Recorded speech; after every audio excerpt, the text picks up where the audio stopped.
Alright, check 1, 2, check 1, 2. I think the audio's fine. My voice might be a little bit low, but it should be fine otherwise. Anyway. Hey everyone, good morning, good evening, good afternoon, wherever you are. Welcome to the last Shibuya Scramble stream.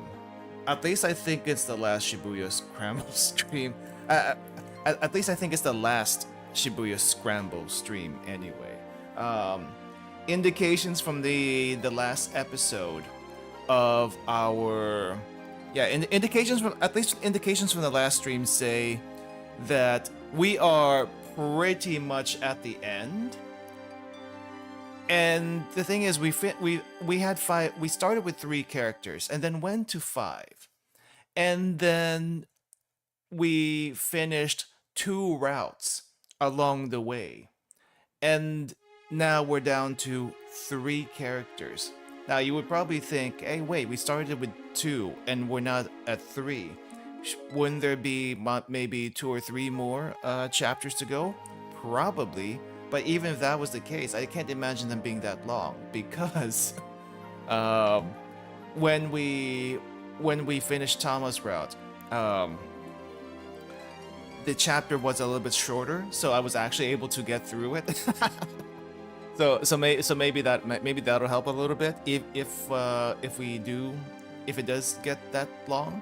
But also this last block, okay? This last block of chapter is not 1 hour. It's 2 hours. Like in game, all the chapters have been like one hour each. And then for some reason, we are at a 2-hour block. And there is a hard time limit within the game itself. So I can't imagine them like going further than this, because if they went further, they'd go over the in-game time limit, and things would, I don't know, I feel like things would go bad. But anyway. Hey Hifumi, hey Jinji. I probably forgot to say hi to you guys. So all the chapters are colliding, so I guess they're shorter. Yeah, they're getting shorter because the chapters are colliding. They're interacting more with each other. But let's do a quick recap before we get started here. So I'm still anticipating this being the last chapter, which means I'm gonna have to figure out what to do next week. I already have an idea what to do in next after this game, and it's gonna be related to things that have been happening recently. So I'll let you guys know. Remind me at the end of the stream. If we do get to the end. Even if we don't get to the end, remind me again at the end of the stream, because I was gonna talk about it right now, but it'd be better if we just save it to the end, because it'd make much more sense when we do it that way. Alright, let's do a quick recap here. Let's do a quick recap. So, we have finished 2 routes, as mentioned. We are now with only 3 characters. Let me adjust my mic, sorry for the feedback. Okay. We have Minorikawa, who looks extremely disheveled from previous things that happened. I actually kind of forgot why. Oh no, wait. He got caught in the explosion, that's why he still looks like soot and grime. And for some reason, he hasn't even cleaned up a little bit. Kano. What happened with Kano? Let me double check. With Kano, I guess he faced off against Tatano, his senior detective / officer. And Tatano didn't die. He's just knocked out because Kanan over here dropped by to help out a little bit for some reason. And now Kano made all the way to Endo Electronics, where Achi is at, and everyone else seems to be at right now. Minorikawa, let's do a quick recap on where he's at, since we brushed on that. Minorikawa has a huge scoop, as usual, and he found out that his longtime friend / boss, Toyama, is not actually dead. So met up with Toyama in the cafe that he's been hounding this one server for an entire game, and now they're trying to get the news together and to be able to publish it, because there's this publisher that is with them right now who is not budging on the deadlines. Who is worse than the loan sharks? The publisher, apparently. So apparently he's the final boss of Minarikawa's route, and for some reason this publisher is getting dragged along with Minarikawa, and I guess tragedy fell, and Chiaki, who is with them, fell off some stairs and now needs to be helped to wherever they need to go next. Osawa, the last time we saw him was at the end of his route, getting a little heart-to-heart with his wife, who is still a huge... How should I say this? There's no... I'm not gonna try to sugarcoat this one. Ai is a huge bitch. Ai is a huge bitch. There's no saving her in this entire thing. I don't care if it's duty, I don't care if it's whatever. She has not been the most... She has not been the nicest person this entire game, whatever her reasons may be, and the least helpful out of anyone. So yeah, I guess after this game's over, they're gonna go their separate ways. But Osawa finally came to terms with his humanity, from what I could tell, and now he's gonna go off to, I think, the lab. I think he's going off to the lab to do some things, or at least get a lead on a password. I don't remember what exactly. I'm sure we'll run into him. Maria, we ended her route a long time ago, so don't need to recap that. Achi. At Achi, for some reason there's a to be continued here. I'm not exactly sure why, but Achi basically had a heart-to-heart with his dad, talking about his sick sister, heart transplant. Are you willing to go this far to get a heart transplant for his daughter and in Achi's case, sister? Apparently they're going down the wrong path. So now, what are they doing? Not exactly sure. I kind of forgot that little bit of detail. But they were in their place at the cameras, and I guess they got reverse hacked on some cameras. And now I guess they're trying to find out where this guy is, who he is, and what to do, where to go from here. It seems like we can't go to Achi's route for whatever reason. For some reason, we have a to be continued here.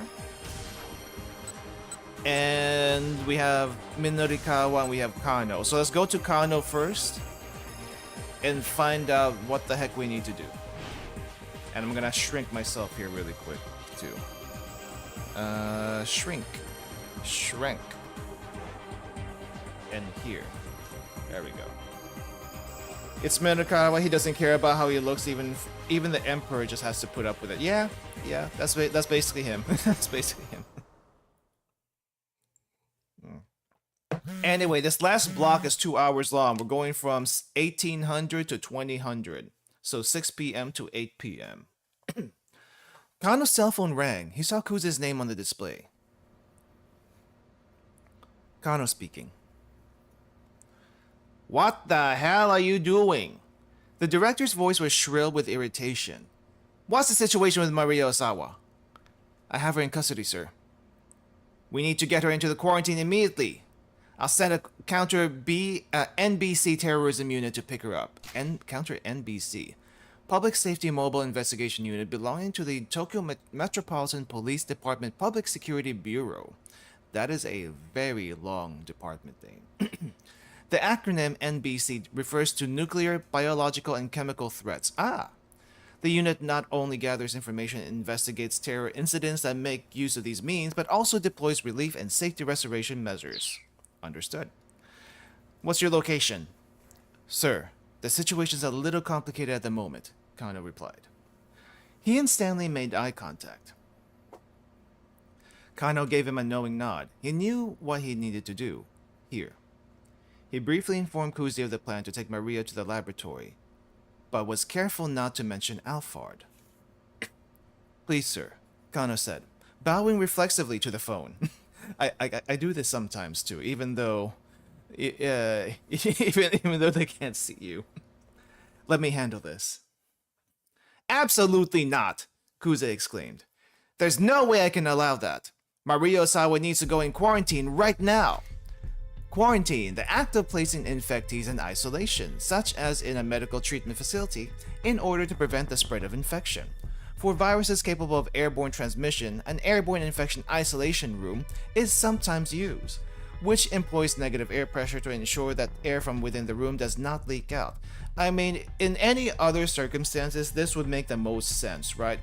Put them in quarantine and keep them there. It doesn't matter if they die or not, because the infection is going to be in that one place. Now, that is not an option in this game, because our goal is to save her, and if they put her in quarantine, it is going to take forever and a half to get back to her, even if they do get a cure.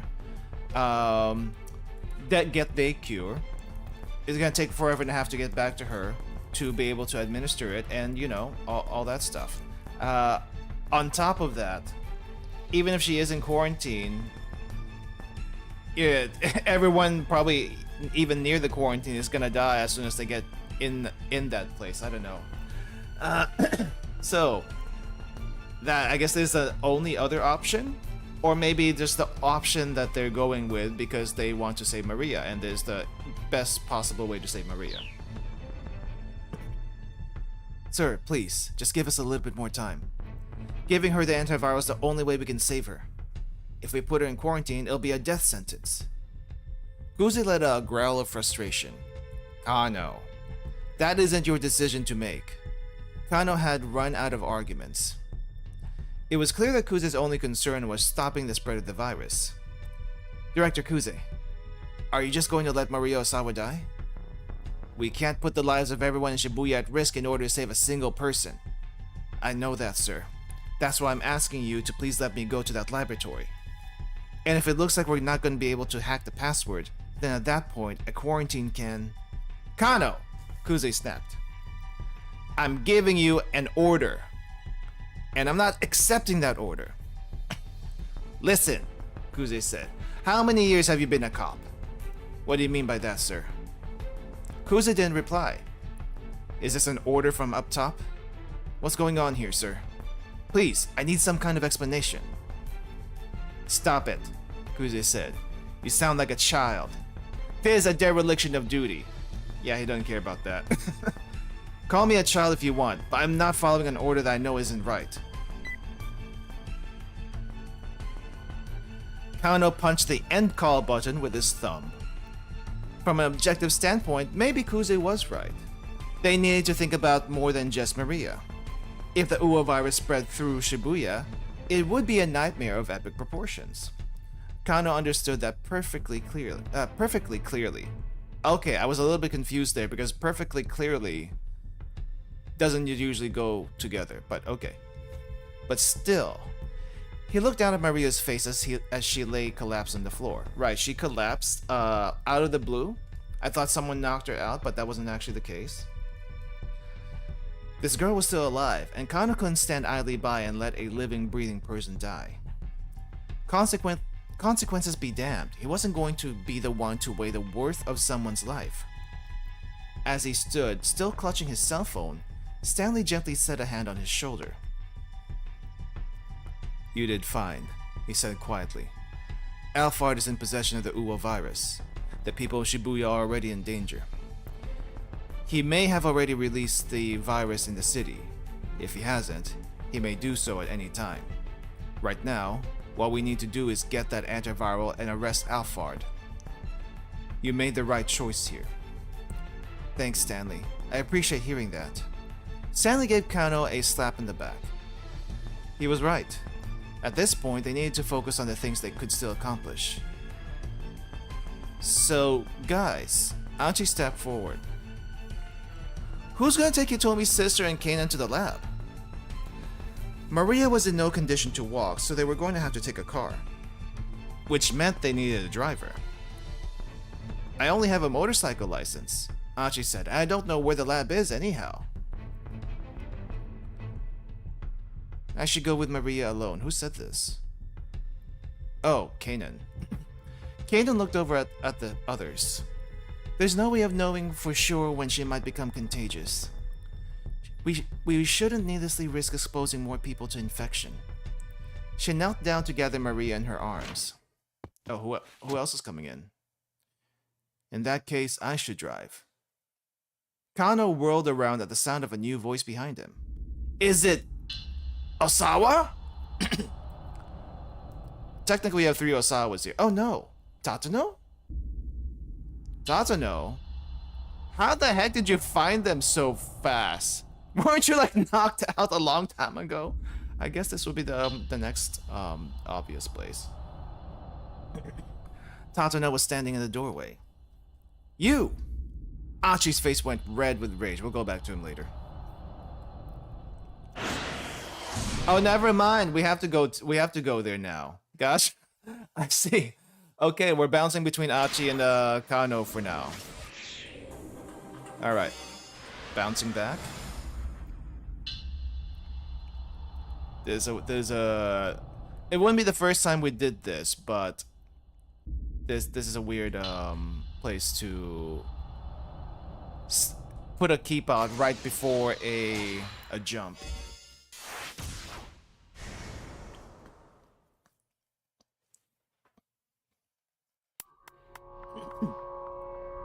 You! Achi snarled.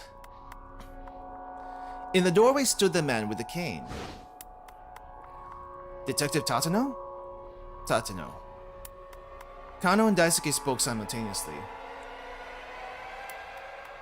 Guess the idea is who the camera is following in the scene? Yeah. Kano and Daisuke spoke simultaneously. Now, at last, Achi had a name for the assassin. It was a name he felt he'd heard somewhere before. You son of a bitch! Achi roared. What the hell are you doing here? Tatano bowed his head profusely. I'm truly sorry. You're sorry?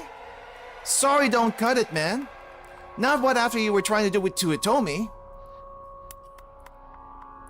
I don't expect you to forgive me, and I intend to turn myself in to be punished for my crimes. But before I do that, please, let me do what I can to help you. Yeah, his dad did the exact same thing. Almost forgot about that. I think you've helped enough. Ashi grabbed Tatsuno by the collar and drew back his fist. Kano moved to stop him, but Tatsuno held up a hand. No, it's all right. Let him do as he pleases. There was no trace of the menacing expression the man had worn in their previous encounters. Achi scowled, but lowered his fist, then released his hold on Tatsuno's collar. Fine. Hitomi's sister needs help, so we do need a driver right now. Make sure those two get to the lab and get back safely. And back safely. That'll make up for that punch I didn't give you just now. Thank you. I'm so sorry. Daisuke stepped forward. No, I'm the one who should be apologizing. I'm the one who got you caught up in this. Daisuke, we really didn't grow up to be very good people, did we? No, guess not. The two men stared bleakly at each other, shoulders slumped. In the end, Tatsuno said, I guess we were trying to run away from our pain. Yeah. Didn't expect my own son to be the one to teach me that. Achi's turned out to be a fine young man. He is Katona's boy, after all. Guys! Achi stepped into the middle of their solemn heart-to-heart. Not right now! You can get all sappy you want later. Dad, once it is all over, we're going to go see Suzune, okay? Sure. Daisuke nodded heartily. Hold on, Kano spoke up, turning to Stanley. If these two take Maria to the lab, that leaves just just us two to apprehend Alfar down at the Scramble. Is that going to be enough? I mean, Alfar's not going to go show up without a plan. The more people we have on our side, the better. And I doubt we'll be able to get any help from the police. Good point. Stanley agreed. Hey, Archie said. I'm here too. And I'm going with you. I'll keep Hitomi safe. Oh, look. Oh, look. Good news, Kano. Now we have 3 people. Stanley let out a sardonic laugh. Kano frowned. Archie, I appreciate the offer, but having 3 people instead of 2 won't make much of a difference. When you're not sure of the enemy's exact plan, you really need strength in numbers. If we could set up a dragnet like the task force did this morning, that'd be ideal, but... Come on, Detective, Archie said. Don't you have any idea what sort of approach this psycho might take? If I were Alfard, Kano mused, then I suppose my biggest problem would be figure out how to get away after I'd taken Hitomi's blood. Stanley nodded in agreement. I'm betting he has plans to involve the Uwa virus, he said. If, for instance, he tells us he set up a device somewhere to spread the virus throughout Shibuya, that prevents us from taking action against him. Archie swallowed hard. This guy wanted to unleash a killer virus in Shibuya? If he succeeded, then the town Archie had known and loved all his life would become a graveyard. Of course, that's merely conjecture, Stanley murmured. Quite frankly, even I can only guess what he's going to do. His expression was grim. Strength in numbers, huh? Archie said. Oh no, are you gonna try to get the rest of the SOS on this? So you're saying we absolutely need more people? Is that it?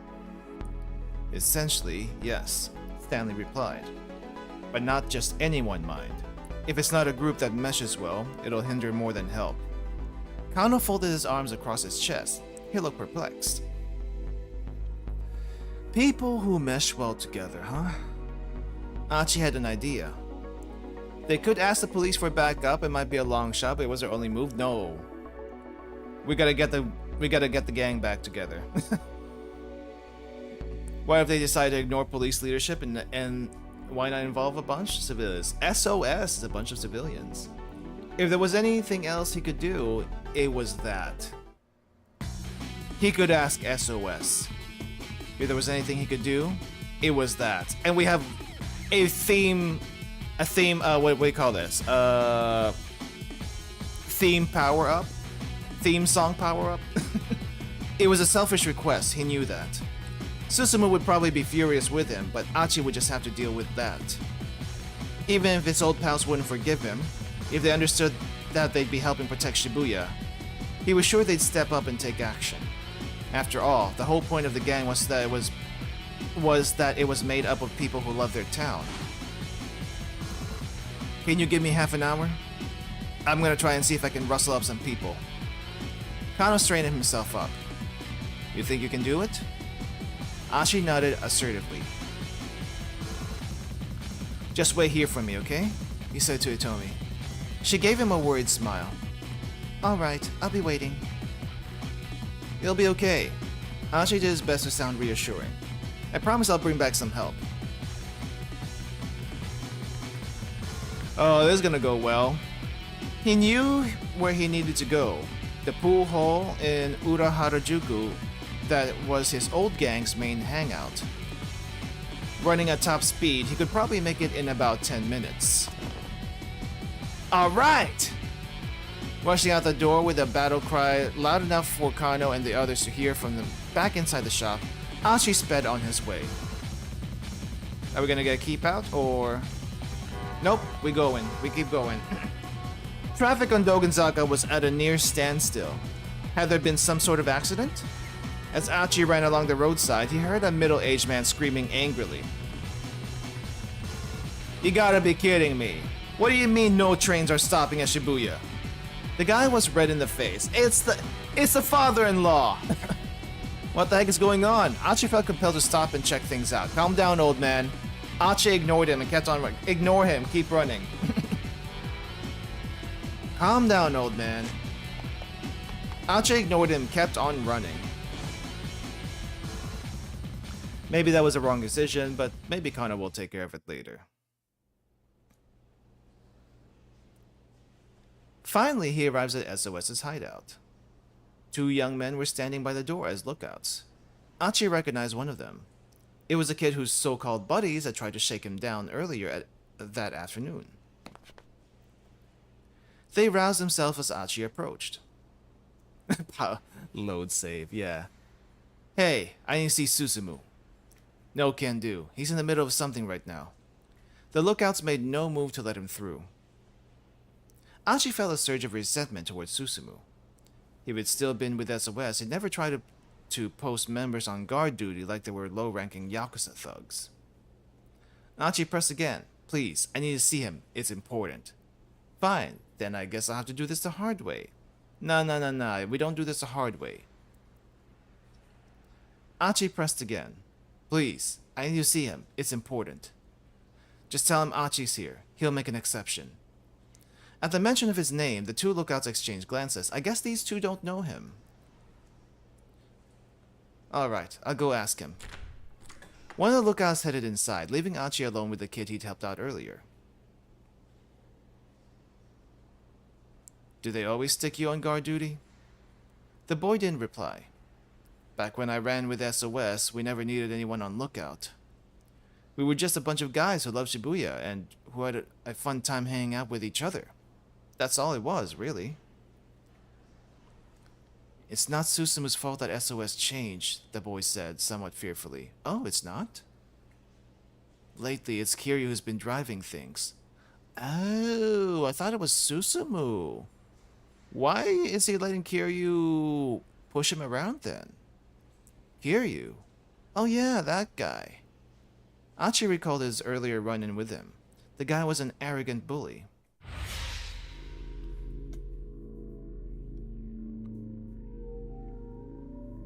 Kiryu's planning to steal Susumu's throne. What for? The boy took a nervous look at the door before hurriedly continuing. He's trying to expand SOS's influence. And he's got a lot of people on his side. Right now, the gang's kinda split into 2 factions.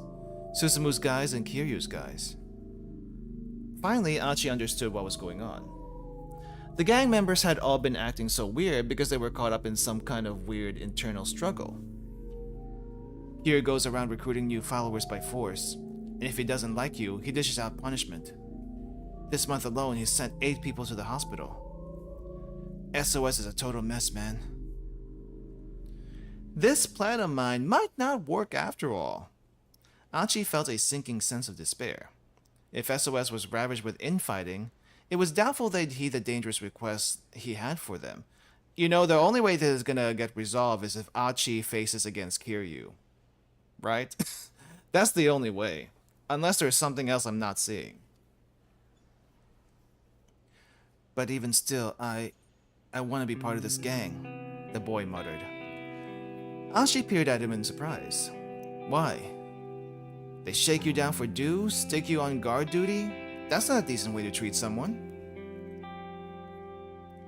I look up to Susumu. He treats me like he would anyone else, even though I'm way down at the bottom. And it's not just me. Susumu always puts the members of the gang before himself. That's why I want to stick with SOS. Aha. So that's it, huh? Susumu really had been trying his best. And the members of SOS, some of them at least, admired him for it and stuck by him. Thanks, Achi said. The kid gave him a dubious look. Achi didn't know if Susumu would help him out or not. He knew it was still worth putting their disagreements aside in order to ask. The door opened and the other lookout returned. Susumu says to come on in. Achi nodded and strode inside.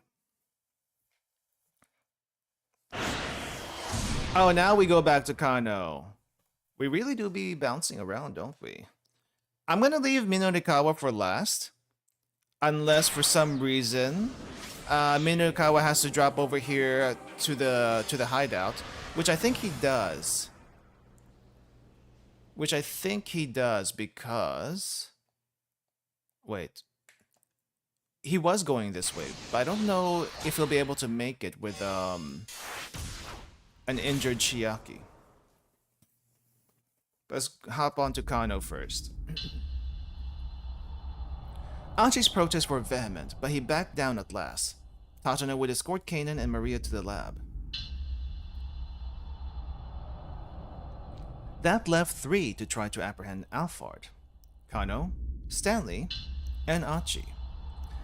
Having only 3 people was a dicey prospect though, so Achi took it upon himself to head out and gather some backup.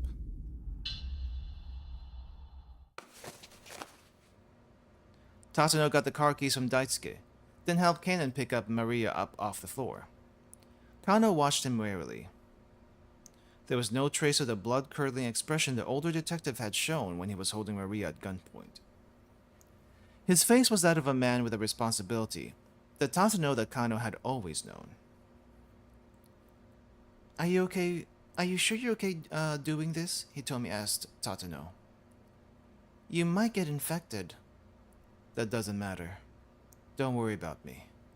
All I care about now is helping you two if I can. He hesitated, glancing down at the unconscious girl he held. By the way, have Maria's memories come back? Hitomi tilted her head. Her memories? I suspect she took a blow to the head when she was abducted. When I ran into her earlier, she didn't even know her own name. Well, she seemed like the same sister I've always known when she came in here. Good. Then her memory must have recovered. Kano was shocked to hear that Maria had suffered amnesia, but it explained why she hadn't contacted anyone after she'd been set free. Alright then, Tatano said. We'll be back. Carrying Maria, he and Kanan headed for the door. Detective Tatano. Kano called out, then paused, tongue-tied. Then Kano stopped. When Kano stopped, when Tatano stopped. Well, I can't read. Kano called out, then paused, tongue-tied. When Tatano stopped. There were so many things Kano wanted to say, but he couldn't find the words for any of them. Once Maria is safe, I'll turn myself in. Tatano kept his back turned. The words were like a dagger in Kano's heart. Once this was all over, Tatano would no longer be a detective, but criminal. Kano knew there was no alternative, but still the realization hit him hard. Detective Tatano, stop your dithering, but never lose sight of what you're supposed to protect. Ever. Kano snapped back into attention at Tatano's words. That was dictum number 1, the advice that had kicked off the whole Dick diary. I'm not the one you should be worrying about right now, Tatano continued. We need to save Maria Osawa's life, and protect the people of Shibuya. Kano bit his lip. Yes, you're right. Kano did his best to quash his emotions, I know that, but Kano still wanted to express his regret at how things had turned out for his idol. Let it all out, man. Let it all out. I know that, but Kano still wanted to express his regret. You really are a terrible policeman, you know. Tatano gave him the bare hint of a smile, then headed out of the room. And as Kano watched him go, he realized he really didn't have anything to say.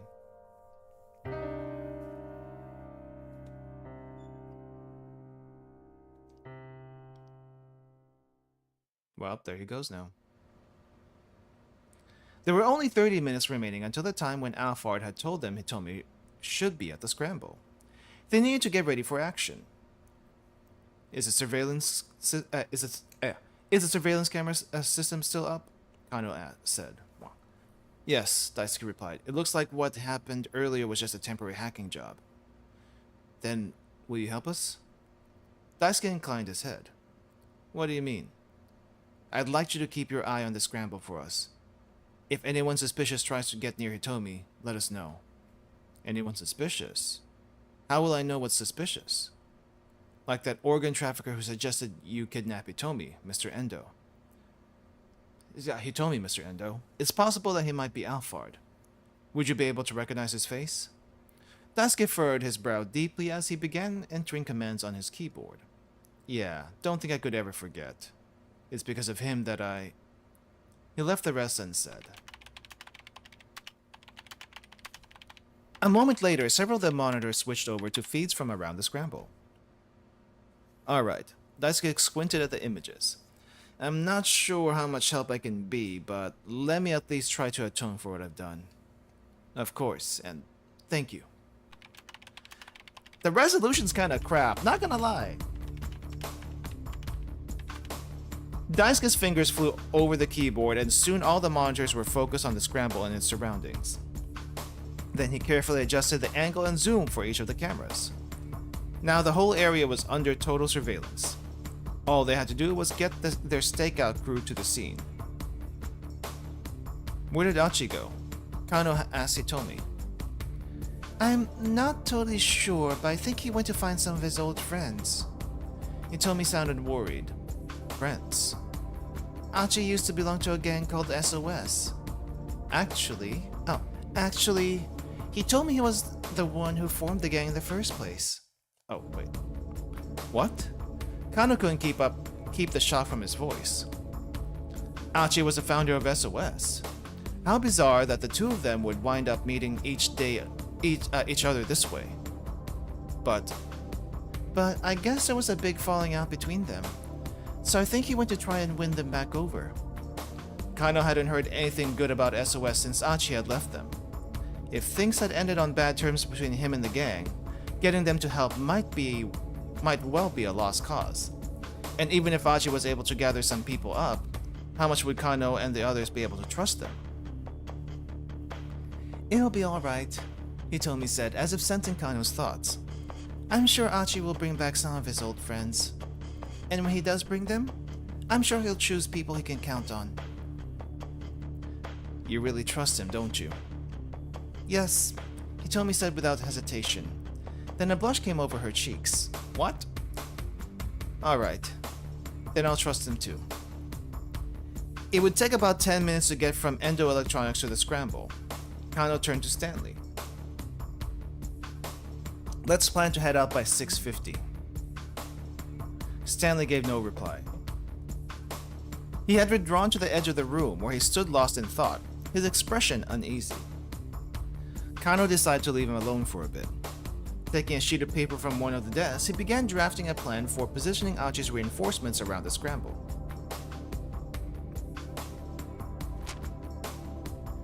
Alright, there we go. In about 5 minutes, he had drawn up a little map of the optimal places to deploy the team. It included positions for as many as 20 people Achi might bring back. Kano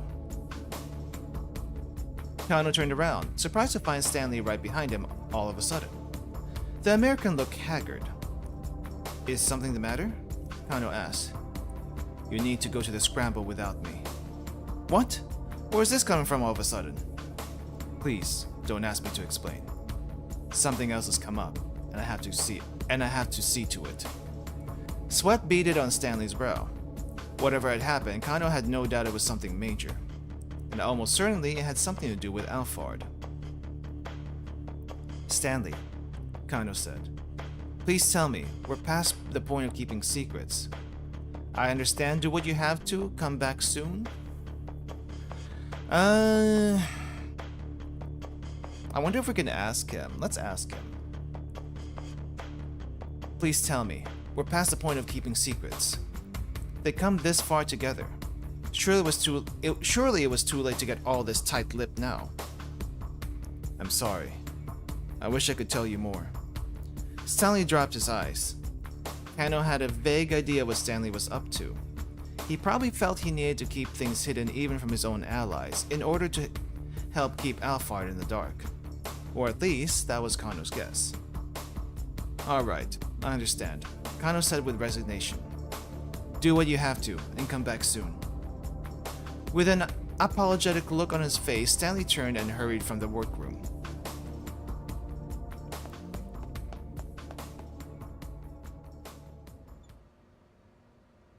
Kano glanced at his watch. Oh my gosh, so much time passed already. It was coming up on 6:50. Pretty soon they'd have to head for the scramble. But Achi still hadn't returned. We need to head out soon, he said to Hitomi. You said 6:50, she replied. There's still 2 more minutes to go. Kano let out a tiny sigh. He shared Hitomi's fervent hope that the reinforcements would come, but not her confidence. If Achi didn't reappear, Kano would be left to protect Hitomi all by himself, and to try to apprehend Alphard as well. Would he be able to pull it off if it came to that? He just had to trust himself to see things through on his own. He decided to head to the scramble with Hitomi right away. No. He'd never be able to do this on his own. He decided to wait for Achi, accepting that they'd be late. Yeah. The clock kept up its steady ticking. With each minuscule movement of the second hand, Kano felt the tightness grow in his chest. A minute passed. 2 minutes. Time was of the essence. They couldn't keep waiting any longer. Hitomi, I don't like having to do this, but we can't wait any longer. Seeing the look of determination on Kano's face, she gave a tiny reluctant nod. So we gotta get the bad end first? Oh no, it's a keep out, it's a keep out. It's not a bad end, it's a keep out. If we did go, that would have been a bad end. Alright, so we gotta keep out on Kano and we gotta keep out on Achi. It seems we really have to check on what Minarikawa is up to be able to unlock Achi's route. Hang in there, Chiaki. Keep it together. Minarikawa rushed to her side and offered her a hand.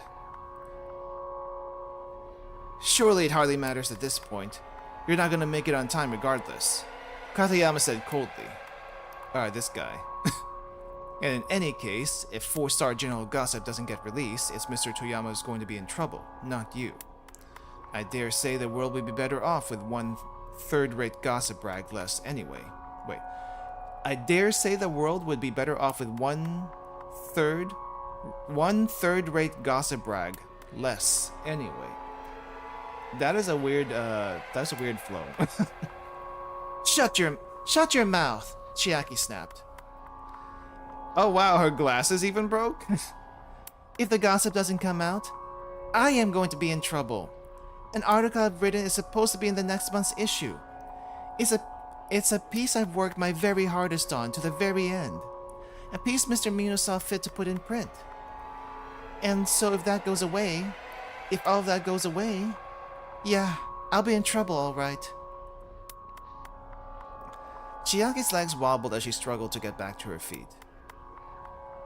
Chiaki, Katayama said, your zeal is a marvelous thing, worthy of admiration even. But when it comes to work, results are all that matters. I'm sad to have to put it in that way, but I must be honest. It's just common decency. Katayama glanced at his pocket watch.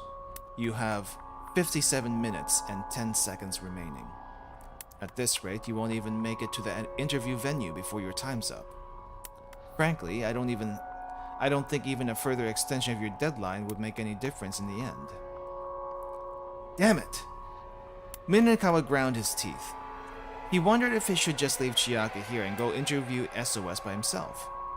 He could expand that article on SOS, then work a small part of Chiaki's interview piece into He could expand the article on SOS, then work a small part of Chiaga's interview piece to at least fill the layout. Right now, the single most important thing was getting the magazine out the door, for Toyama's sake. But if he didn't cut most of Chiaga's copy, after all she'd done, he might wind up totally killing her passion for being a writer. I have to stop waffling. Professionals don't let their personal feelings dictate their decisions. I can help Chiaki work through her emotional struggles later. Chiaki, that's enough. The young woman got to her feet, staggering as she began to climb the stairs. I'm not giving up, she said under her breath. I can't give up now.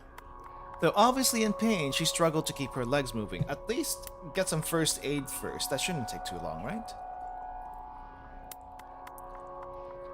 Damn, I can't do it. Look how hard she's fighting to stay in the game. I can't tell her I don't need her article now. Releasing the next issue of the Gossip wasn't just gonna save Toyama. It would save Chiaki as well. Minorikawa couldn't abandon either one of them, which left him with a hell of a dilemma. He needed to make a decision if he didn't stop wavering. He needed to make a decision. If he didn't stop wavering soon, they'd be out of time. But try as he might, he couldn't come up with a plan. Then he heard a familiar voice from behind him. If you're wondering what path to take, allow my taxi to be your guide. What? Mr. Taxi Man? Wait. What are you doing outside your taxi? Why are you here?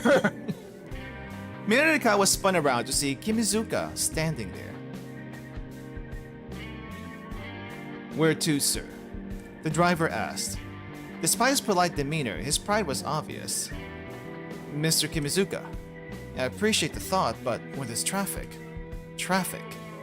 I see nothing of the sort. Okay, sure, but... Traffic. Minorikawa was well aware of Kimizuka's capabilities, but the prospect of cutting through chaos that currently filled the streets was more than a little daunting.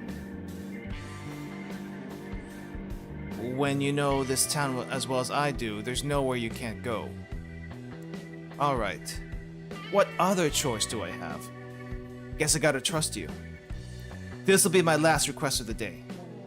Minorikawa pointed down the street. Take us to the bride in Uraharajuku. Inferno? No, not bride. Why would you go to bride? We're gonna go to Inferno.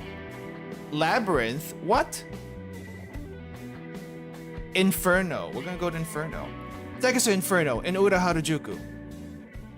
Inferno in Uraharajuku. The bar? Kimizuka quirked an eyebrow. Yes. Is something the matter? No, nothing at all.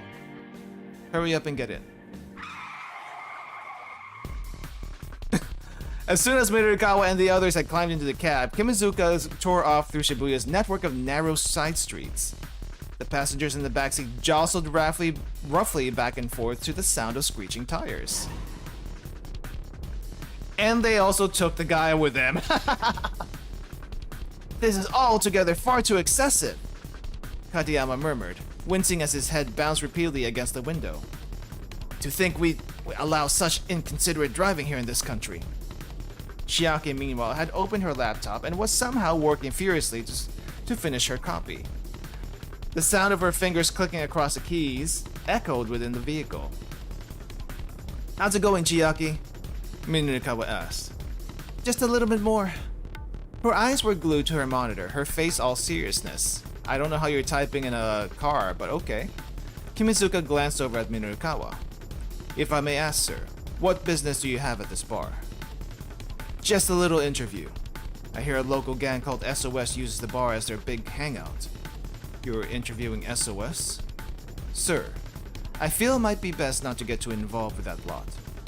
There was something about the driver's warning that seemed a little off. Do your taxi driver connections tell you what SOS is up to? Minorikawa asked. Originally, there was something of a vigilante corps, in the name of keeping the neighborhood clean and safe.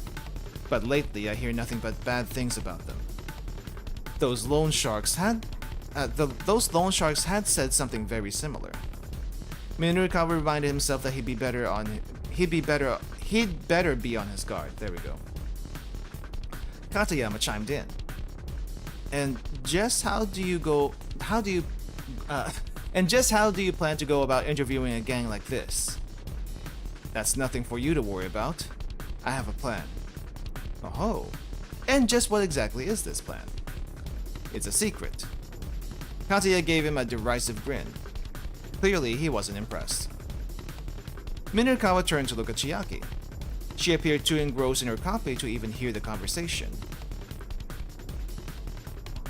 I realize this is for work, Kimizuka said worriedly. But do you really need to take such risks? Yes, I do. Minorikawa thought back to that look on Toyama's face. But look when he finally regained his confidence. He couldn't let Heaven Publishing go under. Toyama provided the canvas on which Minorikawa shared his art with the world. Thinking about it now, Minorikawa realized he'd always been chasing Toyama's shadow. Though it was galling to admit, that man had been the ideal Minorikawa strove to live up to. That was why he'd hated seeing Toyama reduced to such a pathetic state. He wanted Toyama to remain indomitable, to keep busting down any and all obstacles in his own peculiar way. Still, Minorikawa wasn't about to voice these feelings aloud. He felt more than a little embarrassed to be taking it all so personally. When you take on a job, you have to give it 100% every time. That's what makes you a professional, he said. Wouldn't you agree? I do indeed, Katayama chimed in. But you'll have to demonstrate that 100% in the limited time you have left. Which is, by the way, 51 minutes and 30 seconds. And I will not budge in the slightest on that submission deadline. Please do keep that in mind. The man took another look at his watch.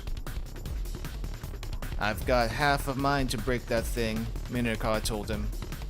Breaking my watch will not stop time. Minorikawa shot him a furious glare, but Katayama's composure was unwavering. The guy was unflappable, and the only way Minorikawa was going to be able to put him in his place was to meet his damn deadline. Easier said than done, though. He'd want to use 30 of the 51 minutes he still had to write his article. That only left him 20 or so to get the material. Kimizuka silently slammed on the brakes, and the cab skidded to a halt.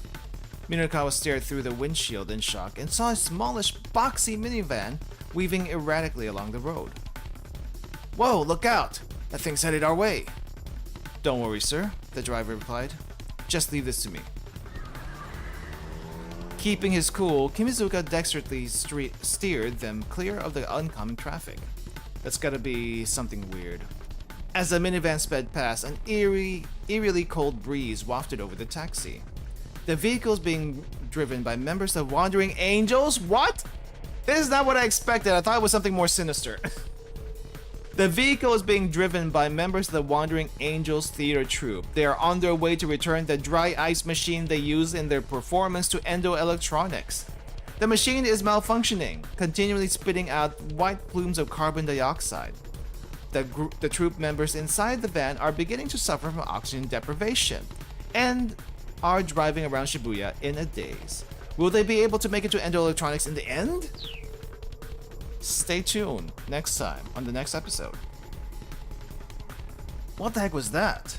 Minorikawa asked. I'm not sure, Kimizuka asked. Roll down the window. Yeah, that's probably a good idea, Kimizuka said, but let's hurry on our way. Nimbly manipulating the gear stick, he stomped on the gas once more.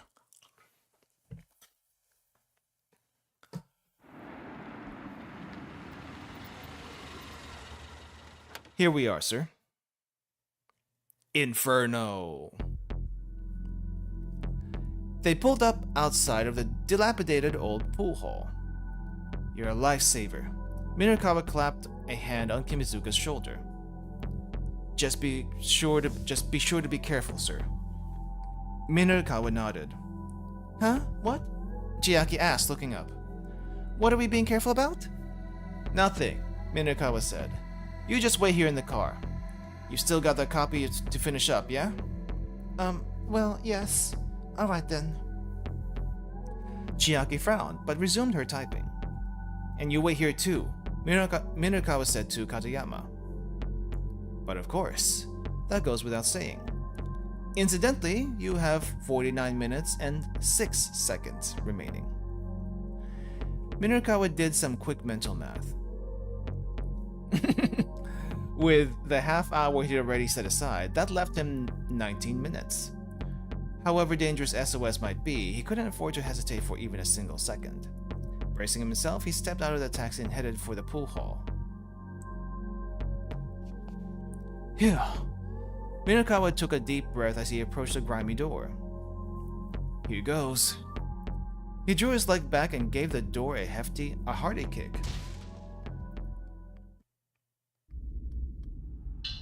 Oh, this is not what... The mob of young men inside the bar turned as one as the sound of the door Wait. The mob of young men inside the bar turned as one at the sound of the door crashing open. Who the hell are you? Several of them started toward him belligerently. Just calm down and hear me out, he said. I've come to interview you. Interview us? What the hell for? These were hot-headed punks, all right. They seemed to be itching for a confrontation. Minakawa felt like a punch might come flying his way at any moment. Then another voice called out from further back. Hold up, guys. Oh, it's Susumu here. It was a young man seated in the far back corner of the bar. His air of authority marked him as the gang's leader. That must be Susumu then, Minakawa thought. When you say interview, do you mean for TV? Or like a magazine? Mind telling us who you are? The name's Minakawa. I'm a freelance journalist. I'm doing a magazine piece about young people in Shibuya. All I'm asking is just for you guys to answer a few questions. Here's the answer to the science quiz from last time. Methane. Methane has been tapped as a potential new energy source to replace fossil fuels or atomic power, but there are concerns about its tendency to exacerbate the global warming process. It is extremely flammable. The methane produced by food waste has been known to cause garbage trucks to catch fire. Right, what was the question last time? Which one of these is known as a swamp gas? That was last week, by the way. That was last week. But whoever answered methane, you are correct. Huh. Susumu sounded less than enthused. Just 5 minutes. Just 5 minutes, Minakawa said. What do you say? Nah, I'm not in the best moods right now. Go on, get out of here. Right. Minakawa thought he's going to make things difficult. But he hadn't expected these troublemakers to just up and accept an offer to appear in print. Now was when the real battle would begin. Guess I'll just have to write my piece without your help then. Susumu took the bait and shot him a look. Write about what exactly? Your little warehouse raids. Warehouse raids? Susumu raised an eyebrow. What are you talking about? Really now? You're gonna tell me you don't know your boys are dealing in stolen goods? SOS doesn't steal, man. You don't know what the hell you're talking about. Oh yeah? Why don't you ask those two over there? He'd spotted the two fellows he'd seen arguing earlier, as at the scene of the explosion. Now he pointed them out. Their faces betrayed their alarm. Susumu glared at them. Is this true? They averted their eyes and said nothing. I asked you a question. Have you been stealing stuff? After a long moment of surly hesitation, both men nodded. I'm surprised they fessed up. You idiots! Susumu marched up to the two and without warning decked them both. How dare you sully the SOS's name? As the two gang members cowered, he continued to punch them repeatedly. Okay, enough with the beatdown. Minakawa stepped up to intervene. Let's get down to business here. I won't reveal anything about the warehouse raids. In exchange, you give me my interview. How's that? Not a bad deal, I'd say. But Susumu ignored him, continuing his pummeling of the pair. Well, hey, nobody's gonna play nice with a guy who flies off the handle and beats people, you know? Beats on people, you know? What'd you just say? Well, look at yourself. You're clearly not the cream of the crop here, kid. At that, Susumu's fist finally fell still. The rowdy bar went completely silent. Say that one more time. I dare you. Now put your ass in the ground. The gang leader's eyes were red with rage. Minakawa snorted, unafraid. That's the exact sort of line I expect from a total wuss who's all bark and no bite. Shut your damn mouth! Get the hell out of here! Oh, this is hilarious! SOS's top dog is such a yappy little puppy. Suzumu snarled like an animal. You son of a bitch, I am gonna beat your ass. And this is when Achi steps in. Mr. Mino, I'm all finished. Chiaki, why did you get in here? An ebullient? What the heck is ebullient mean? An ebullient voice resounded suddenly throughout the bar. Cheerful and full of energy. Oh, they actually spell it out for us. Originally, the term indicated a state of bubbling or boiling. So it's effectively a fancy way of describing someone as bubbly. But why did you use it here? Why did you use it here of all places? Chiaki. Minorikawa looked and saw that both she and Katayama had appeared in the doorway. I finished my copy. Could you please look it over for me? Not right now, this is kind of a bad time. She thrust on her laptop proudly. Susumu stared in bewilderment. Who the hell are you? Oh, I was under the impression you SOS folks were, being interviewed. She might be the right thing to interrupt this, you think? Chiaki broke off, haltingly. Yeah, you're right about that. One by one, gang members started to close in around her. Well, it's just... You look really angry is all. Oh, do we now? That's because we are pretty damn angry. Good grief. Katayama groaned. It would seem that getting your interview is quite impossible. By the way, you only have another... You shut up! Minorikawa snapped as Katayama peered at his watch. Just leave this to me. You two hurry up and get out of here. No way, Chiaki, you idiot. Chiaki said. What? Why not? Because I want you to read my copy, Mr. Mino. She looked him right in the eye. This was no time for an editing session. He had to wrap up the SOS interview and fast. He didn't have much of a choice. He postponed the interview to read over Chiaki's copy. He understood how she felt, but this place was too dangerous. It was time to get Chiaki and Katayama out of here.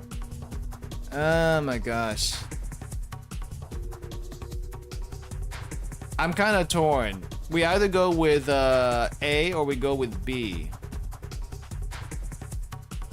But I don't think she's gonna leave until we look at this. So let's go with B. He didn't have much of a choice. He postponed the interview to read over Chiaki's copy. Alright, he said. Let me see your laptop. He held out his hand and started to make his way over to her. Whoa! Before he could reach her though, the SOS punks had Chiaki and Katayama surrounded. Oh, what's this? Something important? One of the gang members reached out to grab Chiaki's computer. Knock it off, don't touch that. She struggled to resist. Leave the girl alone, you scumbags! Minorikawa barked. The young men in the bar stopped and turned. Suzumu was quick to respond. Screw you, man. Who are you calling scumbags here? Any guy who raises a hand at a lady is a scumbag. If you're looking for a fight, you can fight me. Just get your hands off the girl. Minorikawa did his best to look unafraid as a couple of dozen vicious gazes now turned back on him. Bring it on, Susumu said. Hey, someone go stand lookout at front. He snapped his fingers sharply. Get him! At the signal, Susumu's men quickly closed in on Minorikawa. Oh, that's what he was dealing with when Achi was coming by. It was like being caught up in a tsunami. He took a hard punch to the face and his vision went blurry. Before he could react, he was hit again, twice, thrice, with punches and kicks. The moment his first assailant paused, another joined the assault. 4 blows, 5 blows, 6. Minorikawa lost count somewhere around 30. I'm surprised he counted up to 30. A metallic taste filled his mouth, and he could feel his consciousness fading. All the strength was being battered from his body. He couldn't even tell if he was standing on his feet or lying on his back. Then finally, he felt himself crumple to the floor. Pretty sure this is a bad end. Even then, the beating did not let up. As he writhed helplessly, the young man kicked him in the gut over and over again. "Stop it!" he heard Chiaki shriek.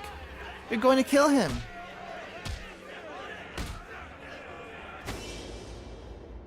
Bad end.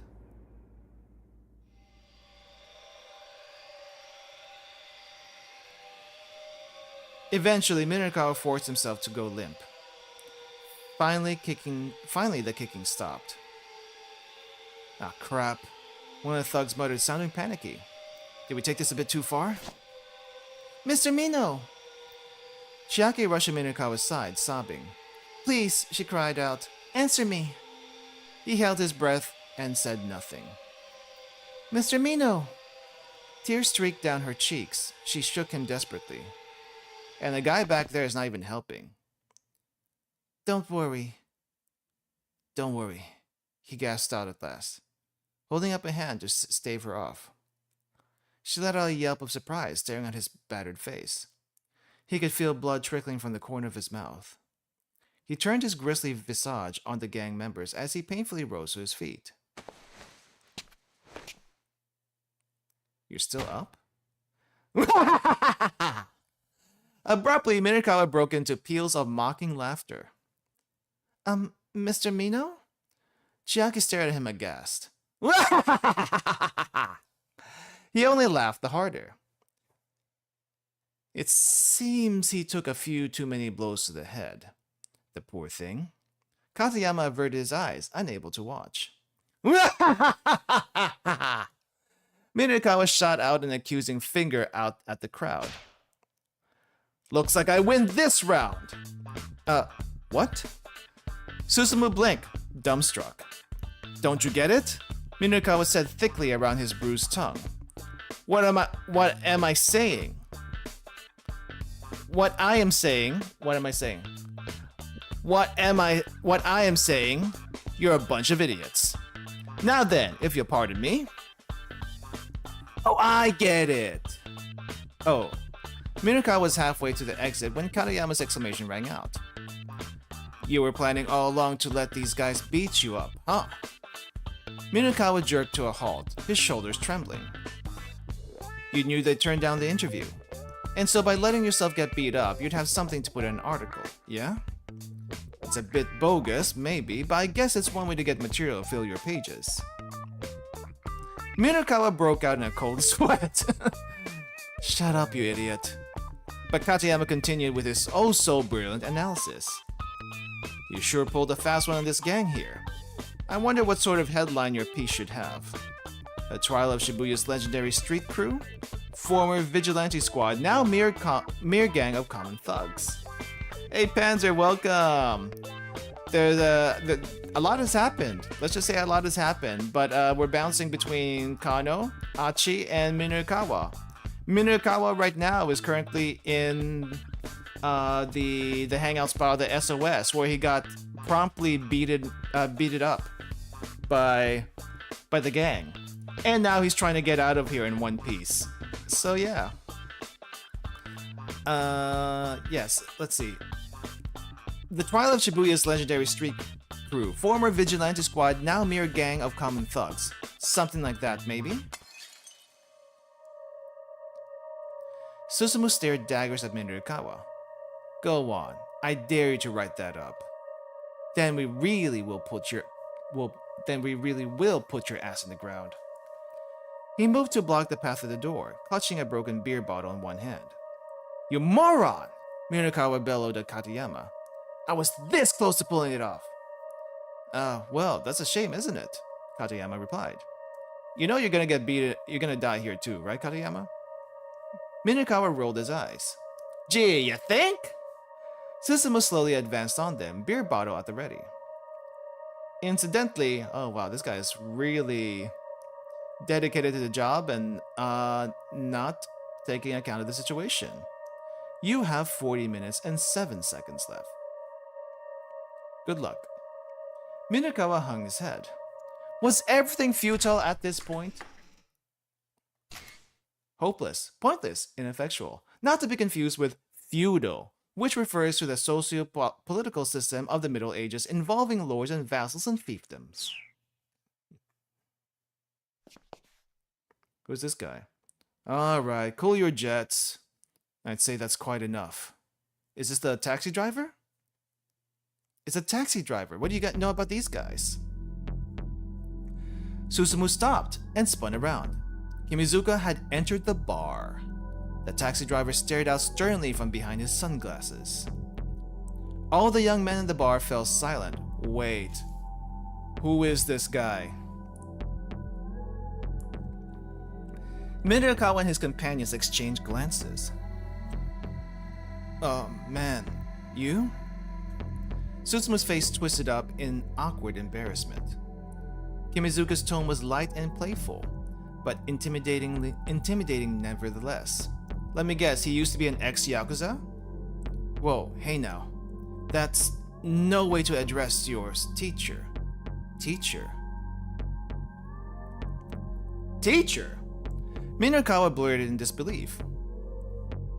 Kimizuka nodded. Yeah, until last year I used to be a teacher. But I got in a bit of a dispute with my school, so I moved on. These guys in here are all former students of mine. Sorry that there's such a bunch of good-for-nothings. Wow, Chiaki said. I'd never have guessed. I thought, since I wasn't their teacher anymore, it wasn't my place to butt in. But I couldn't sit idly by and let one of my customers take a beating.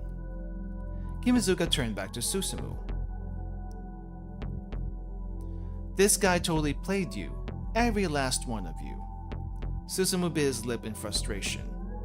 Still, it's hard to imagine anyone would want to take a beating from this many guys all at once. So it's hardly your fault for falling for it. What the heck is going on? This guy is getting lectured! By a former teacher nonetheless. Kimizuka had switched gears from taxi driver to street-smart mentor.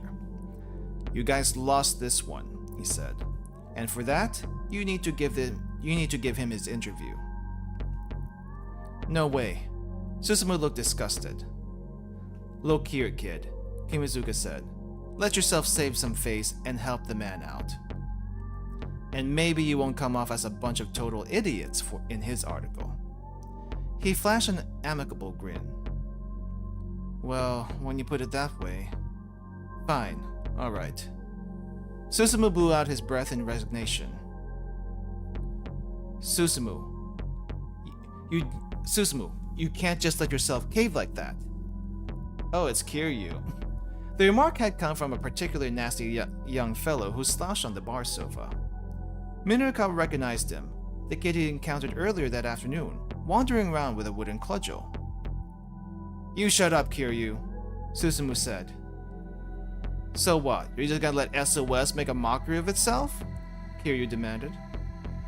The gang leader let out an annoyed growl, but said nothing. And you still think you've got what it takes to run Shibuya? Shut up! I've already said I'll do it.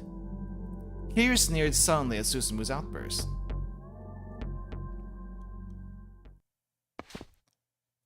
Mr. Mino! And Chiaki still doing this. Minakawa was just letting out a sigh of relief at being able to get his interview when Chiaki scurried back up to him. Please, can you read my copy now? Her face showed a strange mixture of confidence and unease.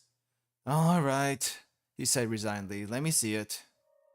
The proofing deadline was drawing steadily nearer. Still, if the piece wasn't good enough, he'd have to make her rewrite it again.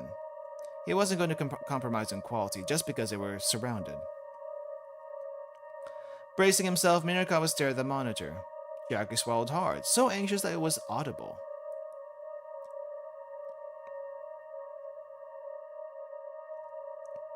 Why is it so frilly? Who would put frills on their laptop like this? Minakawa gave the piece a fast once-over, then read it again more closely. When he was done, he closed his eyes, considering. Chiaki held her breath, waiting for his response. It's okay. She looked back at him blankly for a moment. Really? It's really okay. Is it really, really okay? It really is really okay. Mirakawa watched in surprise as she broke down in tears. Oh, thank you so much. Chiaki bowed profusely. He gave her an affectionate little ruffle atop her head. She wiped at her face with her palms, scrubbing the tears away. So I guess I never really told you what sort of articles I want you to write and all. No, wait. Wait, who's saying what? So I guess I never really told you what sort of articles I want to write and all. No, I think you already have. I think you have. I don't think you have. Well, I mean, I want to write socially conscious exposés like you do, Mr. Mino. And so to hear you say that an article I wrote is okay, that makes me really, happy, I guess? Or maybe moved? Her eyes were still bright with emotion. Well then, really. There was actually another writer who took inspiration from his work, and who strove to be like him. Minokawa had never thought a day like this would come. It was a peculiar feeling. He'd always been the follower, chasing after interviews in order to be more like Toyama. It made him feel both bashful and proud that the skill and soul he'd honed might be passed on to the next generation.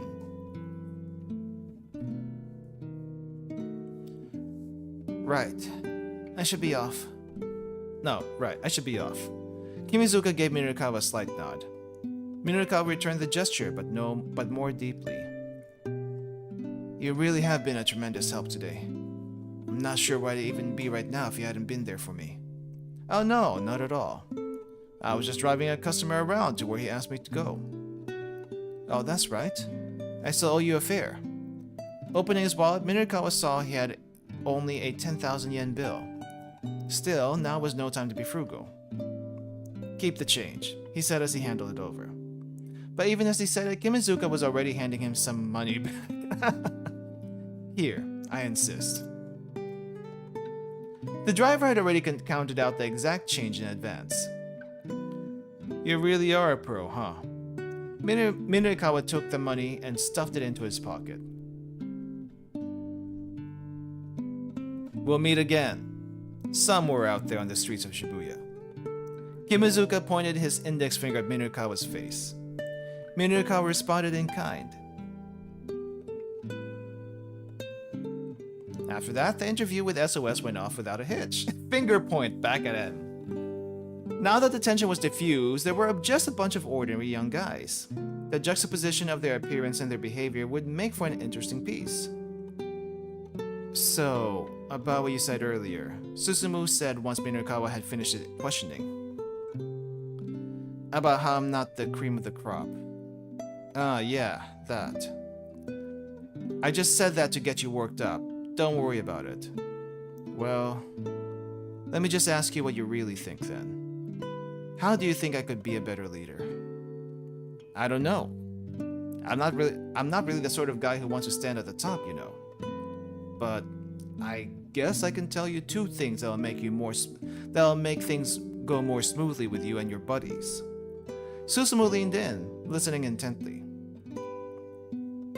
Forgiveness, and also trust. Minokawa chewed over his own words. The events of the day replayed in the back of his mind. He'd forgiven Toyama for his fake suicide, and trusted that he'd regain his reporter's edge. He'd forgiven Chiaki for her bungled interviews, and trusted that she'd grow as a journalist. In the end, that's what it was that had helped him through. Forgiveness, followed by trust. Susumu grumbled softly. Forgiveness and trust, huh? Doesn't sound so easy. People gravitate towards somebody who can handle things when they get tough. With that, Minokawa got to his feet. Now, we've got all the articles we need covered. Chiaki rushed over to his side. Well, I guess we still need Mr. Toyama's piece. Oh my gosh, this guy again. I just got off the phone with my office, Katayama said casually. It seems I've already received the data from him. Whoa, what? Guess he really can get the job done when he applies himself. Minorikawa felt an inner surge of pride. Wow. We don't get to see what Toyama did, but he did it. You're paying for my hospital bills? Who? Now then. He indicated Katayama. How much time do we have left? 30 minutes remaining, Katayama replied, eyeing his watch. 30 minutes, huh? Looks like we might make it after all. Chiaki, laptop! Right. With a beaming grin, Chiaki held out her laptop. Minorikawa got ready to start typing. But then a young man barged into the bar. It's Achiendo. He's come to ask the members of SOS to help with a planned operation down the Scramble. Oh, it was afterwards. Interesting. Okay, we'll continue with Minorikawa first, though. The newcomer hurried over to where Susumu was sitting and promptly prostrated himself on the floor.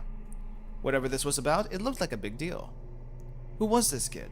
The gang's feelings looked decidedly mixed. I need people to bring a guy down. I'm here to ask for your help. I know I have no right to ask you this, but please, I really need your help. As Minorikawa listened to the young man's conversation with Susumu, he could feel his blood start pumping. It sounded like they were talking about the terrorist plot in which Shibuya had become embroiled. How did he pick up all that? Hey, Chiaki? He said quietly. Did you hear that just now? I did. I'm not sure I follow all of it, but it definitely has the whiff of a major scoop. Minorikawa shot her a daring grin. So what's the play here, Chiaki? We interview him, of course. But we only have 30 minutes left, right? So we take 10 minutes of our conversation and use the remaining 20 to write up the piece. I'll help you out. You learn good, kiddo. Minorikawa ruffled Chiaki's hair again. They both blushed profusely, gripped by a surge of excitement. Why are you doing this? I can't make any sense of it whatsoever. Katayama stood peering at them skeptically. If you write up the piece you just did your interview for, you'd make your deadline. Why go out of your way to trouble yourself further? It's no trouble, Minorikawa said. I'm just doing what a professional does. That's all. Katayama let out a solemn sigh. Good grief.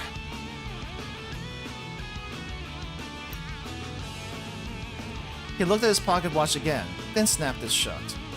Well, if you aren't concerned about the time, then do as you like, I suppose. I'll admit, it made me quite curious to read this magazine you're putting together. Minorikawa and Chiaki rolled their eyes as they turned away. Already, they were making their way over to Susumu and his gang. The interviews aren't over until you've got what you need. You refuse to let them be over. You spend every last second you have to do the best job you can. That's what being a professional journalist is all about. Minorikawa cracked his knuckles and stepped between the two young men. Sounds like you've got an interesting story. Mind letting me hear it too? I'm guessing this is an ending. This is his ending right here.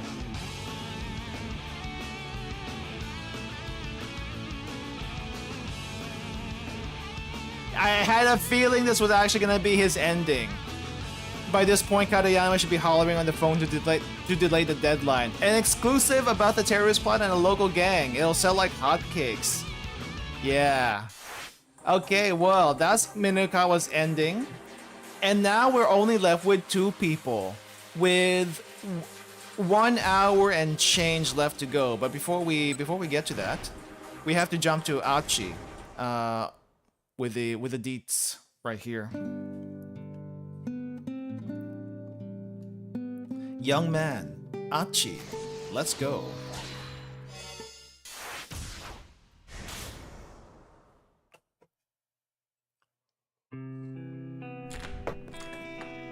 The door opened and the other lookout returned. Susumu says to come on in. Achi nodded and strode inside.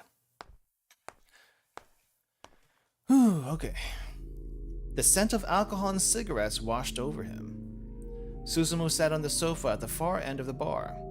It was where Achi used to sit, back in the day. What do you want? Susumu asked immediately. Achi walked up to him and then got down on his hands and knees. Dogeza time. Huh? What are you doing down there? The hell is this all about? I need people to bring a guy down. I'm here to ask for your help. The crowd around him flew into an uproar. Peals of mocking laughter rang in Achi's ears. I know I have no right to ask you this, but please, I really need your help. Just some guy, huh? Who? He's an international terrorist trying to get his hands on some wonder drug for a killer virus. If we don't catch him, somebody I know is going to die. And that's not all. He might try to unleash the killer virus here in the city. Susumu burst out laughing. That is a shot. This time kind of a joke?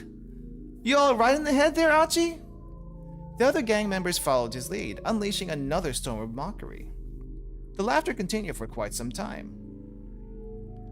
Finally, Achi had enough. Shut your mouth. Shut your damn mouth. Achi said nothing. He grit his teeth and stared up at Susumu. Gotta show him he's serious. Achi said nothing. He endured the ridicule and simply stared up at Susumu. As patiently as he could, he waited for Susumu to give the proverbial nod. Finally, the laughter subsided, and Susumu crouched down and got in Achi's face. Is that how you go about asking someone a favor? Susumu growled menacingly. If you have a problem with me kowtowing like this, I can apologize some other way, all you want. But don't you care that I just told you Shibuya is in danger? Achi's voice was unwavering. But face it, Susumu. Isn't Shibuya the reason everyone here hangs out with each other? You're telling me you don't want to keep our town safe? If you're telling me you don't want to keep our town safe, then I won't ask you guys for anything again. I withdraw my request. The two glared into each other's eyes. And here they are. Then, before Susumu could reply, an odd man stepped in between them. Odd man? Why would there be a lockout here? What? But we already finished this round. We don't need to do this again. Sounds like you got an interesting story, he said. Mind letting me hear it too? You again? Didn't you already get your interview? Susumu rolled his eyes. I think Grovels here might be telling the truth. The newcomer's face was all seriousness. It lines up with the information I have. Hey Grovels, you got a second? My name's not Grovels, Achi growled. It's Achi. I'm Minoru Minerikawa, magazine reporter. And I know a bit about that stuff you were saying just now. The killer virus you mentioned is called the Uwa virus. That wonder drug is an antiviral medication. And the person you know who might die is Maria Osawa. Am I right? Achi was almost too shocked for words. He knows too much. How do you know all that? Minerikawa ignored him and turned to the SOS leader. Susumu, he said, something really is going down in Shibuya. What are you gonna do about it, boss? Susumu bit his lip. He looked pretty conflicted. Sounds good to me, someone called out. Let's give him a hand. Kiryu? Kiryu just wants to go... Kiryu just wants to beat someone up. But hey, if this is how he gets to do it, sure, why not? Achi turned to see where the voice had come from. It was Kiryu. You shut up, Susumu said with a glare. Break out of your rut, old man, Kiryu sneered. Achi here is right. Isn't keeping our beloved Shibuya safe what SOS does? He slipped an arm around Achi's shoulder. You okay with that, right Achi? Me going against Susumu's orders to help you out? Kir's lips pulled back in a broad, unsettling grin. But first, we have unfinished business, you and I. I mean, I'm willing to lend a hand, even though you ditched the gang and all. But first we gotta settle our score here. And now... You understand, don't you? Yeah, you're right. Kiryu grinned hungrily. It's guillotine time! A bunch of the gang members started up an eager clamor at Kiryu's pronouncement. In a matter of moments, Achi was grabbed from all sides and hoisted up onto a pool table. A dozen young men held down his arms and legs, positioning him so his head jutted out past the table's edge. Wait, what? We're doing it this way? I thought we were gonna fight. Kiryu brought out a steel pipe nearly a meter long. It was caked liberally with dried blood. Guillotine! Guillotine! Guillotine! Guillotine! Guillotine! Guillotine! The men of Kiryu's faction pumped their fists in the air, chanting madly. Kiryu licked his lips as if drunk off their cheers. Glancing to one side, Achi saw Minorikawa speaking emphatically to Susumu. It looked like the reporter was trying to talk some sense into the SOS leader. Man, today is my lucky day. I get to take the head of SOS Original Head. Achi twisted his neck to peer up at him. Man, what point is there in taking my head right now? Oh my. You don't get it, do you? See? If I send you to the hospital, everyone in Shibuya is going to know my name. There are some typos here. And once I've got that big ass sign over my head, I'll be able to unite this town under my banner in one fell swoop. Kiryu's eyes were crazed and bloodshot. If they are, they kinda are. Then that's all the more reason for you to do as I'm asking. If you want to unite Shibuya, you have to protect it first. But if you think you need to take my head to do that, then go right ahead.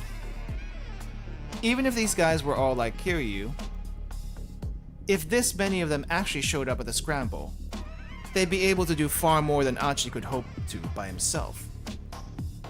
The ultimate goal was to capture Alphard. Achi didn't care how they made that happen. He was just sorry he wouldn't get to see it through, to protect Hitomi to the very end. Okay then, Kiryu brayed. The gloves are coming off. Go on, do it. Achi braced himself. Achi balked at the last second. Now, do it. Go on, do it. Achi braced himself. Just make sure you keep your promise. Kiryu raised the steel pipe high above his head. And then before he brought it down, he flicked the tip of his tongue from his mouth like a snake. You dumbass. I didn't promise you nothing. Achi strained in sudden panic, but his limbs were pinned down too forcefully for him to have any hope of avoiding what was to come. Yeah, I was hoping that was going to happen. From behind, though. But the steel pipe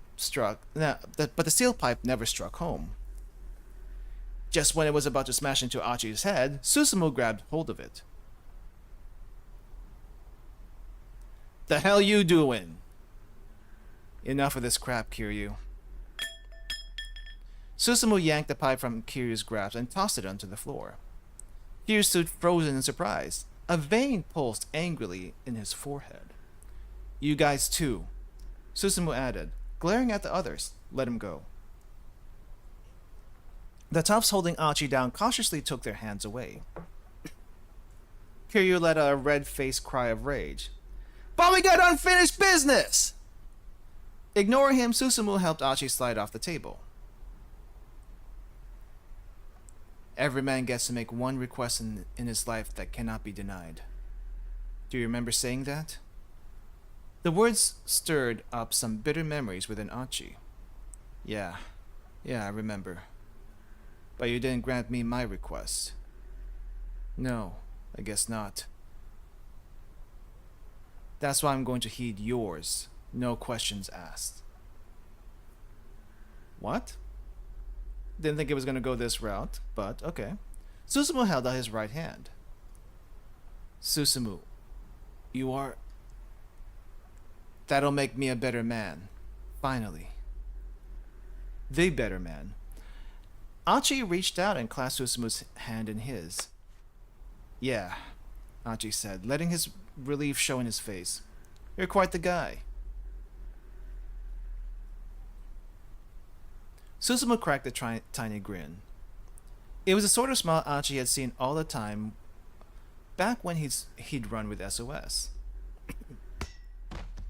Suddenly, Susumu staggered and dropped to the floor, falling too fast even to cry out. Kiryu had snatched a steel pipe back from the floor, striking Susumu from behind once his back was turned. To hell with this, he howled like a madman. SOS doesn't belong to you guys, not anymore. I won't allow it. Achi didn't flinch. SOS doesn't belong to anyone, he said. It's not mine, it's not Susumu's, and it isn't yours. We're just a bunch of friends hanging out and having a good time. That's the only reason we get together. Nothing more, nothing less. He turned and looked slowly around the room. Hey, you guys! Do you all get together because someone told you to assemble? Do you get together to follow someone's orders? No, you don't. Of course you don't. The bar fell silent. Achi could see the young men who surrounded him exchanging glances. They could tell that his words rang true. Kiryu saw it too, and it only made him more and more agitated. Shut up! Enough with the warm fuzzies! Abruptly, he charged forward, giving the steel pipe a mighty swing. Achi managed to dodge the attack by a mere hair. If it had connected, the blow might well have knocked his head clean off. He quickly backed away. What's the matter? Kiryu taunted. How come all you do is run? The pipe crashed down onto the bar top. Bottles of beer and liquor smashed and scattered.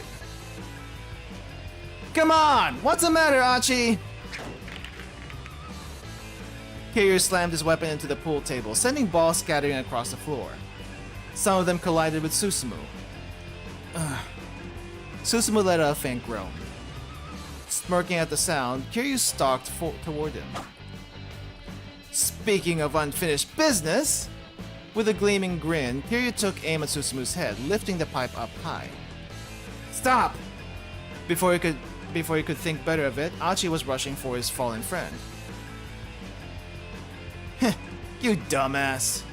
Without missing a beat, Kiryu shifted his weight and swung the steel pipe at Achi's temple. Oh, and then the karate comes in. Clutch. I guess I didn't know he knew karate. Achi responded with a fast high kick with his right leg.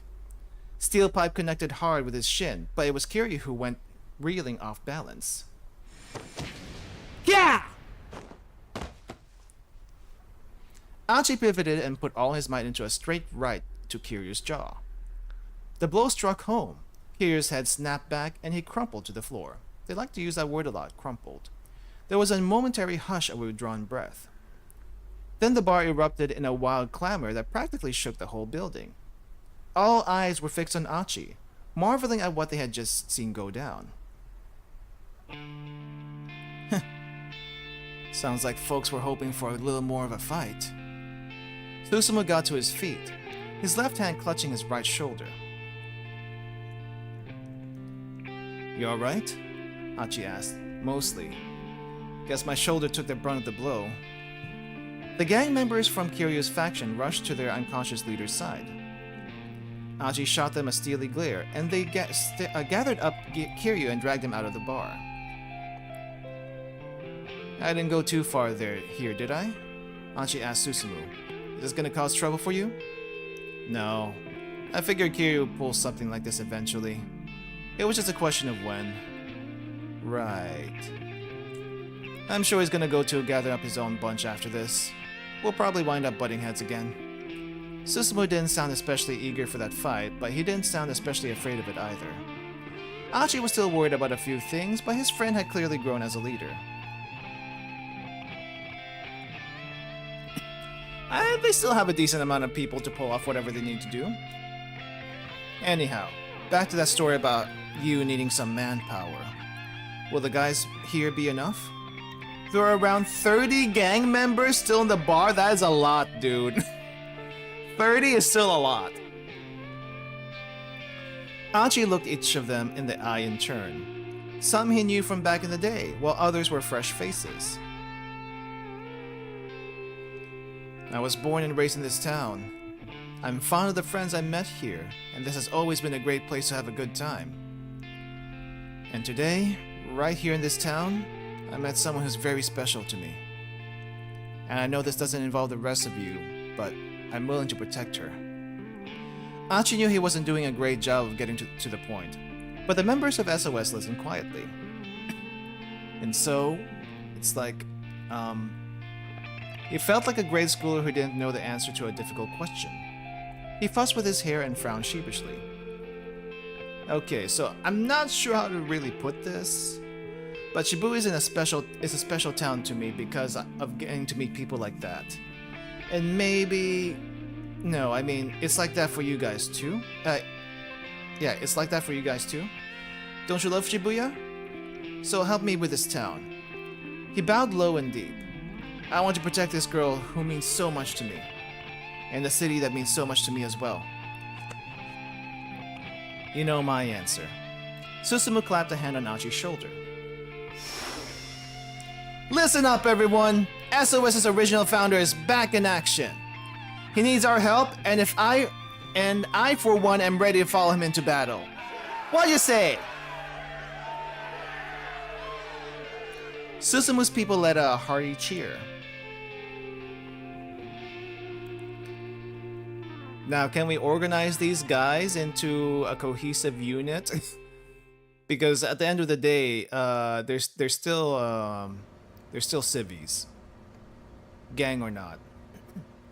When Achi marched back into his home, followed by 30 members of his old gang, Hitomi and Kana were obviously overjoyed to see him. Their happiness raised his own spirits unexpectedly high. He felt a palpable sense of accomplishment. "Alright, detective," Achi shouted, "let's do this." His resounding cry echoed throughout the workroom, and the gang set off for the scramble. "What's the matter?" Hitomi asked Achi as they made their way through the busy streets.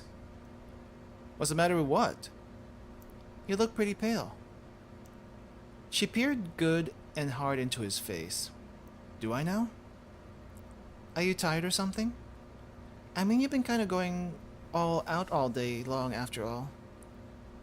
"Nah, it's nothing." Achi kept his voice nice and bright. He looks like he's sweating a little bit though. "I'm just a little hungry is all.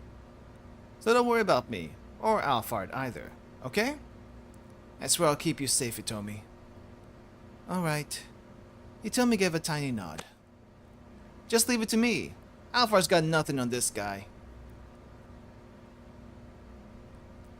Oh, they're actually focusing on the sweat. He thumped his chest in a display of bravado, but he could feel the sweat beading on his brow.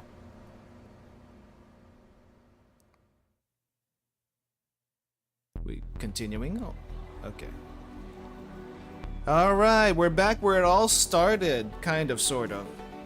When they reached the scramble, Achi took his place at the location specified by the battle plan Kano had drawn up. Hitomi was only a few meters away.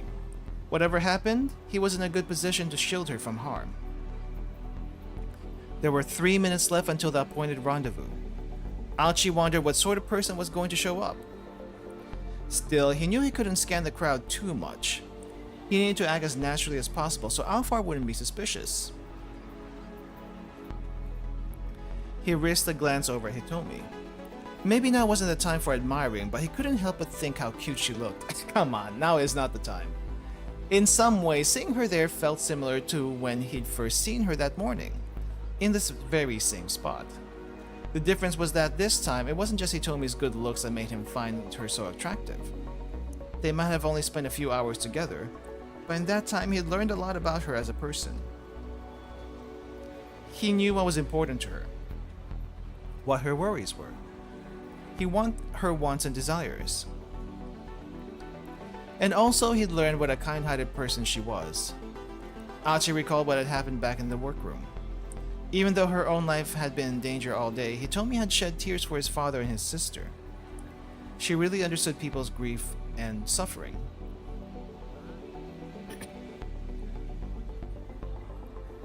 What do I do if I can't protect someone as good as her? Ashi muttered under his breath, clutching his right leg. His shin was throbbing wickedly where the pipe was smashed against it. He'd been okay walking so far, but any intense fighting and the leg might just give out. But he couldn't let himself worry about that now. If it came down to it, he'd be a human shield to protect Hitomi if he had to. Achi looked at his watch. Only 1 minute to go before 7 p.m. He glanced again at Hitomi and saw her eyes widen with surprise. Quickly, he followed her gaze across the plaza. He spotted a tall white man approaching. A tall white man? I think I know who this is. The guy has been sus this entire time.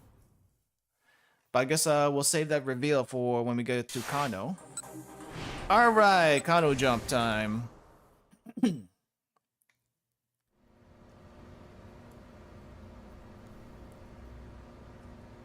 Go to Kano. 1845. It is now. Going to be 7 soon.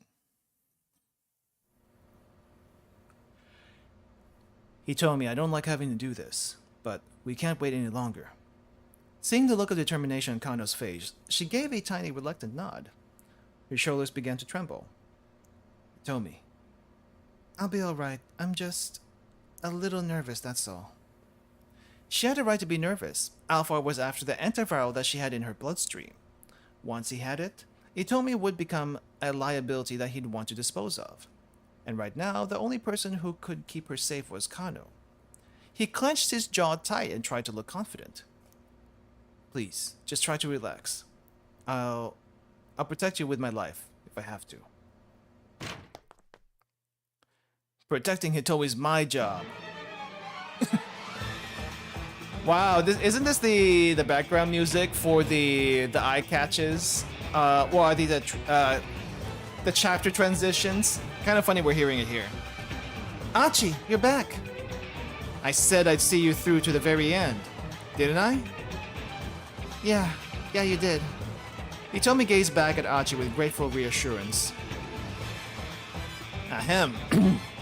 Kano cleared his throat softly. But Achi and Hitomi continued to stare earnestly at one another. Oh, they're stuck in their own world. Eventually, a tough-looking young man standing behind Achi spoke up. I've got 30. Will that be enough? Yeah, Kano nodded. That'll be fine. More importantly, have you heard what we'll be doing yet? Catch the bad guy, keep Shibuya safe. Same old thing we always do. The guy flashed a grin. You got it, Kano said. We'll be counting on you then. With 30-odd people at their disposal, they'll be able to encircle the meeting area no problem. The preparations were all set. It was time to confront Alphard at last. Alright, detective, Ashi shouted. Let's do this. Kano gave a firm nod.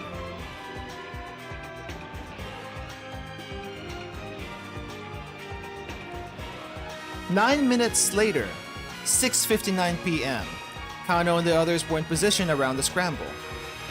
Each subtle tick of the second hand was like a sharp prod to Kano's nerves. His whole body was stiff with tension. They could not let themselves fail. There was too much at stake. Here, now, hundreds of thousands of lives were on the line. And we have an FMV. With Shibuya on lockdown, the area around the scramble had been seized by panic, and there had been multiple traffic collisions. The sidewalks were crowded with scared people. Overturned cars and abandoned motorcycles clogged the streets. What is happening? Amidst the chaos, emergency vehicles sped by at furious speeds. Oh yeah, this was from the explosion earlier. I forgot about that. But the fire and emergency personnel and even the police were short-handed, and the whole of Shibuya had begun to look like a war zone. The main roads had been blocked to normal traffic, and trains weren't stopping at the stations. In effect, the city was in a state of complete shutdown. Kano glanced again at his wristwatch. 6:59 p.m. and 10 seconds. 11 seconds, 12 seconds, 13 seconds, 14 seconds. He scarcely remembered to breathe. Hitomi stood in front of the statue of Hachiko. She wasn't carrying an attaché case this time, but the moment was otherwise a strange mirror of the stakeout at 10 o'clock that morning.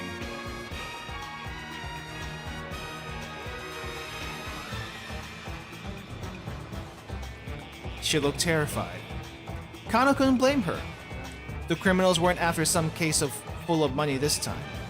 This time, they were out for blood. Literally, her blood.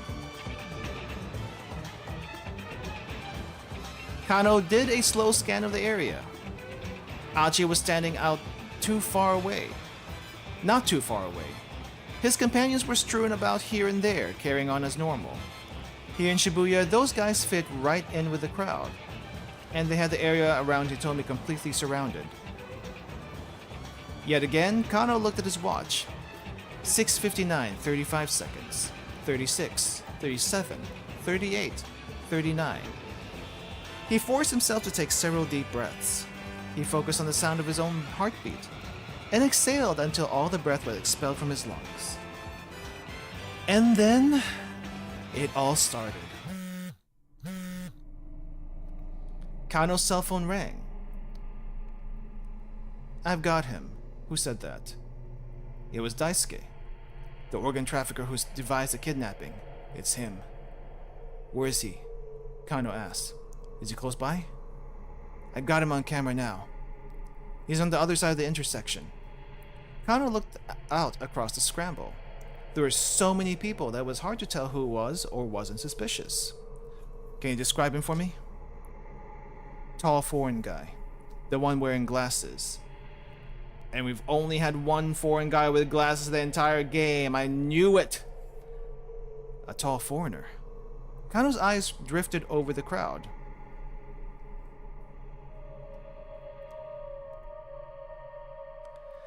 Leland!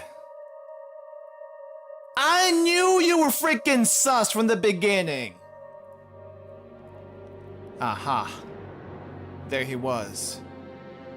And as he got closer, Kano's eyes went wide. This man was someone he'd met before. Leland Palmer. Just because you haven't been in the game for most of it, doesn't mean I forgot your freaking face. There was also Stanley, but I don't think they go. No, Stanley was committed to his thing, but Leland was sus. Don't ask me how, but he seemed sus. The lecturer from the English department at Hitomi and Maria's school. And he actually looks like a villain now. Is he Alphard? Palmer was walking right towards Hitomi. Hitomi didn't seem to have noticed him yet. When Kano glanced back at his wristwatch, it was 7 p.m. on the dot. But she knows now. When Hitomi realized Palmer was approaching her, she was too stunned to react. He walked directly up to her, the corners of his mouth curling into a smile. You could put the JoJo filler on it and it'd be perfect, yeah. "Hello, Hitomi," he said in English. "How are you doing?" "Professor Palmer? What are you doing here?" Hitomi's voice came out in an anxious squeak. Why? I'm here to take your blood, of course." This time he spoke Japanese, and with an easy fluency totally different from his usual manner of speech. "I'm the one who injected you with the Uwa virus." You! Why were you playing this off this entire time? What was even the point? "I've been waiting so long for the opportunity to arise. It's been quite agonizing, you know. Spending 6 months and more pretending to be a mild-mannered English lecturer." "Professor, you're Alphard, aren't you?" Let's get down to business, shall we? Neither of us has much time. Hitomi stiffened. Please, tell me the laboratory password. After I have your blood. This will only take a few seconds. I've got a device here that will make the extraction quite simple. No way. The password first. That would violate the terms we already negotiated. Hitomi and Palmer glared at one another. Alright. Hitomi said at last. Why don't you negotiate with Kanan instead? Kanan. Hitomi took the cell phone out and dialed. But the phone rang repeatedly and Kanan did not pick up. Kanan, where the frick are you? What's going on? Hitomi's face went pale. Come on, Kanan. Kano, standing near enough to overhear their conversation, grew increasingly anxious as he watched the pair stare at the phone. What was the right move here?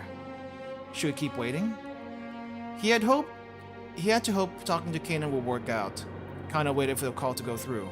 At this point, they couldn't count on Kanan anymore. Kano rushed. No, wait.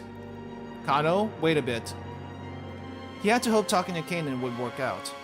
Kano waited for the call to go through. But Kanan never answered. Had something happened to her in Tatano? Kano felt his heart pounding. Now then, shall I take what I came here for? Palmer took a step closer to Hitomi.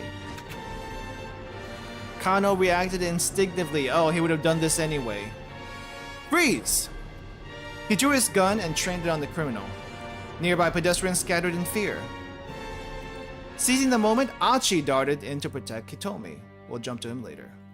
Palmer let out a tiny sigh.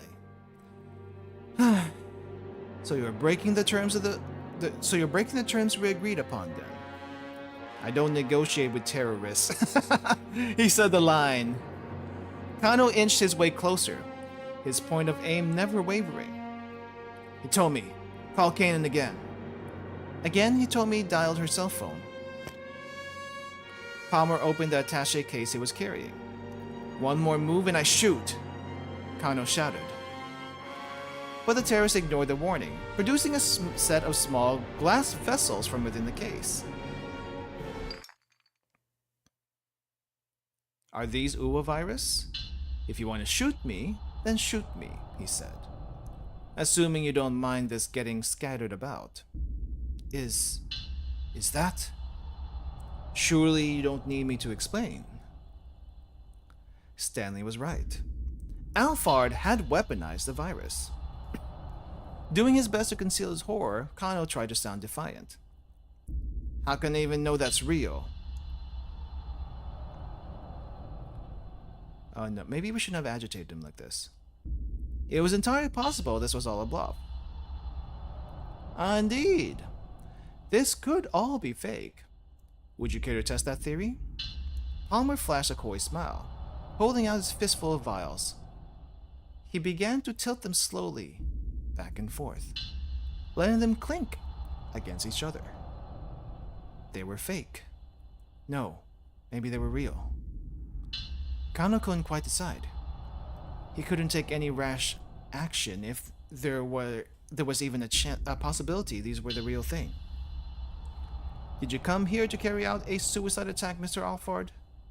Hardly. I have no desire to die here. All I want is to get a little of this girl's blood and then go quietly on my way. But that all depends on you, doesn't it? His face was overflowing with confidence. Kano couldn't shake the feeling that something was off here. Something about this man's demeanor hinted at something. Well then, what will it be?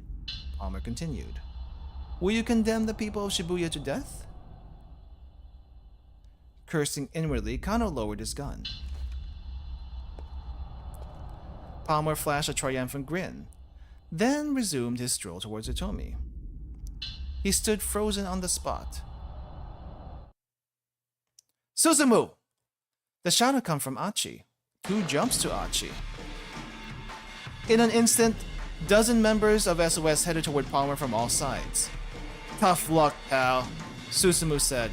Turns out we're not actually innocent bystanders.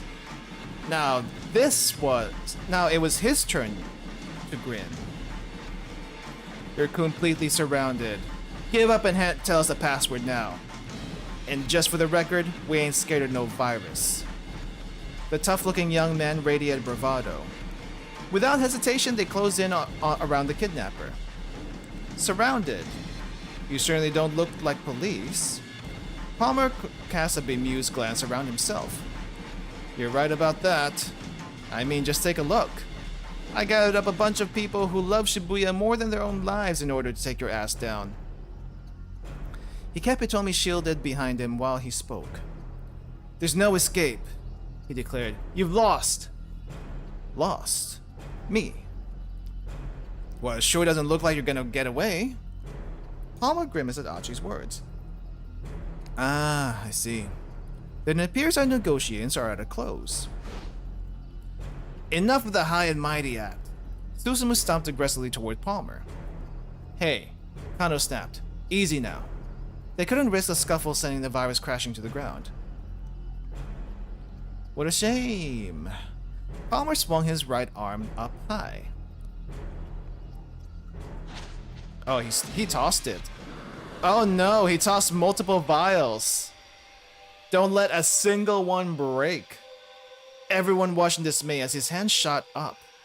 The vials he'd been holding sailed upward against the backdrop of the evening sky. And here's the worst part. Even if they do manage to catch it, these are ampules. They are designed to break if you put too much force into them. And they're not gonna be gentle coming down or into people's hands. Look out! Achi shouted. Catch him! Catch him! What?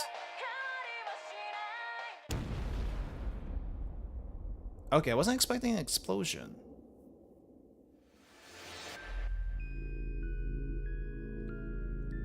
A tremendous blast blew Kano off of his feet. As he crashed to the pavement, searing pain shot through his entire body. He knew at once that a bomb had gone off. But why? It didn't make any sense. Alpha had no intention of carrying out a suicidal terror attack. Kano was certain of that. If that had been his intent, he could have just done so at any time without going through the trouble putting on this whole charade. Was there some reason that this guy would blow himself up under these circumstances at this specific moment? As he lay dying, Kano had a thought. Could it be? Had Stanley not come to the scramble because he knew this was going to happen? Why do we have Stanley in red? We don't even have Stanley as an option to jump to, but for some reason we're jumping to Stanley? A mysterious explosion. What is going on here? Hold up. What's up with this bad end? There are no hints after 1800. Oh no! We have to figure this out ourselves. Alrighty then. Jump to Achi. We have no choice. It's jumping between Achi and Kano. Okay, Achi, what are we gonna do here? If there are no hints, this is definitely the finale. Was this guy Alphard? The man arrived in front of Hitomi and began speaking to her. Hitomi, Maria, even Achi's father. This must be the guy who was responsible for everything. Achi felt a pressing urge to flatten him right there and then. Still, he knew he couldn't blow his cover until Kano gave the signal. Suppressing his raw emotions, he readied himself for action. He hurt me, I'll hurt him back. The bill is gonna come due. Protecting Hitomi has to come first. I have to set aside my hatred. Right now, I need to just focus on catching this guy. I think... Focus on catching this guy. He tried to save Hitomi last time in Kano's rap, but maybe that wasn't quite the call. Yeah. Why hasn't happened yet? Why hasn't Kano given the signal? Freeze! Suddenly Kano rushed forward, his gun drawn. Ignoring the pain in his leg, Achi dashed for Hitomi as fast as he could. He cut in between Kano and Alphard, quickly pulling Hitomi out of danger. Hitomi! Kano shouted, call Kanon again. Shielded by Achi now, she brought up her cell phone and dialed the number. But some time passed and there was no answer. Had there been some kind of trouble on Kanon's end? Looking increasingly worried, Hitomi tried calling several more times. Then Alpha withdrew some strange vials from the attaché case he brought. Kano's face wavered with alarm. This had to be the terrorist trump card then. Kano and Alpha were having some sort of debate. Achi couldn't hear the specifics, but tensions were clearly running high. Kano hesitantly lowered his gun. Let's just continue with this route for a bit. Alpha flashed a haughty, confident grin. Looks like it's time for a trump card. Suzumu! Achi shouted at the top of his lungs. At his signal, the gang emerged from the crowd, moved en masse to hem Alfred in. Surrounded. Now that the terrorist was visibly at a loss, you clearly don't look like the police. You're right about that, Achi said. I mean, just take a look. I gathered up a bunch of people who love Shibuya more than their own lives in order to take your ass down. As he spoke, he made sure to keep Hitomi shielded and behind him. The pain in his leg was getting worse and worse, but he tried his utmost to not let it show. There's no escape, he declared. You've lost. Lost? Me. Well, it sure doesn't look like you're gonna get away. Alphard grimaced at Achi's words. I see. Then it appears our negotiations are at a close. Why did he still seem so confident? Something definitely didn't feel right. It's just a bluff. I know he can't get away. He really doesn't care if he survives. He really doesn't care if he survives. Oh no. He was going to unleash the virus, accepting that it would kill him too. Alphard bent Achi's eyes, and seeing the haunted realization there, the terrorist flashed a wicked and triumphant grin. Enough of the high and mighty act, Susumu shouted. He began to stomp towards Alphard, but he didn't reach him in time.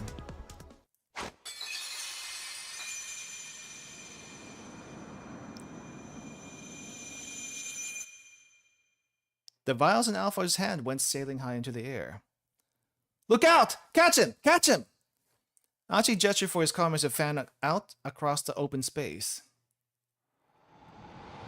Hey, Assaulty. I think we're at the very, very, very last part here. A lot has happened. A lot has happened. Then out of nowhere, a huge explosion blew Achi clean off of his feet. His eardrums ruptured and his world was engulfed in eerie silence, as if time had stopped. As he lay crumpled on the pavement, they really liked that word. The one thing that still rang in his ears was that the tinkling of glass as countless vials smashed on the concrete.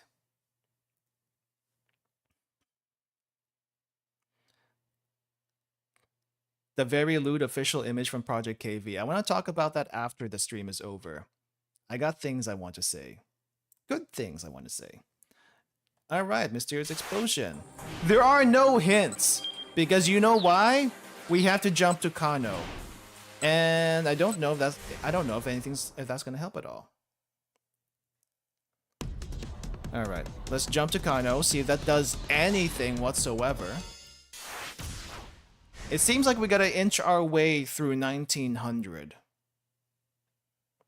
Susumu? Achi? Jump to Achi? Jump to Kano? Probably no good endings here. Hey, Fushigi Raccoon, welcome!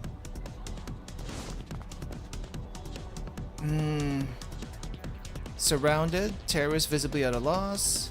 We don't look like the police. Okay. Gathered a bunch of people. Alright. Pain getting worse and worse. We're gonna skip all of this. Oh no, we're still in his route. But it seems like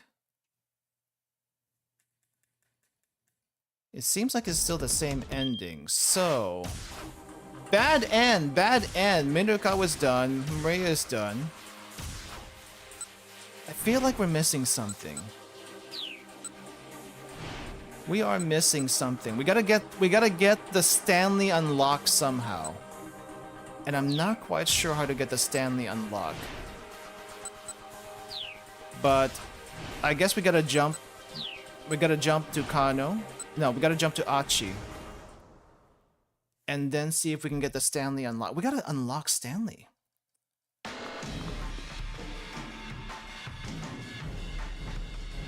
But the thing is, we also jump back to Achi here. No, that was the Achi jump. That was Achi jump. Let's see, Susumu, Achi. Wait, back. Yeah.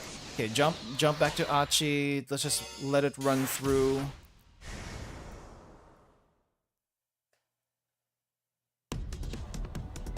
Okay. Okay, let's just let it run through. Even though it seems like the ending is gonna be basically the same.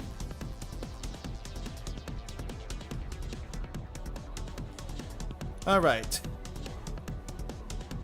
Leland being the final boss with no hints is kind of rough, not gonna lie. Something didn't feel right. It was a bluff. He knows he can't get away. Doesn't care if he survives. I wonder if what if I pick the other one? It's just a bluff. He knows he can't get away. His only chance would be to try to spread the virus around and then take off while everyone was distracted. Which meant they needed to just grab the guy and be done with it. Yeah, he never answered about Alphard. Which means he's probably actually not Alphard. Which means who is Alphard? Enough the high and mighty act, okay? Began to stomp towards Alphard, didn't reach him in time. Still tossed it, still gets the same thing. But maybe we can get the Stanley jump? Look out, catch them? Okay. Out of nowhere, huge explosion, clean off his feet. Okay. Eardrums ruptured. World was engulfed. Okay. Time had stopped.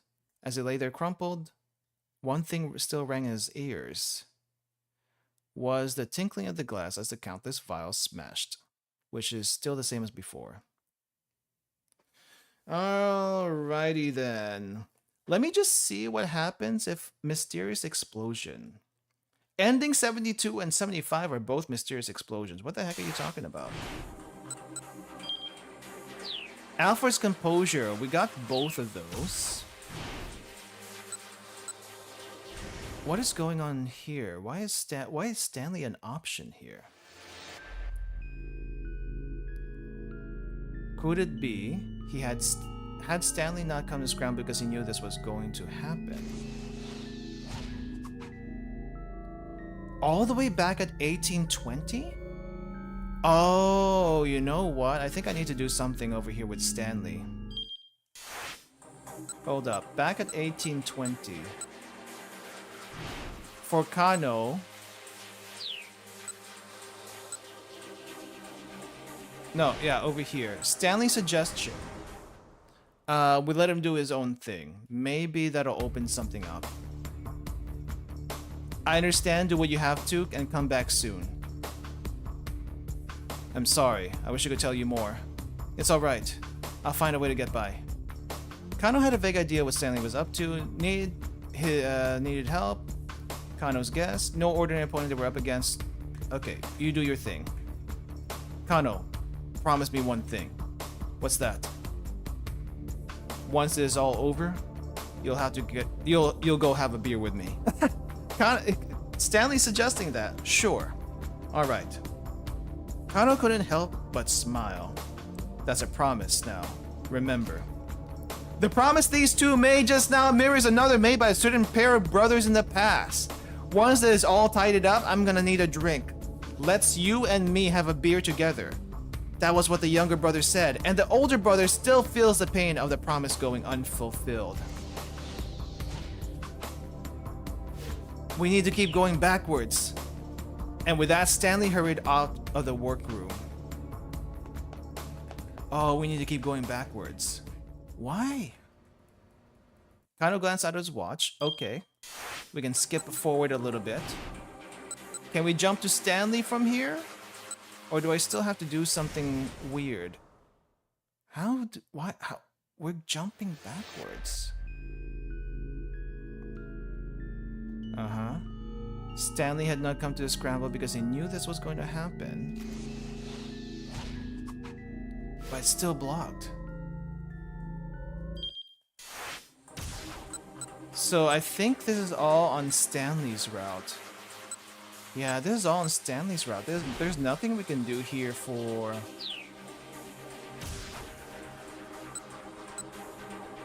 But wait, there were a few other options I didn't actually try yet. Let's try a few other ones and see if this does anything. Protecting Hitomi comes first. Can't let anything happen to her. Why hasn't happened yet? Why hasn't Kano given the signal? I'm trying to skip text. And apparently that did nothing. Let's try the first one. Hurt me, hurt him back. That bill is gonna come due. Why hasn't it happened yet? Again. Alright, I guess it doesn't really matter which ones we pick here. But I'm gonna go and pick the calm option for later. Okay. Focus on catching this guy. Okay. Wasn't happened yet. Change this one to...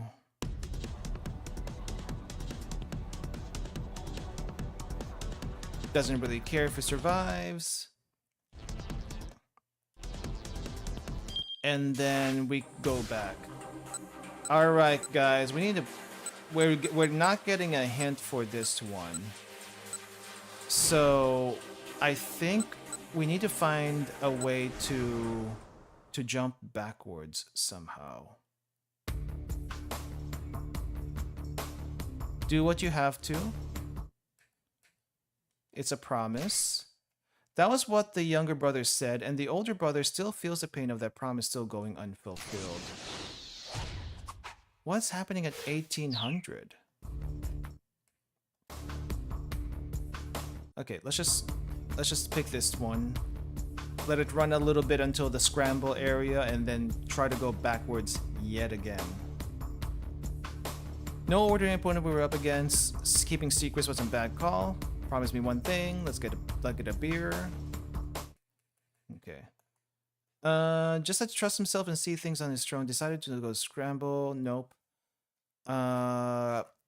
Waited for help. Okay. Go down through this. There's a lot to scroll through. What else we got? Lecturer. At this point, they couldn't count on Kanan anymore. Kano rushed into action. Hoped that Kanan would come through. Let's try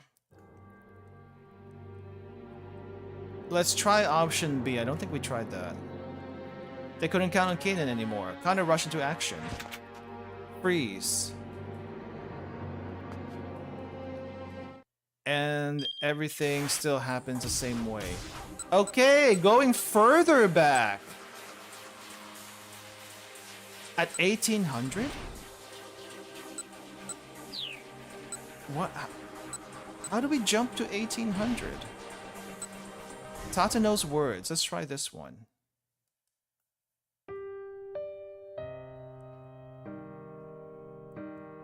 Kano did his best to quash his emotions. Okay. Okay. Then we're good. Tatsuno gave a slight nod and headed out the door.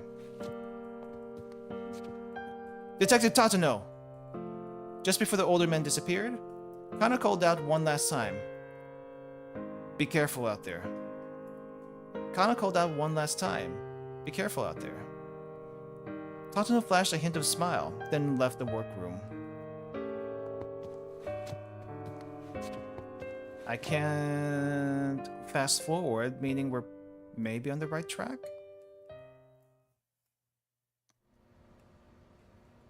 There were only 30 minutes remaining until the time when Alphard had told them Hitomi should be at the scramble. They needed to get ready for action. Is the surveillance camera system still up? Kano asked. Oh yeah, I can't fast forward here. Oh, now I can fast forward. Can we jump yet?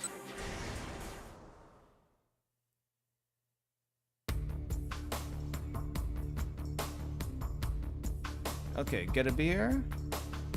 Promise.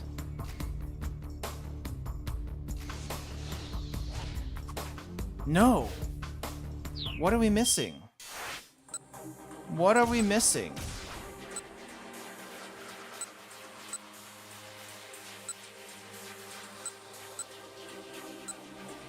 I'm not sure what we're missing. Tatano's words, Tatano's retreat.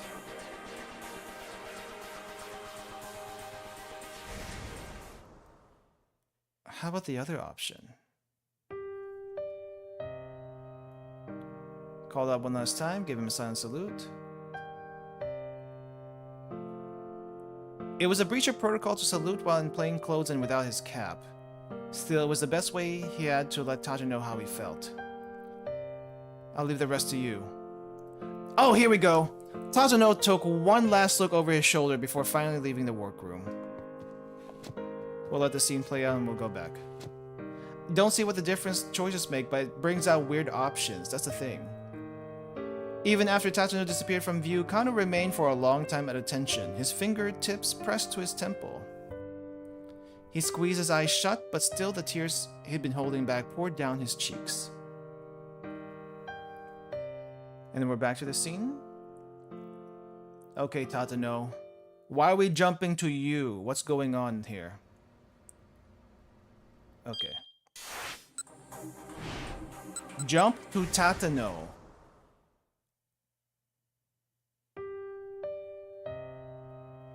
Okay. Tatano took one last look. A breakthrough! There we go. Tatano, the secret other route, as well as Stanley. Kyozo Tatano gingerly flexed his right elbow.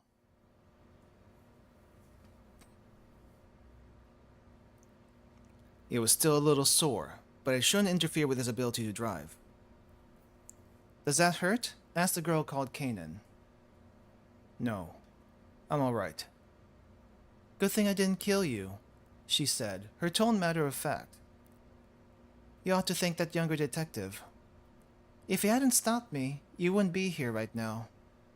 Is that right? Tatano looked over at Kano. He was talking to Achi and the others about something. The last time Tatano had seen Achi had been back at Kotono's wake. He felt a strong surge of emotion seeing how the boy had grown into a fine young man.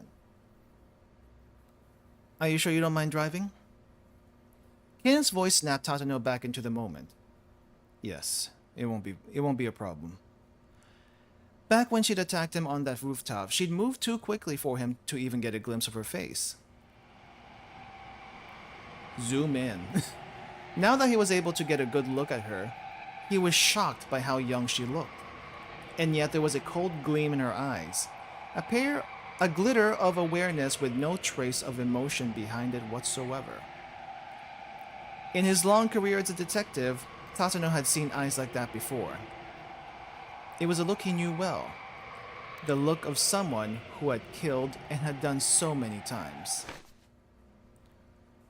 I'm sorry about all this. Oh, that was Hitomi. Please look after my sister, Hitomi said. She bowed deeply. No, I'm the one who should apologize.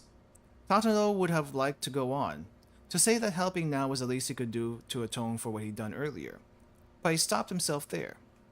Nothing he could say to Hitomi Osawa could possibly earn her forgiveness.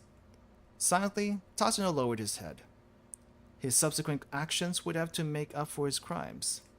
He had to hope that this was possible. Kanan, you look after my sister too. Hitomi bowed once more. You two know each other? Oh, you two know each other?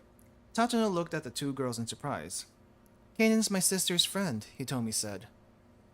I just met her for the first time today.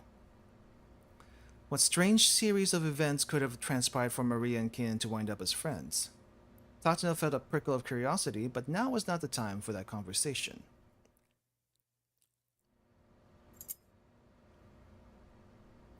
Daisuke reappeared. He had gone to fetch his car keys.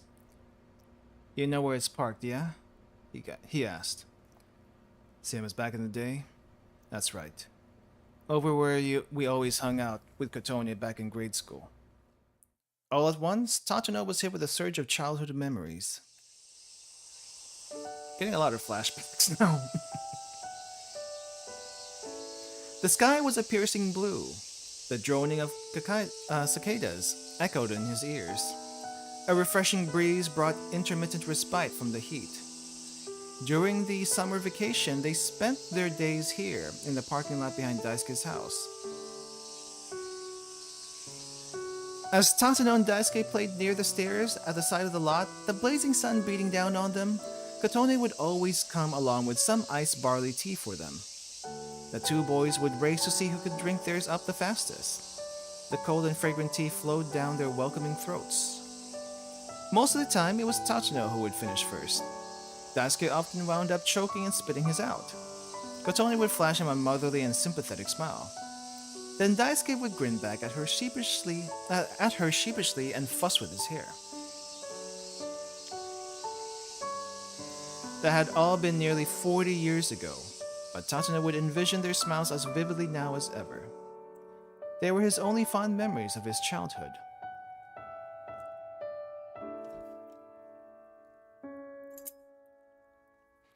Tatsuno took the keys from Daisuke, clutching them firmly in his fist. All right, he said. We'll be back. He lifted up Maria with Kanan supporting her on the other side. He began to head for the door. Then Kano called out to him. Detective Tatsuno, There was a look of sadness on the young man's face. Don't let yourself become a detective like me. Tatsuno had the words right on the tip of his tongue, but he swallowed them back down. It suddenly seemed petty to trivialize the aspirations Kano had held for so long. Once Maria is safe, I'll turn myself in. After he made sure that Maria got to the laboratory, he would cease to be a detective. Instead, he would simply be a criminal. In Japan, a charge of plotting to commit the crime of murder carries a prison term with labor of no more than 2 years. 2 years is not terrible, at least, but still terrible. But despite the failures that had brought him to his position, nothing he had said up until now had been a lie. Of that much, he could be proud. Never lose sight of what you're supposed to protect. Ever. He could at least try to be the detective Kano had admired until the very end. As Tatsuno left the room, Kano saluted him crisply. Ordinarily, a detective wouldn't salute in plain clothes or without his cap. The little breach of etiquette just showed all the more clearly how Kano felt. If Tatsuno hadn't been holding Maria up, he would have returned the gesture.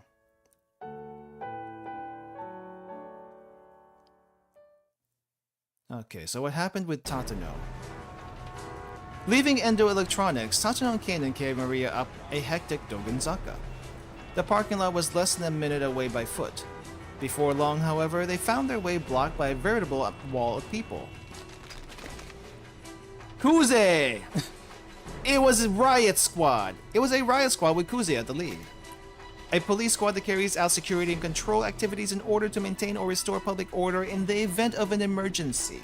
The Tokyo Metropolitan Police Department has 9 riot police units, along with a support vehicle unit for a total of 10 such squads. These also comprise teams that carry out certain specific functions such as the Explosive Ordnance Division and Chemical Defense Unit, a lot of stuff. Director Kuze. Tatsuno, what are you planning on doing with that girl? What are you planning on doing with her? I already informed Kano that she's to be put under quarantine. If she's allowed to remain free, all of Shibuya will be in danger. Kanan took a step forward. Tatsuno could sense that she was about to move in for the kill. Easy now, he said softly. Wait. As skilled as Kanan was, she was no match for an entire armed police squad. You think so? I'm not gonna take them all. I'm not gonna take all of them on, she murmured. I'm just going to take the man in charge hostage. Tatano swallowed. Capture Kuze and then run off? It could work. Considering the time limit they were facing, he knew that they had to find some way to force their way through here. Still, given how far they'd still had to go to reach the laboratory, he wanted to avoid direct conflict as much as possible. Give me 1 minute. No, just 30 seconds. Tatano turned and stared at Kuze. The two had known each other since their rookie days. Director Kuze, tell me, what is it that you believe in? What do I believe in? Yes. Weren't you always the one who said that you needed to put faith in your subordinates no matter what? Well, yes. That's right.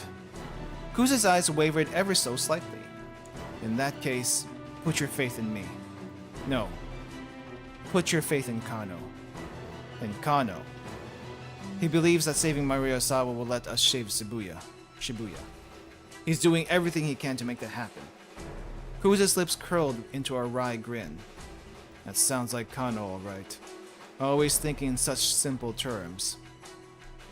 Usually the simple answer is the right one, sir. People like you and me overthink things. We make them more complicated than they need to be. Just consider for a moment. Will putting Mariyosawa under quarantine clear up this case? No, it won't. So long as we don't know how she was infected with the virus, we can't rule out the possibility that other people have been infected as well. Tatano kept his eyes locked on Kuze's. Director Kuze, right now, what we need to do more than anything is get our hands on that antiviral drug. We need to be helping Kano. Please, sir. Kuze furrowed his brow in thought for a few moments, then shook his head. Tatano, buddy, come on. I can't do that. You gotta understand the position I'm in. The director's voice squeaked into his childish register. Kaina narrowed her eyes. What's this guy's deal? She whispered. Well, it's hard to explain. But when his voice gets like that, it means... He was being completely serious. They were going to have to go break through by force. He was confused. Now was their chance to make a run for it. I guess just make a run for it. He was confused. Now was their chance to make a run for it. Tatano signaled his eyes to Kanan, then got ready to sprint past Kuze and his team. He didn't get the chance to, though. Ah! Suddenly, Kuze let out a pained yelp. Then, as Tatano watched in surprise, he proceeded to collapse onto the pavement. Ah! It hurts! It hurts! Have I been infected with a virus too? The riot squad immediately rushed to the director's side. Oh, Kuze is acting up. Wow. As Tatano stood there dumbstruck, Kuze secretly flashed him a knowing wink. That was a terrible performance, Kanan muttered. Yeah, but it was a tour de force as far as I'm concerned. Inwardly, Tatano gave his boss a nod of respect. Tatano! Oh, Kuze! Wow. Nice save. Slipping past the riot squad, he and Kanan headed for the parking lot. Several members of Kuze's team hurried to chase after them. Don't follow them! Kuze cried out as he writhed underground. Everyone, stay back!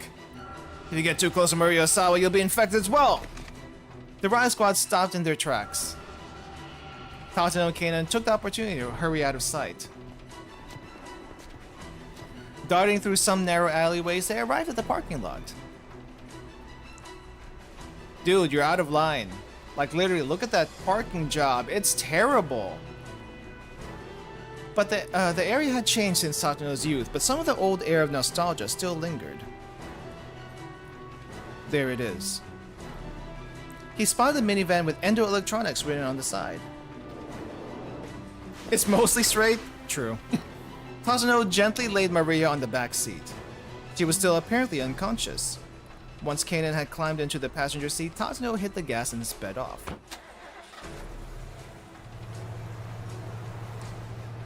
How far is it to the lab? Kanan asked. Normally it would be about 15 minutes, but with this traffic it's hard to say.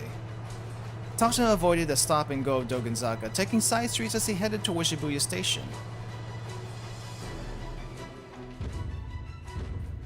Police! Once they had re-emerged on the main thoroughfare, however, he spotted a checkpoint set up ahead.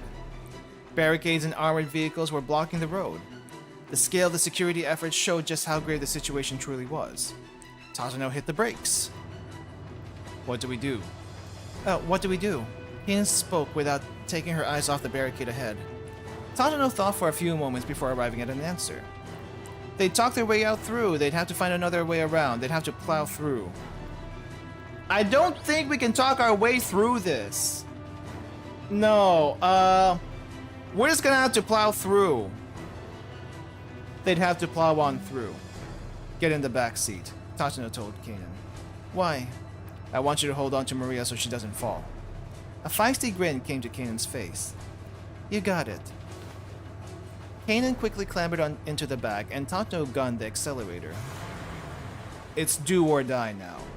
Takashino clenched his teeth as the van picked up speed. Then a patrol car came roaring out of nearby side road. Oh no, did we get stopped? What the? Reflexively, Takashino eased up on the gas. The police cruiser cut in front of the minivan? Turning to head right towards a roadblock? What? Look at this guy on the corner. He's hilarious. Crashing into the barricade, it plowed on through, not stopping until it slowed up onto the curb beyond. Who drove up? Is that Stanley? Is that Stanley in there? The car's impact had made enough space for another vehicle to slip through in its wake. Alright, here it goes. The minivan barreled on through the checkpoint.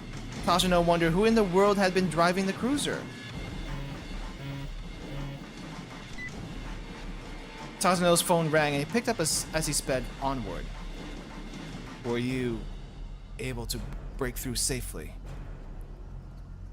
Oh no, it's Kajiwara! Oh no, it was Kajiwara! It was the voice of Detective Kajiwara. Takashino had thought he was at the Osawa residence. That patrol car just now. That was you? A call came in from Task Force HQ, saying that Kano had found Maria. I figured maybe Kano was planning to take her to the Okoshi pharmaceutical, and so I thought he'd need to make his way through one of those checkpoints here. But the fact that it was you, Detective Takashino, now that was quite unexpected. He let out a weak chuckle. Kajiwara, are you hurt? Oh, he's hurt. He's hurt. No, don't worry about me. Just, please, help Maria. I made a promise to her father that I'd save his daughter, no matter what. Takashino could hear the energy draining from Kajiwara's voice. Understood. I'll keep that promise for you then. Thank you. The line went dead, hopefully not him too. He crashed headlong through that barricade. There was no way he'd come out of that uninjured. I'm sorry, Kajiwara, Takashino said to himself under his breath, and thank you. He bit his lip, then stepped hard onto the gas. Keep out? Wait, what are we gonna keep out now? Wait, I guess, do we have to jump from... Do we have to jump from here? Hold up, not Minakawa. Kano... Tatano... Countermeasure... Here? Brother?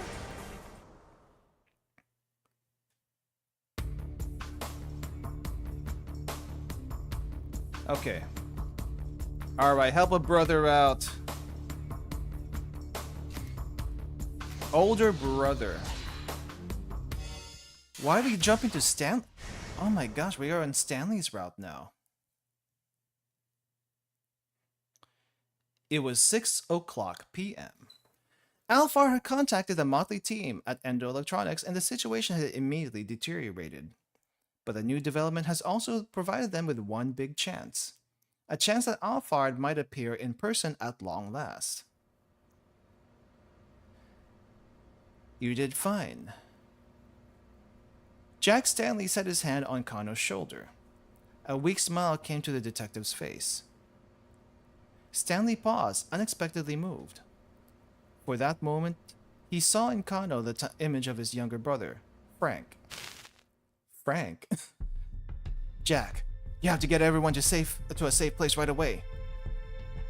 Frank's nervous shout echoed through the hotel lobby.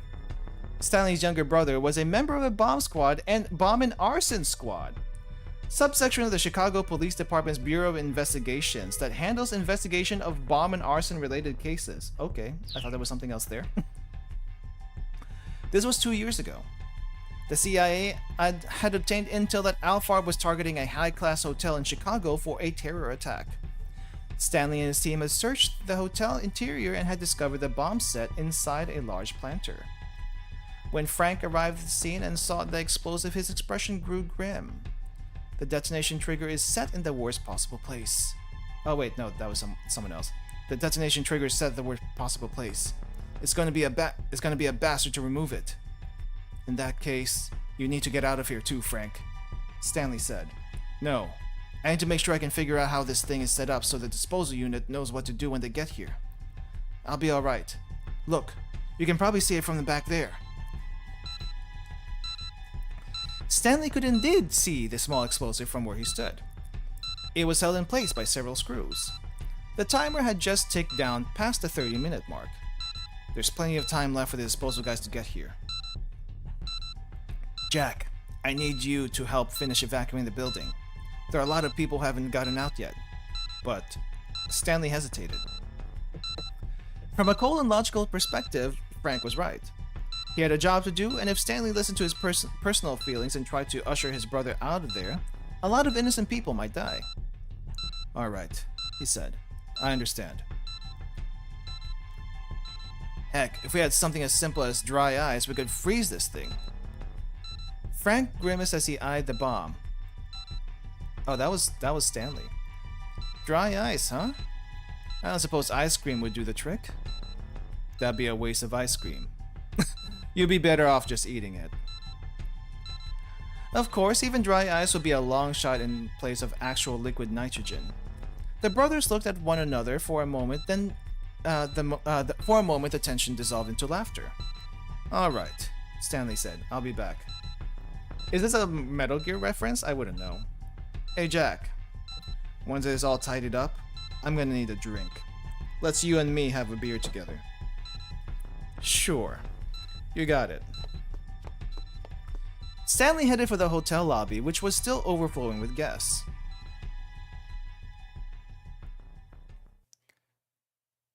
You made the right choice here.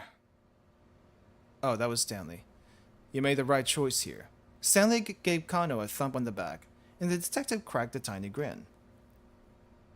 What about my choices, though?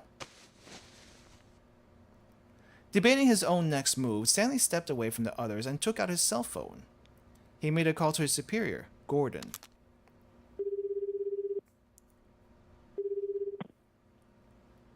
It's me, he said. What's the situation? I hear the Japanese police want to put Maria Osawa under quarantine. I'm assuming that's your order, sir? It is. There are too many important people in Shibuya. We can't allow that virus to get loose. Besides, we know now that Alphard is after Hitomi Osawa. There's no reason to leave Maria at large any longer. If you put Maria Osawa under quarantine, she is going to die. I know that. But there will be far fewer victims as a result. Gordon's words made something inside Stanley snap. In that moment, he lost any inclination to report that he was with Maria. Failure to do so would be dereliction of duty on his part. He knew that well enough. He knew it, but the fact couldn't overcome his revulsion at Gordon's callous attitude towards Maria. Victims are still victims, he said. What was that? Nothing, sir. I'll continue my operation to apprehend Alphard. Stanley hung up the phone. He didn't care if his superiors took action against him once this was all over. They intended to sacrifice one person in order to save the lives of countless more. From a purely objective standpoint, it was the right call. But what if that person was a loved one? What would they have done then? The dilemma gnawed at the back of Stanley's mind. He couldn't shake the feeling that it was wrong to just accept the lesser of two evils, to sacrifice an innocent for the greater good. No, damn it. He would save that one life and then save the lives of the many. He needed to find a way to avoid the so-called easy way out, no matter what it took. He wasn't about to add a second big regret to his life. Not this time. Saving Maria was the right thing to do. His judgment wasn't wrong. Of that, he was sure. He reaffirmed that to himself inwardly over and over.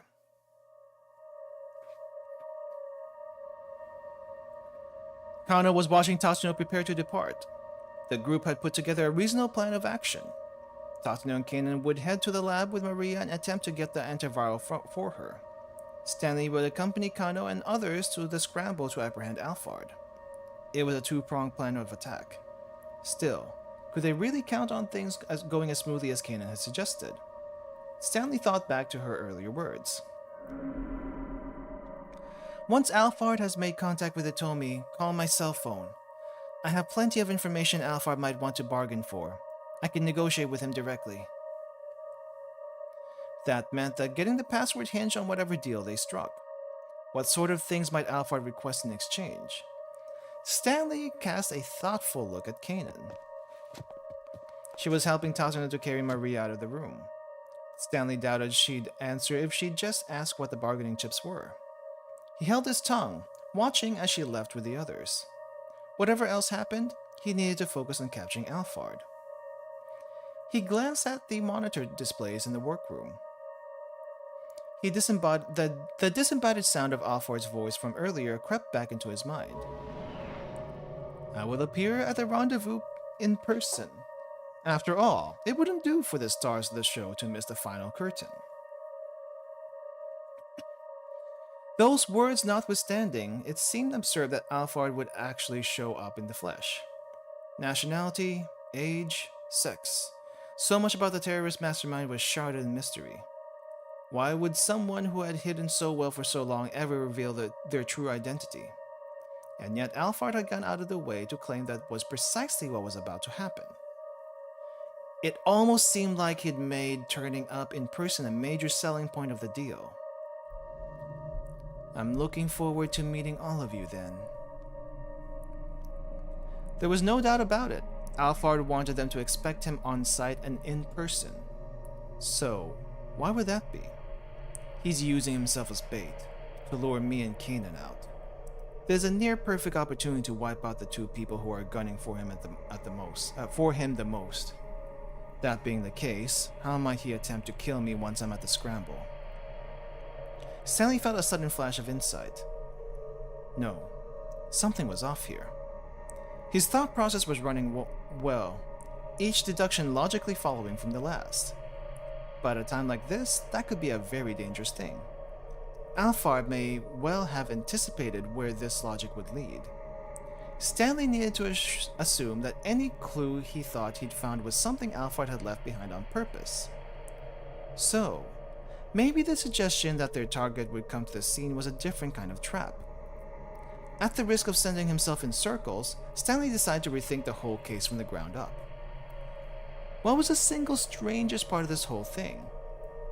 Aha. There we go. Why had Alphard put an amateur like Daisuke Endo in charge of the kidnapping? Sure, being able to get a heart for his daughter gave Daisuke a strong incentive, but there still had to be a reason why he'd been chosen. If the kidnapping had failed, what would have happened then? Of course, this was Alphard they were dealing with. Maybe the possibility of failure was somehow part of the plan.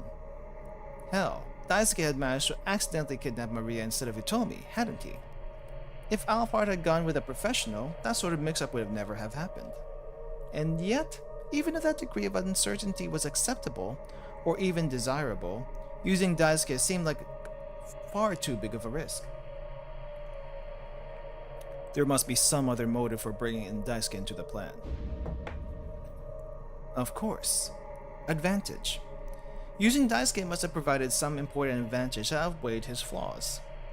It was the only thing that made sense, which meant that the reason Alphard had Daisuke carry out the kidnapping was to create an alibi to keep his true identity secret, to carry out some other objective. He'd set up the kidnapping, devised a ransom relay, and kept the full attention of the police on hand. All the while, Alphard himself was working towards his true goal, getting Hitomi's blood, which meant that Daisuke kidnapping Maria by mistake what had in fact been a misstep.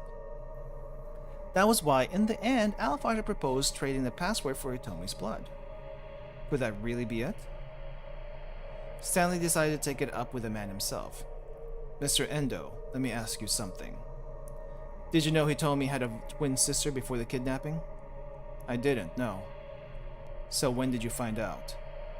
After I had Maria kidnapped. The organ trafficker took one look at her and said I had the wrong girl. Said I was supposed to have abducted the younger one. He had never mentioned Hitomi having a twin before this all started? No. If I had known, I'd been a lot more careful.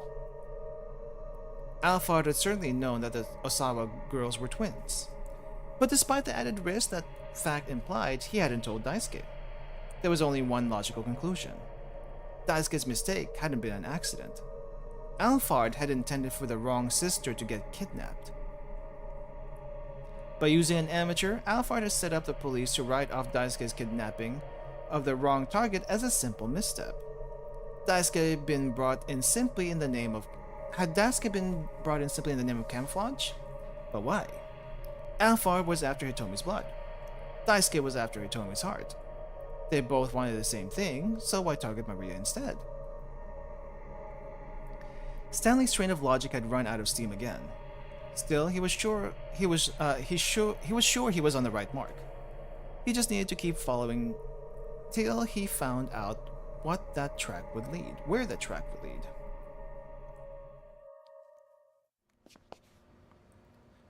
Where's the storeroom where you were keeping Maria? He asked. Daisuke hung his head. It's out behind the shop. Why do you ask? Would you mind showing me? There's something I'd like to check. At this point, he needed to go back over everything right from the beginning. He followed Daisuke out of the storeroom. Speaking of this storeroom, Daisuke said as they were walking to the back part of the building, there's something I've been wondering about. Just how did Maria manage to escape in the first place?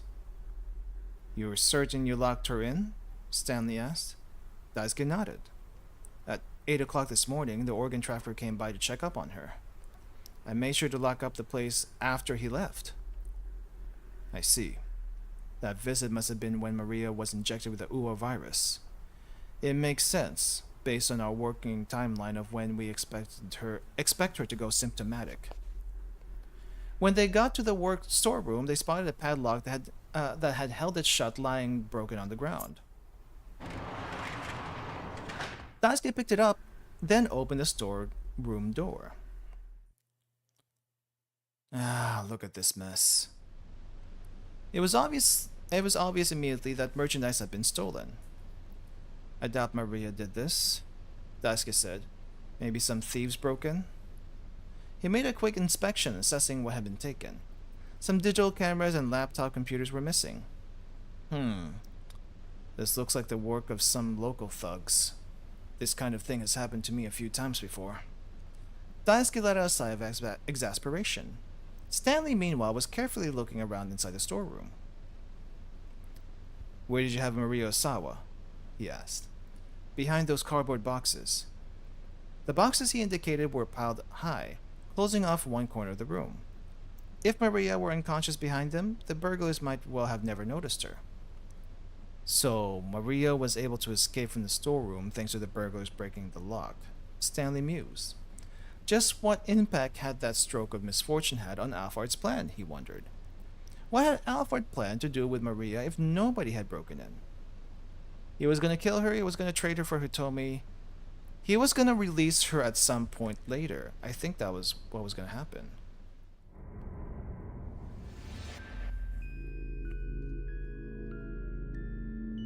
Since he'd gone to the trouble of infecting her with a virus, it only made sense. Lucky based on what everyone was where everyone was? Yeah.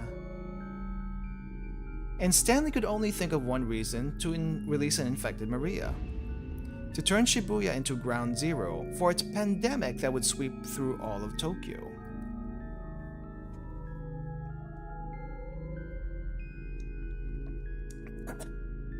A virus with a mortality rate of 100% would have spread throughout the region before anyone even realized it. It would be impossible even to calculate the scope of such a disaster. First, it would run the circuit around the Yamanote line, and then, if any of the infected happened to head toward the airports at either Haneda or Narita, the virus would spread throughout Japan and the rest of the world in a matter of hours. But that hadn't come to pass. They'd managed to secure Maria before she could develop symptoms and become infectious. Is that because we were better than Alphard? No, that can't be it. Alphard wasn't the sort to commit such indiscriminate acts of terror. The threat of the infection spreading, horrific as it was likely just cover to hide some other scheme. And then, that was what was the ultimate goal. Stanley didn't have enough clues to go on. Stanley made his way behind the stack of cardboard boxes. He spotted something had fallen on the floor. It was a cell phone. Next to it was a woman's handbag. Stanley unzipped it. It held a jumble of makeup, tissues, and other personal effects, but nothing at all unusual. If he was going to find any clues here, it would probably have to be from the cell phone. He tried turning it on. There was no response. It appeared to be broken. Let me see that, Daisuke said from behind him.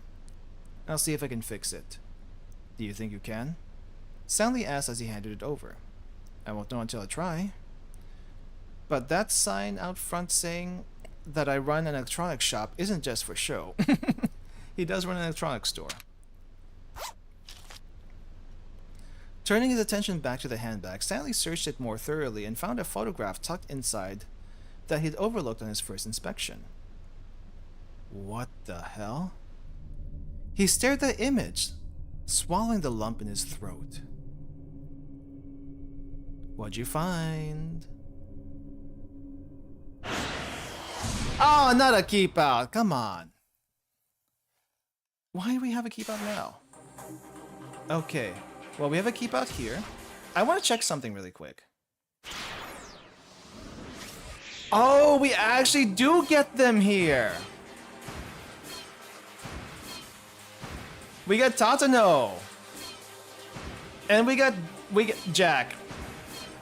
Jack, right. His first name is Jack. I almost forgot about it. Oh, we get 5 people again. Oh no. This is a chapter right here. Before we see what he sees, let's check out what Tatano is up to. It seems we were able to break through his keep out.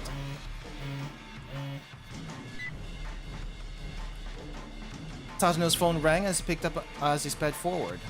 Able to break through this safely, Kajiwara. Can we go forward here? I guess we have to keep going. Patrol car, was that you? Call came in. Maria figured Kano was planning to take her to the pharmacy. So, you instead. Huh, okay. Right. He let out a weak chuckle. Are you hurt? Yeah, he's hurt. He's got blood coming out from his head. But he'll be okay, I think. That's not enough to kill him. But the guys that he ran over, I don't know about that one. They might be in the hospital for a bit. He crashed headlong through the barricade. There was no way he'd come out of that uninjured. I'm sorry, Kajiwara. Tatano said to himself under his breath, and thank you. He bit his lip, then stepped hard on the gas again. Oh wait, it's still a keep out? Wait, I thought we were done here. Okay then, well, keep out. We have another thing. This is 1820-ish. Achi? Wait, hold up. Why are these both free? We're gonna go there later, but why are these both free? There's another place. Wait. There's a jump here that we need to check out first. Nope. Jump here. Achi. Jump here. Brother. Okay, Kano, I think we need to... We need to get you to die again. I feel like that's gonna need to happen. Okay. Go through here. What a shame. What a shame, what a shame. Palmer swung his right arm up high. And this happens again. We need to get that second lockout with the second jump from Kano. Right. Okay, keep going, keep going. Do do do do do do. Wait, as he did. Wait, hold up. Did I miss something? It seemed impossible that Kano's team would be able to keep them all from shattering against the ground. Oh wait, what? Okay. As he did, he caught sight of Palmer speeding away. Kano made up his mind on the spot. There was only one right call here. And he needed to make it. He had to protect the lives of the people nearby. He had to chase after Palmer. I think if he protected the people nearby... No. Chase after Palmer. He had to chase after Palmer. It didn't matter if he didn't grab the vial. Something about the way this was playing out made Kano sure of it. Calling upon all his rugby training... Rugby training! He broke into a sprint. Deftly dodging through the crowd, Kano kept Palmer in sight. He would catch him. One way or another, he was going to bring this bastard down. Steadily, he gained on his quarry. At last, he drew within striking range and immediately dived into an expert tackle. He caught Palmer around the waist. Their bodies collided with violent force. Oof. Palmer went down flailing and hit the pavement hard. Even then, he tried to resist, but Kano straddled him and held him down. "Tell me the password!" Kano snarled. The kidnapper sneered triumphantly. "You made the wrong choice." Wrong choice? The Uwa is out now. Now nobody can be saved. You just killed everyone in the city. No, Kano shot back. Nobody's going to die. And what makes you so sure of that? The way you fled the scene just now. If the virus had really been in those vials, you could never have hoped to escape infection. Running off on foot would be pointless. Palmer said nothing, which means there was no virus in those vials. They were just a decoy in order to buy you time to escape. Now Palmer gritted his teeth and glared up at Kano. The look on his face confirmed the detective's hunch. But more importantly, it was your eyes. You didn't have the eyes of a man who was putting his life on the line. My eyes. Who do you think you are, Sherlock Holmes? I know full well the look of a man's eyes when he's willing to die. This guy. In the back of his mind, Kano replayed the moment when Tatsuno, doused in gasoline, had marched into the financial office to talk down a would-be arsonist. Now then, the password. He probably doesn't even know the password. Give it to me, now! Kano tightened his grip on Palmer's collar, but the man just gazed back at him with an icy glare. Let me have Hitomi Osawa's blood. That was our original deal. Kano wasn't surprised. He'd known it wouldn't be easy to get him to talk. Maybe it really would be impossible to strike a deal without Kanan. But if getting her on the phone wasn't an option, Kano had to figure out something else. Sweat beaded on his brow as he cast about for ideas. Then he happened to catch sight of a car that had been overturned by an accident nearby.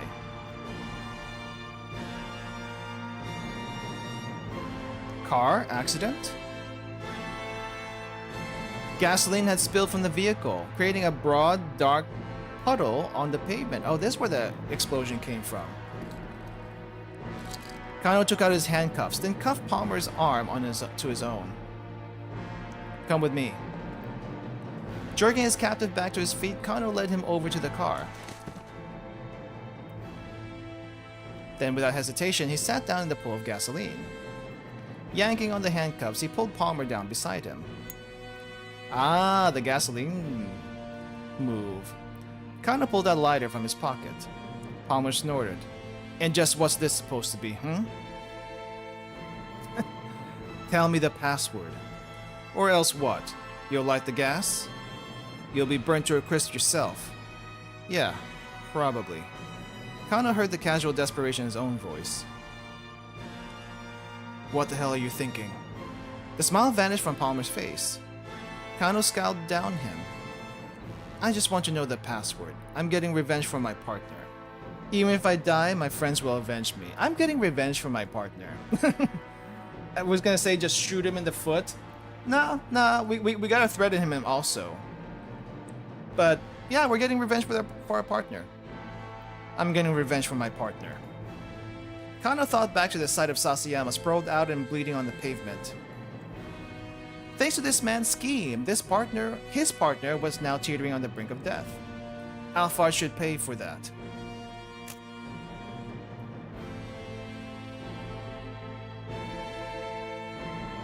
Is this a bad end? I hope not. Calmly, Kano flicked the lighter on. You can't be serious. Palmer's eyes fixed on the tiny flicker of flame. The password. You value your life so little? The password! In his mind, Kano could see the pages of the Dick Diary clear as day. Dick Dictum number 1. Never lose sight of what you're supposed to protect. Ever.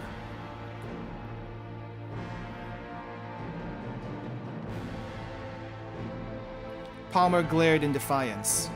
Kano brought the lighter closer and closer to the gasoline. He could practically feel his own life growing shorter as his hand descended. And yet he felt no trace of fear. His body was numb, his senses strangely distant. Time seemed to slow. The world around him dissolved into a blur. He was surprised at how calm, how remote he felt, here in the midst of this life or death confrontation. And then, far in the depths of Palmer's eyes, he saw the barest hint of doubt. He fixed his gaze on the point of weakness and did not look away. Palmer's shoulders slumped perceptibly. Now Kano was certain of it. This was a man who'd never put his life on the line before. Chizuo's words sounded in the back of his mind. You need a cool mind, but a fiery spirit. A detective without both of those is worth nothing.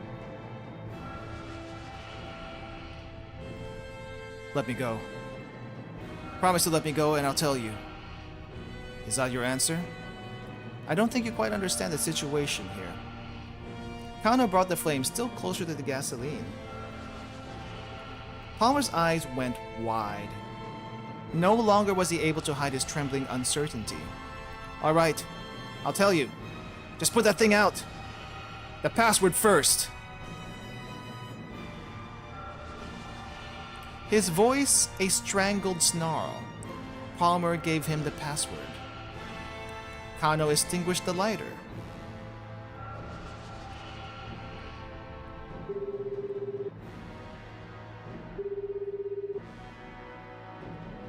Pulling out his cell phone, Kano dialed up Osawa.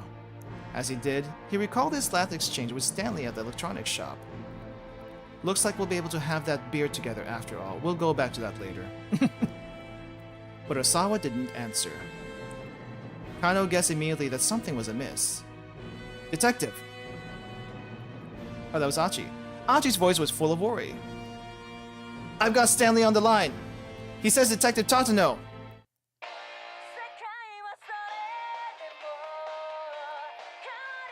And the explosion still happens regardless. Okay. Well, we know this guy's not Alphard anymore. Kano didn't get to hear the rest of Achi's words. A thunderous blast hurled him to the pavement. Where had the explosion come from? His lighter certainly hadn't set the gasoline ablaze. Kano hadn't been that clumsy. So what had happened? Only one possible answer came to mind. Palmer had blown himself up. But that only confused Kano further. His captive had already given up the password. What would prompt him to set off a bomb at this juncture? As he was losing consciousness, Kano continued to rack his brain, but he found no answers.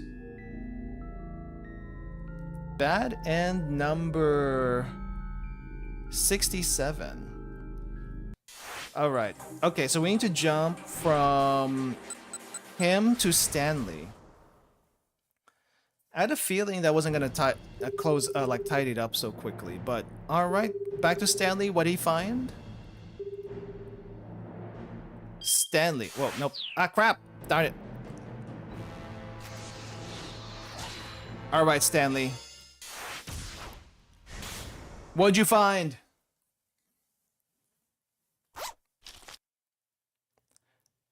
Turning his attention back to the handbag, Stanley searched it more thoroughly and found a photograph tucked inside that he'd overlooked in his first inspection.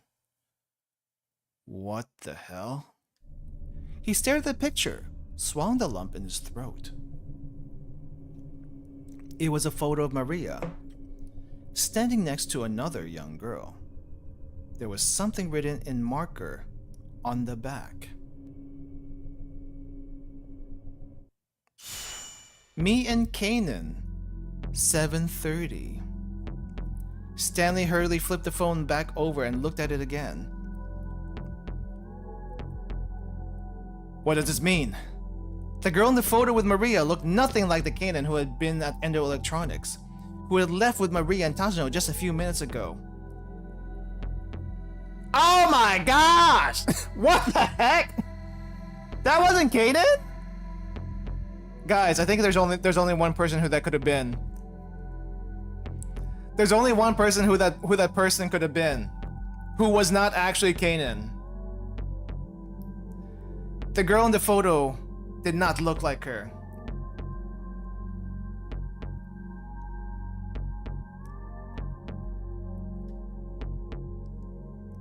But if the girl they were working with wasn't Kanan, then who was she? Only one person. Only one person left. No. No. No. Stanley felt his blood run cold. Could she be? Was she Alphard? The more he thought about it, the more it all added up. Assuming Alphard were masquerading as Kanan, the whole sequence of events suddenly began to make sense. She was strikingly audacious and fiendishly clever, but she hadn't outmaneuvered them just yet. As luck would have it, they still had a chance to stop her. At long last, Stanley could see the outline of Alphard's plan. Her goal was to get the antiviral. But extracting the DDS from Hitomi's blood wasn't enough. Akoshi Pharmaceuticals still had the drug at their laboratory. The antiviral's value came specifically from having a monopoly on it, which meant that in addition to obtaining the drug herself, Alphard also needed to destroy Akoshi's research facilities. That was the crux of her plan.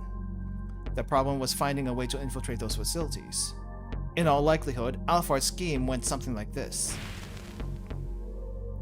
Have Maria Osawa kidnapped, then infected with the Uwa virus. Then after that, eliminate Tanaka. Once Osawa learned that Maria had been infected with the virus, he was certain to use antiviral on her. But he'd need his partner Tanaka in order to access the storage facility, and Tanaka was dead.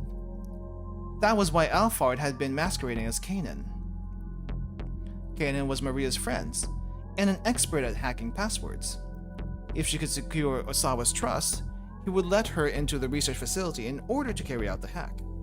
That's why Alphard, in the guise of Kanan, had saved Hitomi's life repeatedly. Getting Hitomi to trust her would likewise earn the trust of her father. There were still some finer details that remained a mystery. For instance, how was Alphard going to destroy the lab? Still, Stanley could look into that once he had her in custody. This also kind of explains why Despite having met quote-unquote Kanan before, out in the streets, we never did get a clear shot of her in the flashback. She was always hooded, because they didn't want to give away that the person who claimed to be Kanan wasn't actually Kanan. Yeah. He needed to move quickly and stop her from ever getting into into the Akoshi facility. I fixed it. Daisuke approached Stanley and held up Maria's cell phone. Well, as best as I could at any rate. It looks like it'll get a signal, but whatever data was on it is all gone. I see. Stanley took out the cell phone and put it in his pocket. He'd hoped he might be able to learn something useful from it, but luck evidently wasn't on his side. He was just going to have to go up against Alphard with what he already had. Now that he guessed what was really going on, Stanley went to talk to Kano. You need to get to the scramble without me. Oh, he found all this out before... Why didn't he tell him? Wait, why didn't he tell everyone here? What? I'm confused about that part. What? Kano was visibly shocked. Where's this all coming from? Where's this all coming from all of a sudden? Please don't ask me to explain. Something else has come up, and I have to see to it. Right. Stanley hated having to do this. He wished he could explain everything. But if he made any unusual moves now, there was a risk that Alphard would pick up on it. It was better to keep his companions in the dark, just in case. I understand, Kano said. Do what you have to and come back soon. I'm sorry. I wish I could tell you more. It's all right. I'll find a way to get by. Kano gave him the thumbs up. The sight brought back some painful memories. Up until just a few hours ago, Stanley had instinctively seen Kano as all too naive. And now, he finally knew why. Kano was just like his younger brother, Frank. I'll flashback again? The same thumbs up. They might have looked very different, but in the way they mixed up their responsibilities with their personal feelings, they were totally alike. Stanley couldn't discount that naivety. In the end, it was all part of the human condition. Jack, are you really okay with this? Frank cast an anxious look at his older brother as they made their way onto the University of Chicago. A private university in Chicago, Illinois. I thought that was a public university. It's not? LULdog is one of the foremost research institutions in the US. More than 90 alumni have been awarded Nobel Prize. The school has made a number of major contributions to the world beyond simple academics, including the construction of the world's first artificial nuclear reactor, Chicago Pile 1, and the Chicago School of Economics, a school of economic thought that stresses monetarism. I don't know how much of that is accurate, but okay. It's my responsibility to look after you, Stanley told him. As long as you take your studying seriously, I'm all for it. Frank had been worrying about tuition costs as he prepared for college. After losing their parents 5 years earlier, the two had struggled to get by. Yeah, but... Stanley set both hands on his brother's shoulders. Listen to me, Frank. You're my brother, and I care about you. I just want whatever you do to be something you can be proud of. Alright, Jack, I hear ya. And thanks. Yeah, it's nice not having seen Harvard, Oxford, MIT. Chicago doesn't get any recognition, but I guess it has some things going for it. Kano, promise me one thing. What's that? Once it's all over, you'll have a beer with me. Sure, alright. That's a promise now, remember. Kano flashed him a grateful smile. And in that smile, Stanley again saw a little something of Frank.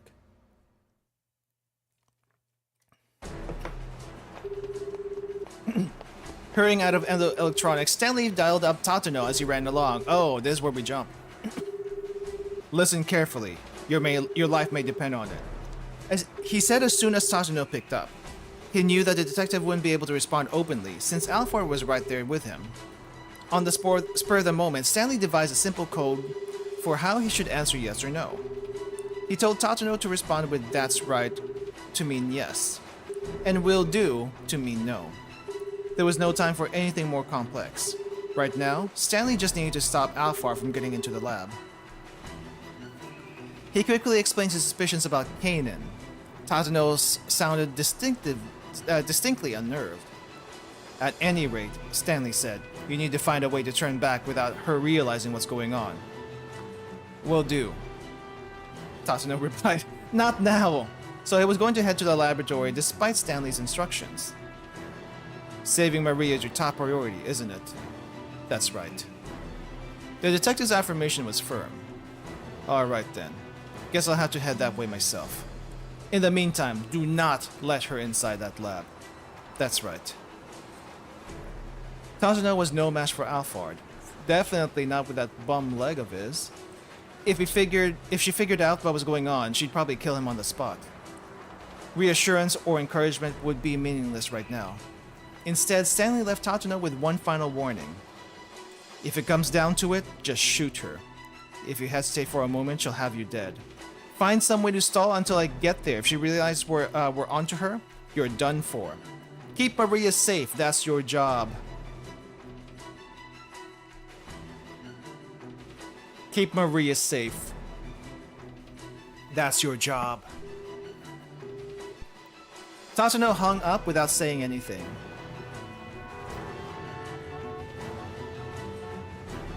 The area around Dogenzaga was in disarray. The government had declared a state of high alert, and the people on the street were milling around uneasily, unsure what was just going on. Modern-day Japan lacks both the infrastructure and the legal framework to properly deal with a large-scale bioterrorist threat. Coordination in between the police, Japan's self-defense force, health centers, and so forth would be a monumental task. In all likelihood, if a bioweapon was ever unleashed there, the target site would fall into chaos. The main roads had been blocked off and automobiles and motorcycles were at a standstill. Some vehicles had overturned onto the curb in an apparent attempt to circumvent the traffic, or blockade. Any moment now, Kano's team would be putting their plan into action at the scramble. Stanley wasn't sure who they might have gotten to help, but Kano was certain to put them to good use. Please stay safe. Don't you dare die on me. Stanley prayed silently as he darted underneath the railway overpass. He made it to his car, still parked on the roadside, and unfortunately beyond the blocked-off area. Jumping in, he sped off towards a laboratory.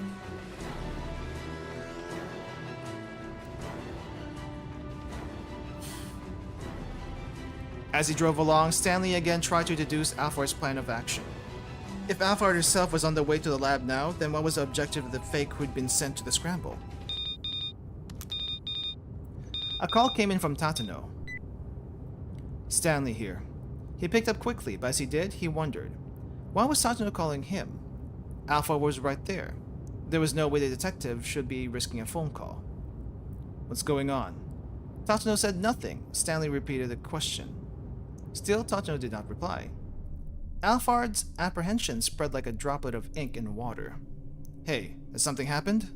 Hey, answer me. The call cut out. Stanley hurriedly dialed Tatsuno's number, but he couldn't get through.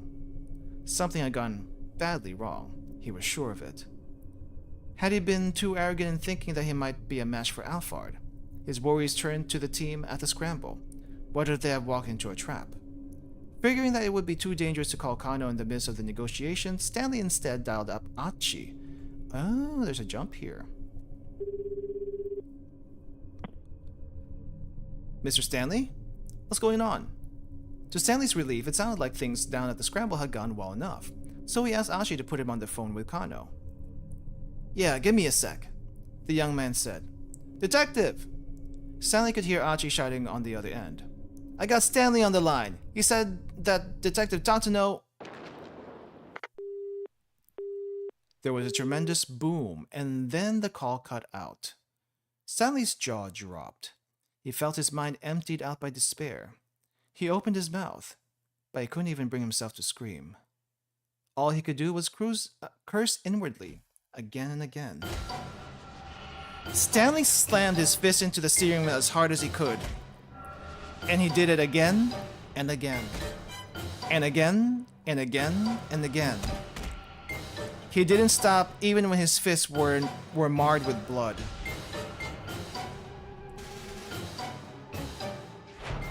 At this moment, he knew he couldn't do anything. We gotta jump to Tatano. Call cut short. Well, we kind of know what we need to do. Okay. Tatano jump time. Thought the boom was Stanley. I don't think it was planned that far out. Apparently, it seems that the boom was already in place somewhere else.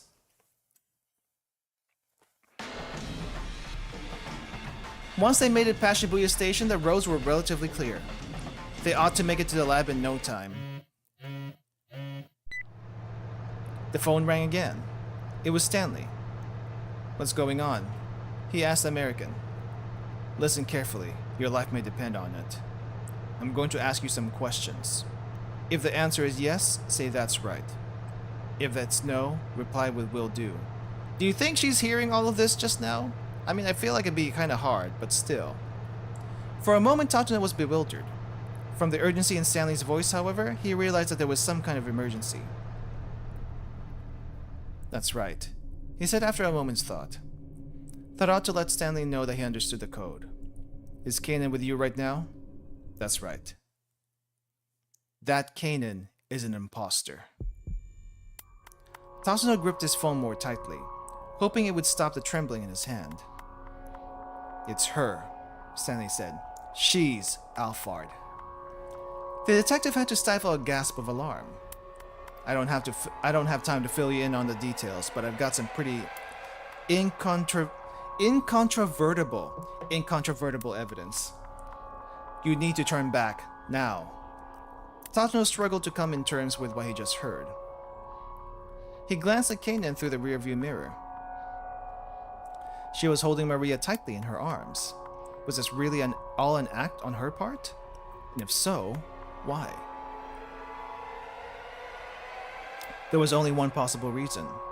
If Kanan really was Alphard, then she had only one goal. She was pretending to help Maria in order to get into the lab, where she would be able to steal the antiviral. But wait, hold on.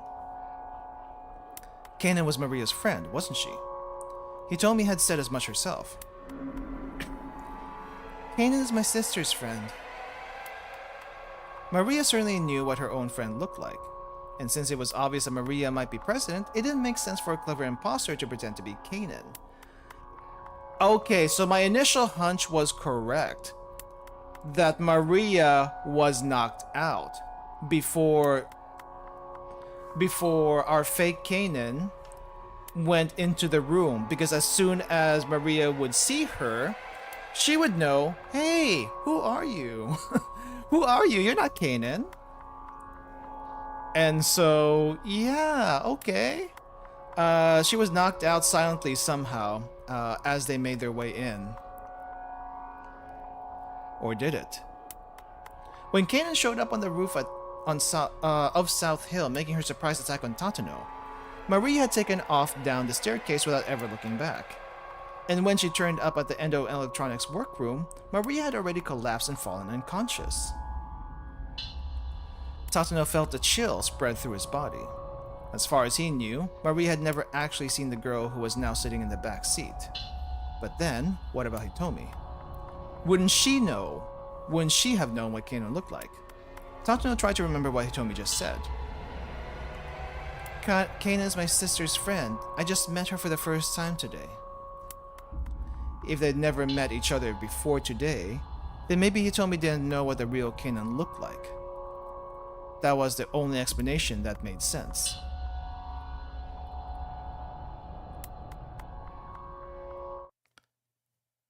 Hey Tatano, are you still with me? Stanley sounded like he was on the verge of panic. At any rate, you need to find a way to turn back without her realizing what's going on. If Kanan really was Alphard, Tatano had to keep heading toward the lab. He went over the coded response in his head. Yes was that's all right, that's right, and no was will do. Will do, he said. Saving Maria is your top priority, isn't it? That's right, Tatano affirmed. Alright then. Guess I'll have to head that way myself. In the meantime, do not let her inside that lab. That's right. Tatano hung up. Who was that? Kanan asked. Tatano felt his heart skip a beat. That was Kuze, the cop from earlier. He tried to keep his voice as level as possible. He was worried about us and wanted to check up. Okay. Kanan muttered, sounding disinterested. Tatano could only hope she hadn't guessed the truth. It felt like the specter of death himself was breathing down his neck. She's incredibly crafty.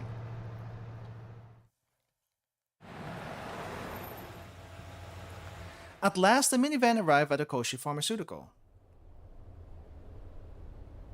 Tatano pulled up at the front gate and got out of the vehicle. Off to one side of the entrance was an intercom for contacting the security room. I'm assuming you've already heard the details from the director. Tatano barked into the intercom. Open up. We haven't heard anything from Director Osawa. The security guard spat back. And moreover, the laboratory is currently on lockdown. I'm sorry, but not even Director Osawa is allowed inside. That's ridiculous. Tatano scowled at the intercom in frustration.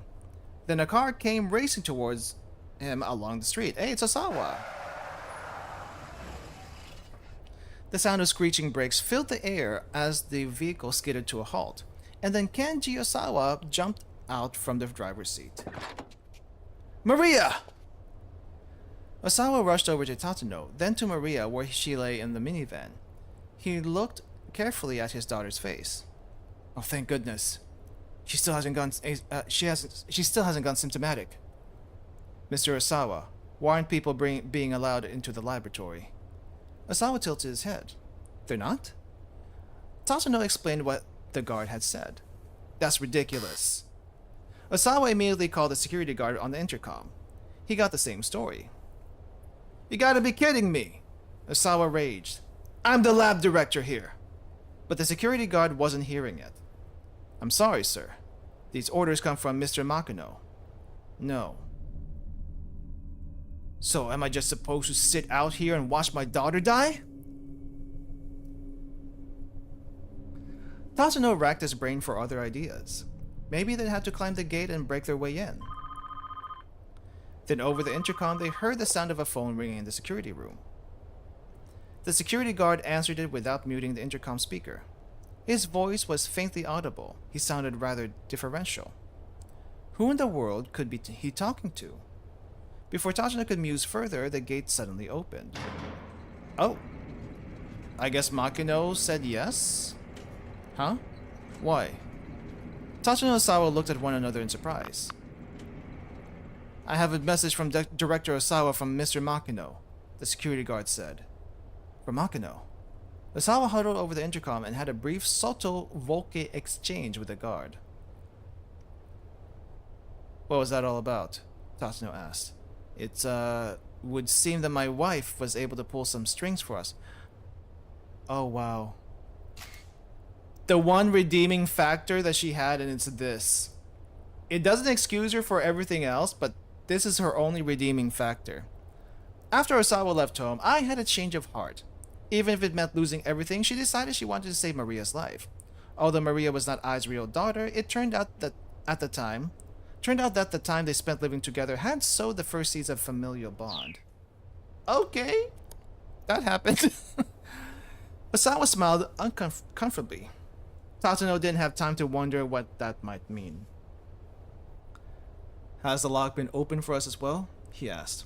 The smile disappeared from Osawa's face. No. She wasn't able to do anything about the final layer of security. I see. Well, let's regroup inside for now. Very well, Osawa said.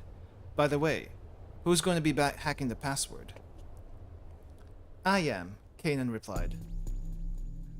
Oh, so you're Kanan. We should get you to the laboratory then. Osawa began to lead the way inside. Kanan followed. And this is where it all goes down. If Kanan really was Alphard, Tatano couldn't let her into that lab. But without getting that lock open, there was no way of getting Maria the antiviral she needed to survive. What was the right call? Should he still pretend to be in the dark and let Kanan try to hack the password? He was going to have to let her into the lab. They couldn't go anywhere until Stanley got there.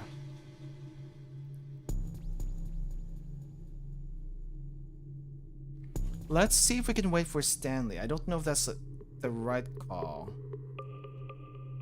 But let's try that. This is probably the wrong call.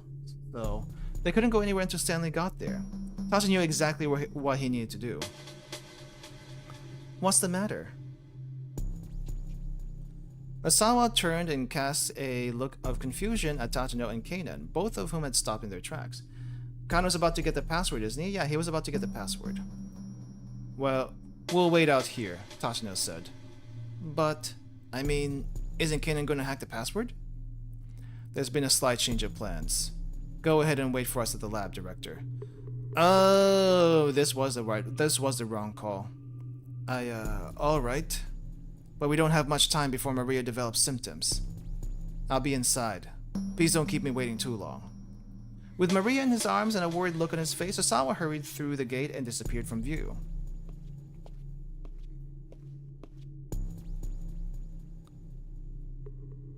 What do you think you're doing? Kanan asked.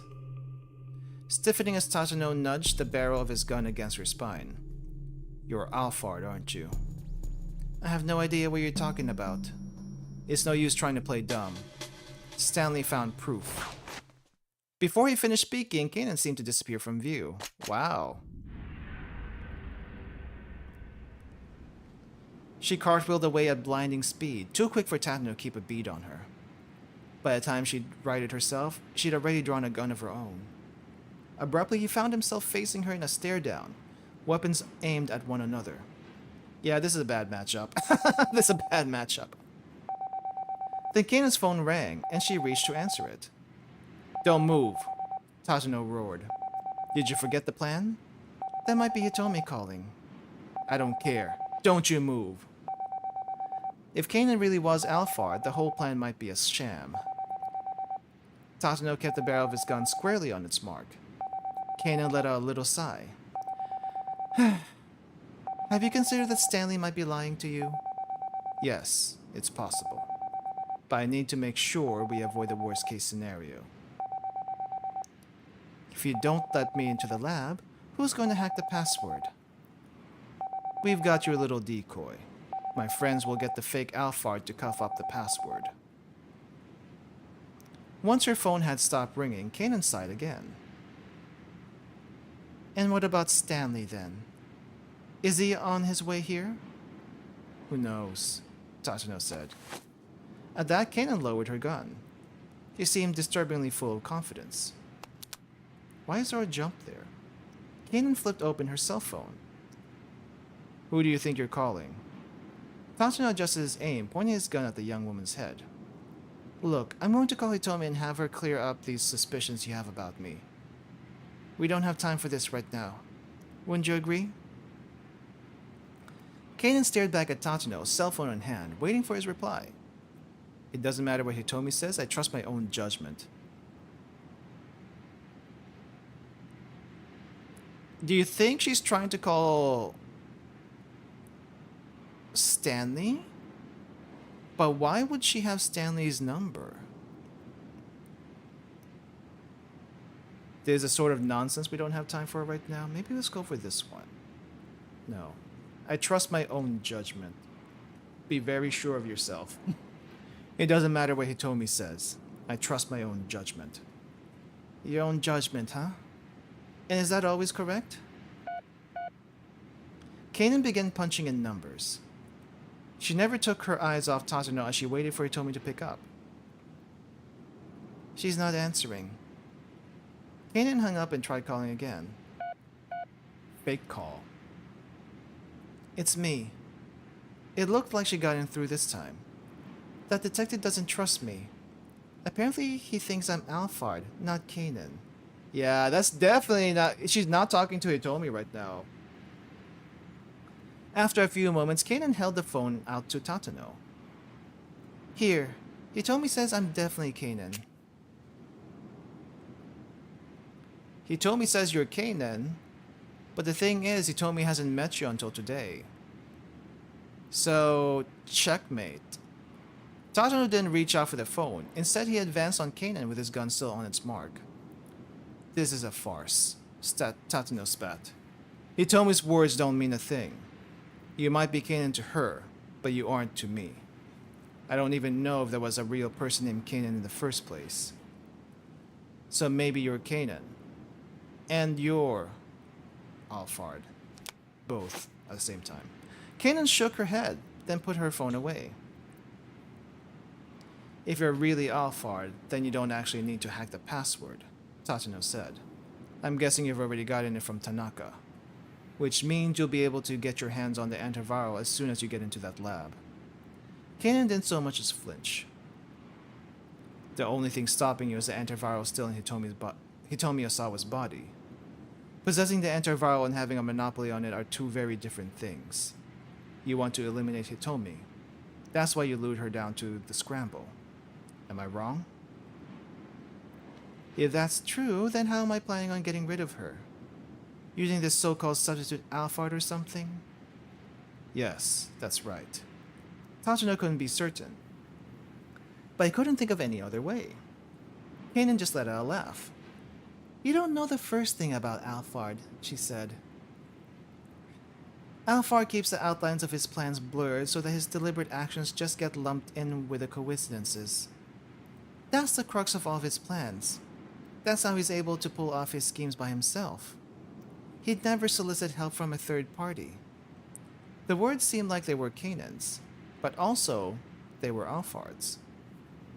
Whatever the case, Tatsuno had to let Kano know that Hitomi was in danger. With his gun still at the ready, he got out his phone and called the detective.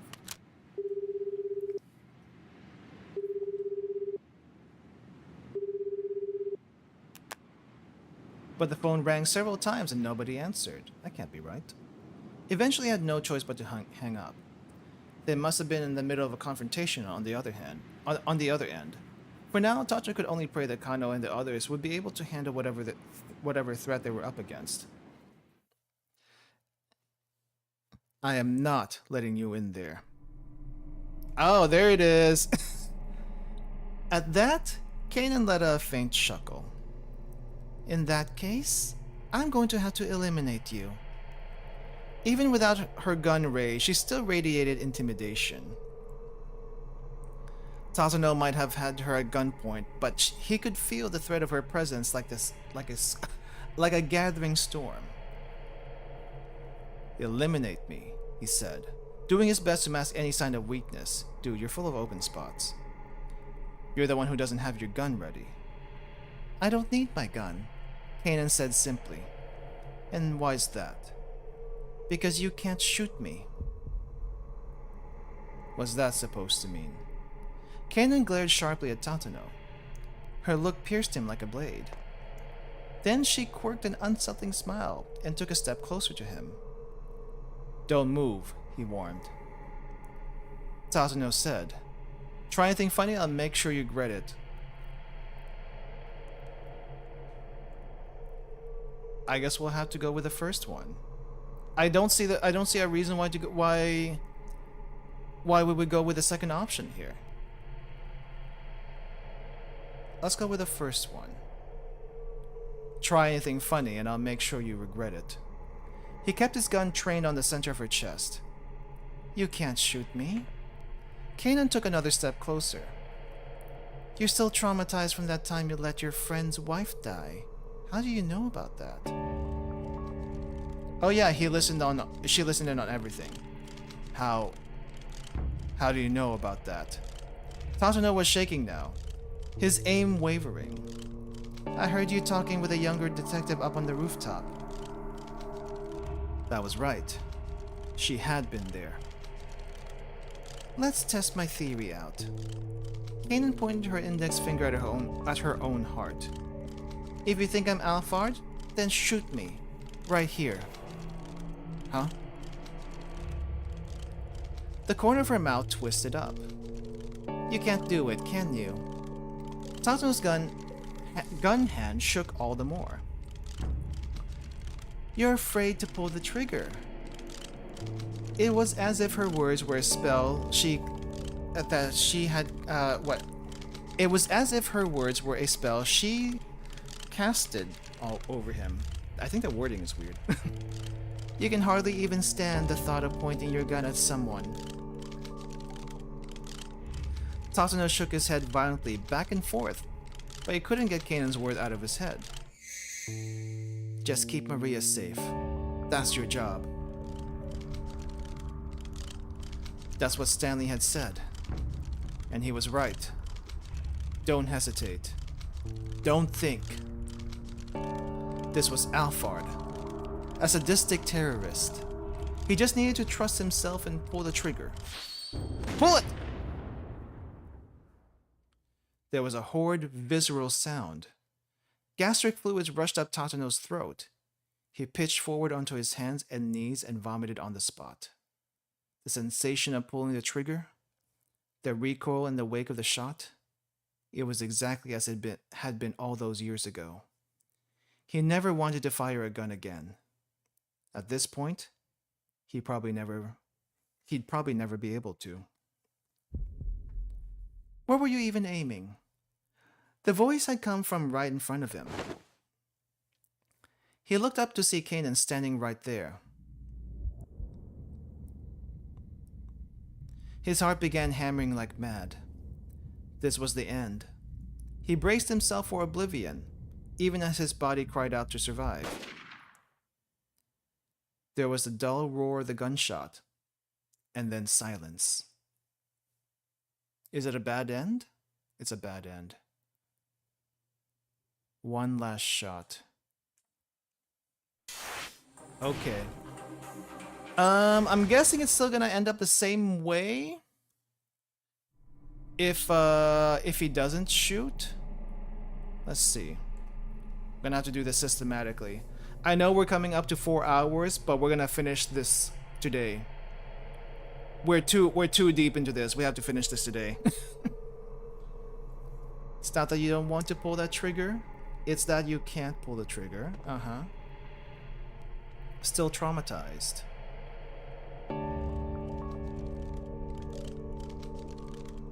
How do you know about that? Okay. Rooftop? Okay. Let's test out the theory. Corner of her mouth twisted up. Can't do it. Alright. Too afraid. What are you gonna do, Tatsuno? Are you still gonna shoot? Just keep Maria safe, that's your job? Okay, it's still the same thing. It's still the same thing. Alright, it's just the same. It's still the same outcome. If that's the case, we have a jump to Stanley, but we don't need that yet. I think there was also a jump to Achi from Stanley. There's a jump to Tatsuno. Alright, let's get to the lab here really quick.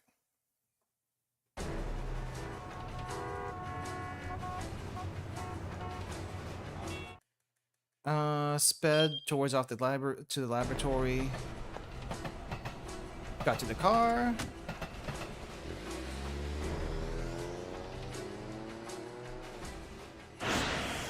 And here's the keep out. Okay, here's the keep out. Now we can do the jump.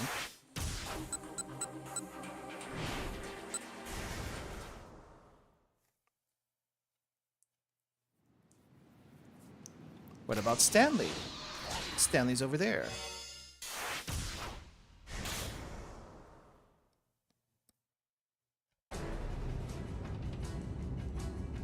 I guess we need him for a jump to Achi.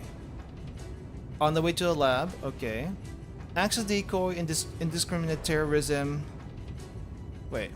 If Alphard herself was on the way to the lab now, then what was the objective of the Fako had been at the scramble? To get the blood, to act as a decoy. I guess to get the blood? It's a is it decoy or is it to get the blood? I think it was a decoy. To act as a decoy. Surely that was the imposter's purpose, but it wouldn't be a simple matter to provide distraction. Alphard had been careful to wipe out almost anyone she'd associated with in the past. That was precisely why all her defining characteristics, such as age and sex or nationality, had been unknown. Okay. And since Hitomi carried the antiviral in her body, Alphard likely wanted to get rid of her as well. In all likelihood, the terrorist mastermind was planning to steal the antiviral from the lab, but as long as some of it remained in Hitomi's bloodstream, she wouldn't have a monopoly on it. Aha. Stanley suddenly blurted out. He just realized what Alphard hoped to accomplish at the scramble. She meant to eliminate both Hitomi and her own decoy at the same time. The question was how? Beginning with her bombings in Chicago, Alphard had made frequent use of remote-controlled explosives. It was likely she'd opt for something similar here as well. But she wasn't going to be at the scramble herself. So how in the world was she going to trigger the explosion? Was there some clue to be found in something she'd said or done earlier? Think. Try to remember. Think. Try to remember. If he didn't do something, everyone at the scramble was probably going to die. Then, as he desperately racked his brain, he remembered something Kano had said. It had been a while since they were at the scene of the minivan explosion together. He said he heard a cell phone ringtone at the time of the explosion. Not sure if that's significant, though. Stanley recalled the recent exchange between Alphard and Hitomi. The two had called each other's cell phones. Alphard hadn't really been checking to make sure she had the right number. She had been checking to make sure Hitomi hadn't changed her ringtone. That was it. The bomb was set to detonate in response to a specific piece of music. And the ringtone on Hitomi's phone was the trigger.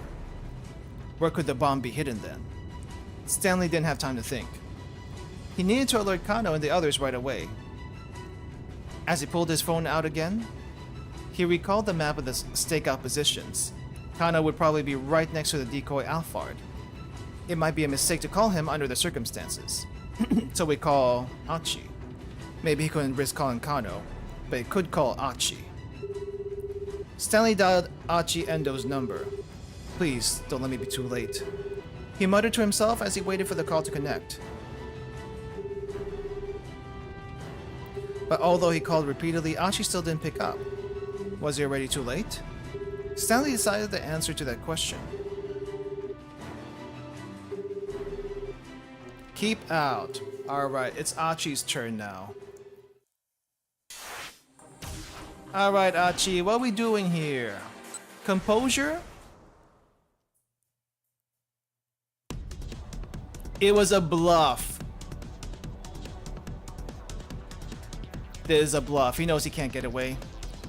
It's just a bluff. He knows he can't get away. His only chance would be try to spread the virus. Okay. High and mighty act. Alright. Didn't catch him. Here's the toss.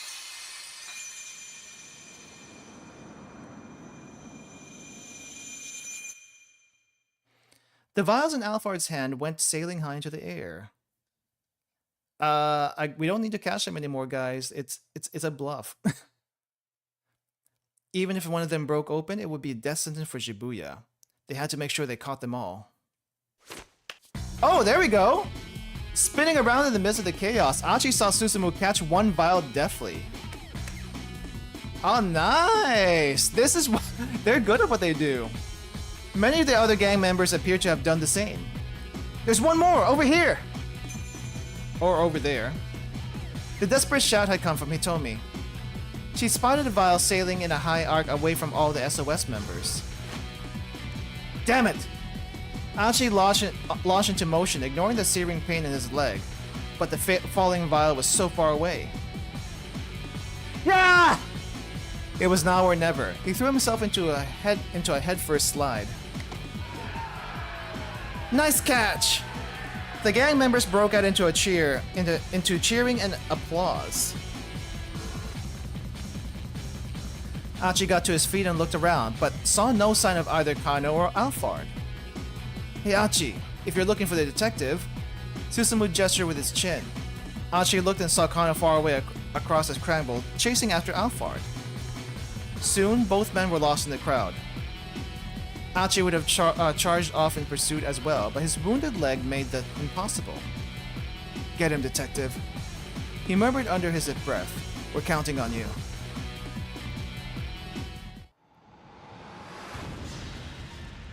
Before he could complete his sentence, a massive explosion went away anyway. So how do we stop this? There were screams coming from all directions, but as Achi started to fade from consciousness, the voices grew softer and softer. Oh wait, why did we get an extra scene here? Through the haze of pain, he saw a bloodied arm stretched out before him. He saw a hand that had been clasped with his hand all day long. The fingers feebly reached out for him, and Achi intertwined them with his own.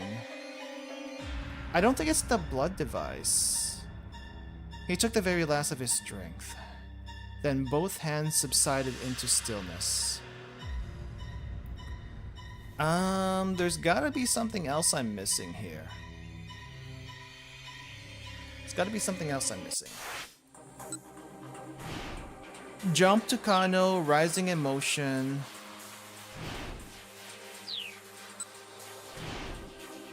Mysterious explosion, composure. No hints. What if I try to jump from him to... Oh no, wait, I can't jump. The jump is gone. Oh, the jump is gone. How about over here? Stanley. No, that jump is still valid. Was it something else? Keep out, Achi, Kano. Wait, why is there something here at Kano? And why is there a jump to Achi?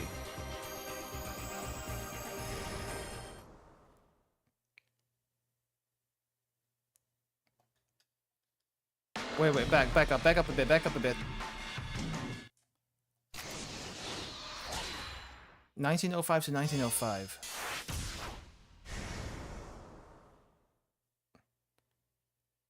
Is this the same scene? This is the same scene. Okay. Jump to Achi. Also jump to Achi here. Well, this is a previous jump. I don't know if we can reuse this. No. Can we reuse this jump? It's not a keep out, but... Nah, this goes further back. This goes further back to over here. I guess let's just see where Kano is going. Can we jump to Stanley from here? Wait.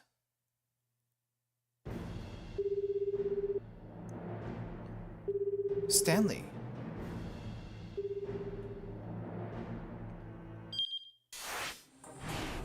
Wait. I was pressing the wrong button. Stanley? But this Stanley goes all the way back to the other place, though.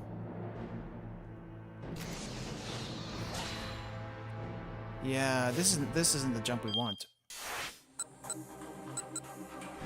I guess I just keep going and see where this ends up. Scroll through.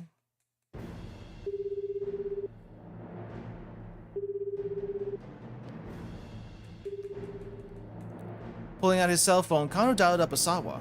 As he did, he recalled his last exchange with Stanley at the electronics shop. Looks like we'll be able to have that beer together after all.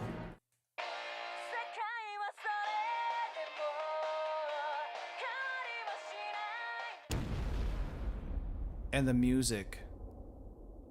Explosion. So this is still a bad end. Huh.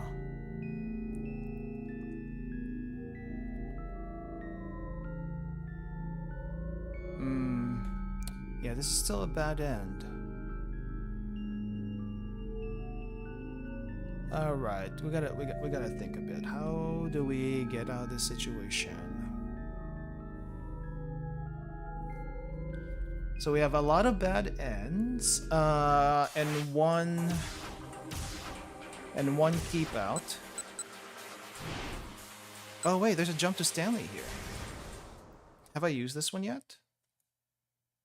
I don't think I have, now that I think about it. Unless... 1850. This is not 1850. This is 1850. It's gotta be a decision somewhere that I kind of screwed up in. Calling Hitomi.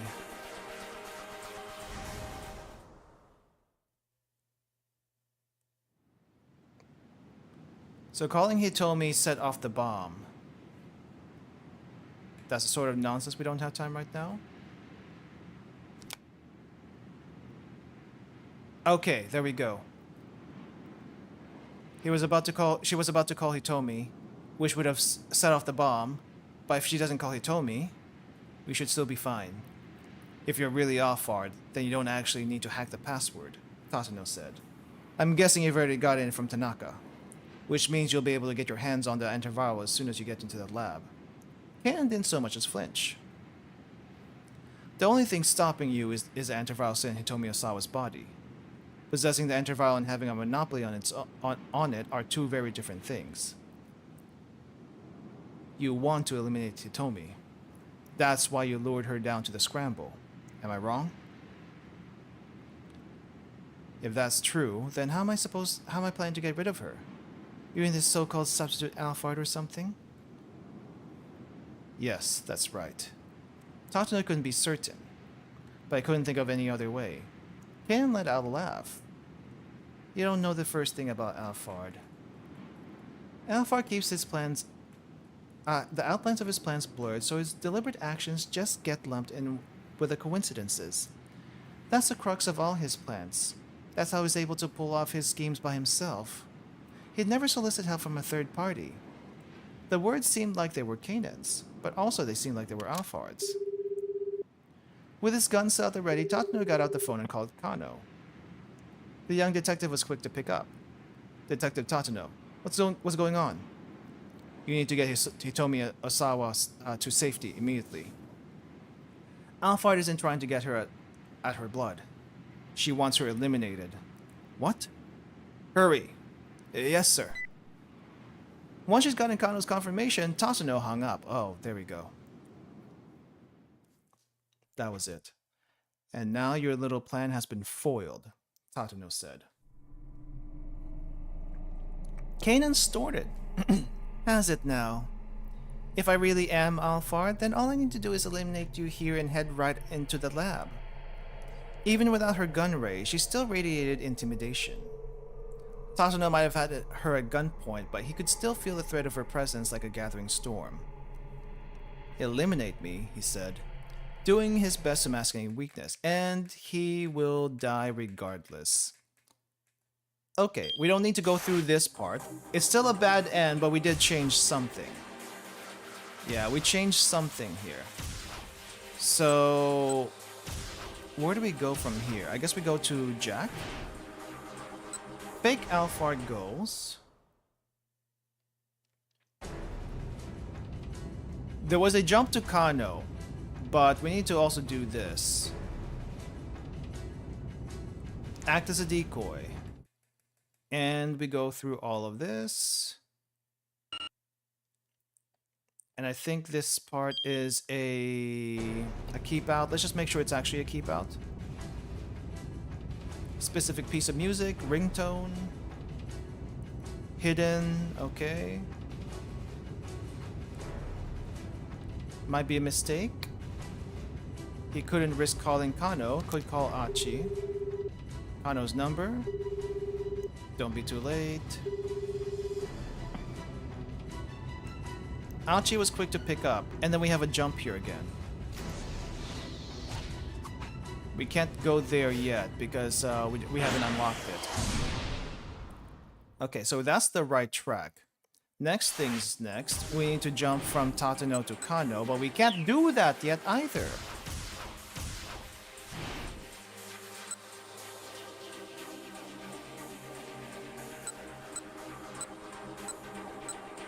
How far back do we need to go?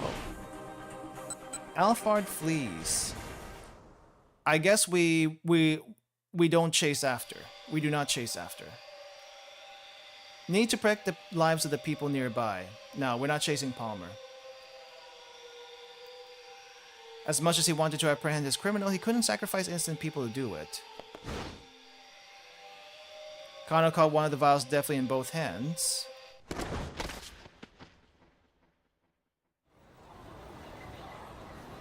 Carefully examined it for damage. Seeing that the vial didn't appear broken, he let out a sigh of relief.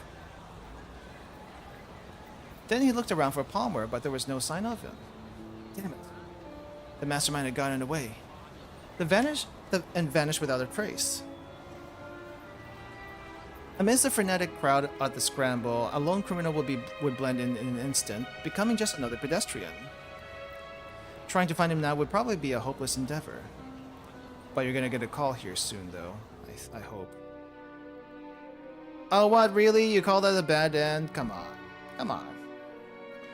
Failed capture. Alright, so I guess we still have to go after him. Fine. Fine, we're gonna go after him. But I don't know where to go from here, though. Okay, chase after Palmer. Okay, go chase, chase, chase. Revenge for partner. Okay. Stanley. Alright. How do we get Stanley to call? No, how do we get Tatsuno to call Kano? Where's this jump happen?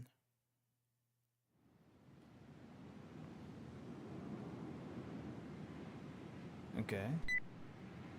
Kano's confirmation. 1905. 1905. Kano. Right over here? Oh, that's Achi. Right over here?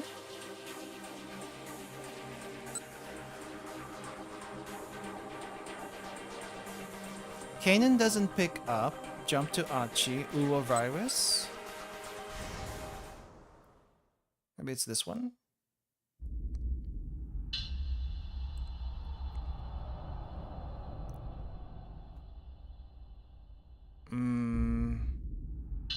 Can't let that loose here? Why is that? Because he'd be infected too? True. But so will all the innocent bystanders around us. A thin smile crawled across Palmer's face. Did you come here to carry out a suicide attack, Mr. Alfard? Hardly. I have no desire to die here. All I want to do is get a little bit of this girl's blood and go quietly on my own. Go quietly on my way. But all that depends on you, doesn't it? His face was overflowing with confidence. Kano couldn't shake the feeling that something was off here. Something about this man's demeanor hinted something. What will it be? Inwardly, Kano lowered his gun. Palmer flashed a triumphant grin, then resumed his stroll towards Hitomi. She stood frozen on the spot. Susumu came out from Achi. What are you thinking?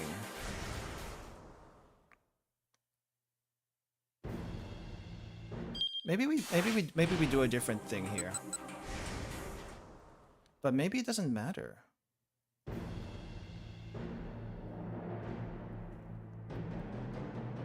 Want to know the password?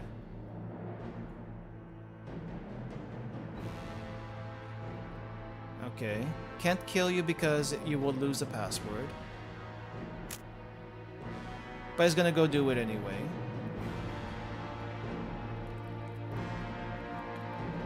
Flick the lighter on, okay. Can't be serious. It's not letting me advance past here, so something's going on. Nope. Kano dialed up Osawa.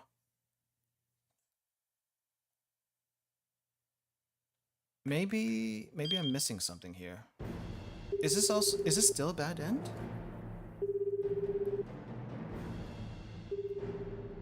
He recalled his last exchange with Stanley at the trunk shop. Get the beer later. Kano, I have the password. Are you serious? Osawa blurted in shock. Oh yeah, I forgot about that. I forgot that they were doing this. Are you serious? Osawa blurted in shock. Here, let me give it to you. Are you ready? Yes. This makes no sense to me. Okay. 59FBAI4QLI1. He passed along the alphanumeric sequence. Kano kept his eyes on Palmer. The man stared back at him with an expression of bitter defeat. There was a long silence on the other end of the phone. Yay or nay? Then at last Osawa's excited voice came through. Oh, it went through. That did it! It opened! The lock opened! Kano let out a deep breath of utter relief. Palmer snorted. You're really satisfied with catching me and saving the life of one girl? I suppose it's a Japanese way to forget the pain that's been visited upon you. But it's not over. The bloodshed will continue. All over the world. Women, children, the elderly, innocent, all will bleed. Because absolute justice is on our side. Our side? Is that right? Kano drove his fist into Palmer's face. There was no such thing as absolute justice. It was that kind of blind faith that kept the world in conflict. Well, this sure is quite the mess. Kuze! Whirling around in surprise, Kano saw Kuze standing there. Director Kuze! He bowed his head apologetically. He may have apprehended the criminal mastermind, but only because he ignored direct order to place Maria under quarantine. I'm sorry, sir, but I... Save the apology. Kuze interrupted. You're the one who solved the case. You did good, kid. Once again, Kano bowed, this time even more deeply. Oh, and one more thing, Kano. Yes, sir? Sasayama has regained consciousness. I thought you'd like to know. Nice. Sasayama. They were able to save him? I got a call from the hospital. Looks like he's going to pull through. That's great. Really great news. Tears of relief came to Kano's eyes. And if Osawa was able to get the lock at that lab open, he should have been able to get Maria the antiviral without any further difficulty. Please no explosions, please no explosions. Kano dragged Palmer to his feet, then undid the handcuff from his own wrists, using it to properly bind his captive. I'm just hoping, well, we stopped Alphard from calling Hitomi, so that should have helped at least. So what then? Where from here? The metal ring snapped shut with a soft, satisfying click. Palmer limply hung his head. It was over. It was finally over. Please no explosion. It really had been quite a day, Kano reflected. Beyond all the challenges he'd faced, he had come face to face with his own shortcomings. Now he knew what a long day he had to go. Now he knew what a long way he had to go to be the man he wanted to be. But at least he'd learned what it truly meant to be a detective. Kuze was muttering to himself nearby. I mean, you don't even look alike, but... The director shook his head and cleared his throat. You know, Kano, for a second there, you look just like Tatano. Really, sir? Rumi's forgot it, not quite yet. Kano smiled, fussing sheepishly with his hair. Kuze's words were the finest praise he could have asked for. Someday, he hoped he really might be a detective like Tatano. No, he decided he would be. And until then, he'd never give up on that dream. It might be a long, long road, but he would walk it. Explosion? Kano looked up into the sky. The neon lights of the city shone from all over. This was the same old Shibuya that it always was, but one that he looked at now with new eyes. Please no explosion. Is it the end? Or is it something else? It's not... Oh, it's a keep out. Oh, this one's a keep out. Okay, good. This is where I want... That's where we want that to be. How about on Achi's side? We also need to advance on his. Why he still seems so confident? It didn't feel right. It's a bluff. He knows he can't get away. His only chance would be spread around. Okay. Can we keep going forward from here? All right. There we go. So we ended up here last time. Achi would have charged off in pursuit as well, but his wounded leg made that impossible. Get him, detective. He murmured under his breath. We're counting on you. Please no explosion. Please do a keep out instead.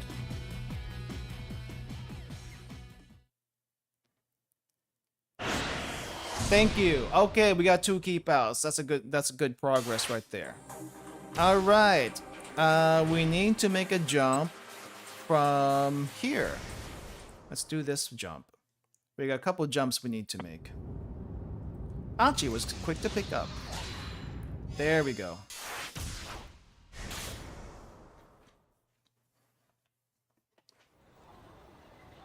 Hey, he looks happy.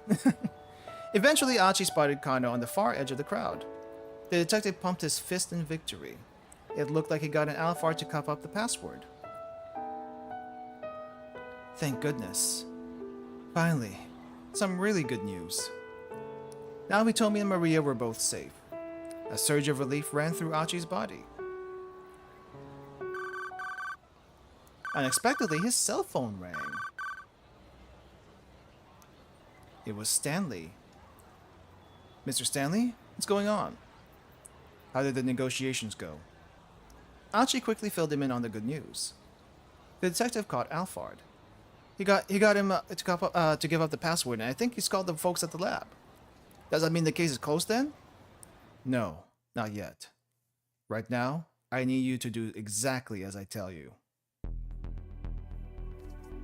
From a moment, Achi's head swam. This isn't over yet? Why? What's going on? If you want to save Hitomi, then shut up and listen, Stanley barked. Alright, tell me what to do. First, you need to power down Hitomi's cell phone. Turn off her phone? What for? Was Stanley serious or just messing with him? I'm pretty sure there's a bomb somewhere near your location. A bomb?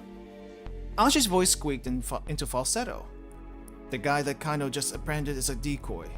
The real Alphard is planning to eliminate Hitomi and the false Alphard at the same time. Eliminate both Hitomi and his own decoy? Why would he do that? And if the guy they just captured was a fake, then who was a real Alphard? He couldn't wrap his head around it. The more he tried, the more his thoughts became a jumbled mess. Listen, first, turn off that cell phone. Then, go and look for the bomb. Okay, got it. Right now, he just needed to do what Stanley told him to do. He didn't have time to make sense of the situation. Hanging up, he called out to Hitomi. Hitomi, you have to turn off your cell phone. She stared back at him, too confused to act. Look, just hurry up and do it. Right, okay.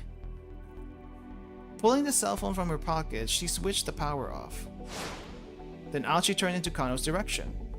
Detective! He shouted. Kano was looking towards him, seemingly already aware that something was amiss. Detective, that's not the real Alphard. He's a fake! A fake? Kano looked understandably shocked. Yeah, I just got a call from Stanley. He said the real Alphard is planning to get rid of both Hitomi and the fake with some kind of bomb. You're shouting that in front of everyone here? Kano hurriedly turned back to the fake Alphard and began a fresh barrage of questions. Meanwhile, Achi's mind was racing again. If the bomb was meant to wipe out both Hitomi and the imposter, it would have to be pretty powerful. So it couldn't be anything particularly small. Where could the bomb be hidden then? Achi scanned the area but didn't spot any place that seemed possible. Kano made his way over to Hitomi. Pardon me, miss. I just need to search you real quick. Wait, had Hitomi been planted with a bomb? Achi, keep an eye on this guy, Kano said. If he tries anything funny, feel free to punch his lights out. Okay, sure thing. Achi took up watch over the decoy Alphard. The guy was handcuffed, but he was still a diabolical terrorist. Achi knew he couldn't let his guard down for a moment. He kept a close eye on the fake, ready to knock him cold at the first sign of mischief. Meanwhile, Kano continued to search Hitomi. Did you buy all the jewelry and accessories you're wearing yourself? Yes, most of them. The ring I got from my sister. What about your clothes? Oh, I bought them just this afternoon. The top I was wearing before I got torn. I see. Then as Kano continued to search, he cried out suddenly in realization. He told me, you have to give me your cell phone. It's a bomb. Or at least a trigger to a bomb. Hitomi hurriedly pulled out her cell phone and handed it over to Kano. Achi looked on in alarm as he realized the detective was going to turn the phone on. Stop! Don't turn that thing on! Kano froze at Achi's sudden shout. Why not? The detective quirked a quizzical eyebrow. I don't know, it's just what Stanley said. He told me to make sure her phone stayed off. Yeah, it can't be the phone. But they don't know it's the sound from the phone, right? But here's the thing about the sound from the phone. It's a ringtone from a song. And if someone starts blaring it into the streets, it doesn't matter if it comes from the phone or not. Something's gonna blow. The blood drained visibly from Kano's face. Quickly pulling out his own cell phone, Kano dialed up the police. He launched into a discussion involving a lot of cop jargon that made no sense to Achi. But one thing seemed clear. Hitomi's phone might itself be the bomb. But wait. Achi found himself doubting the phone bomb idea. If Hitomi hadn't brought her phone with her, what would have happened then?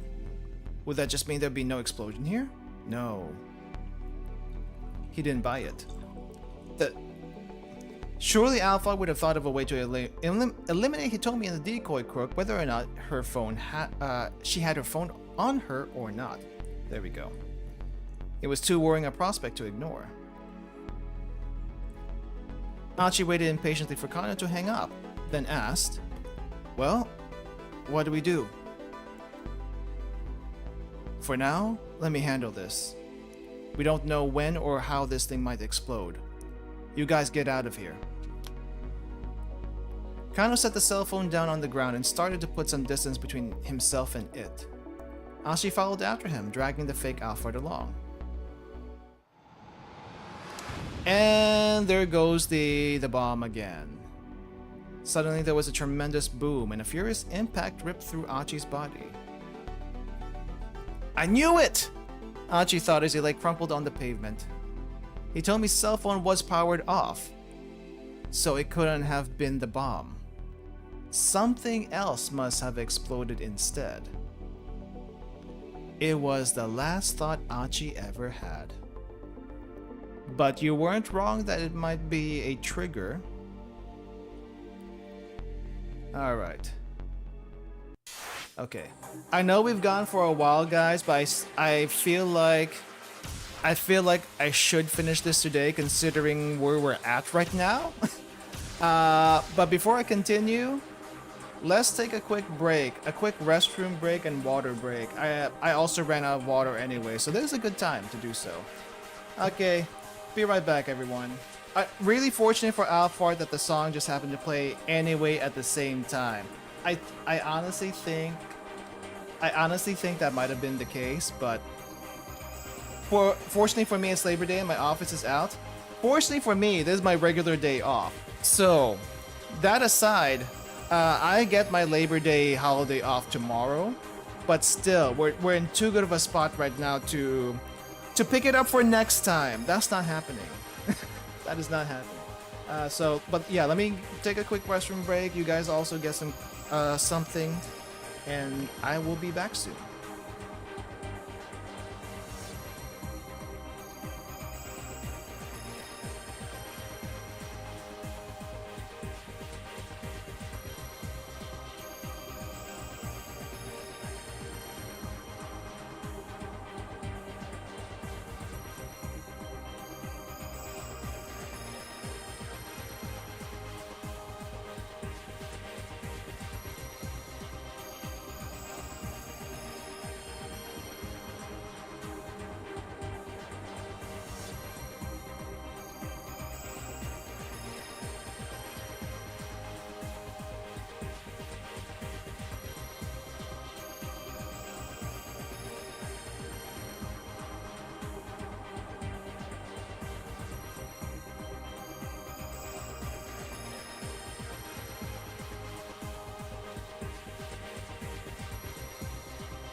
Alright guys, I am back.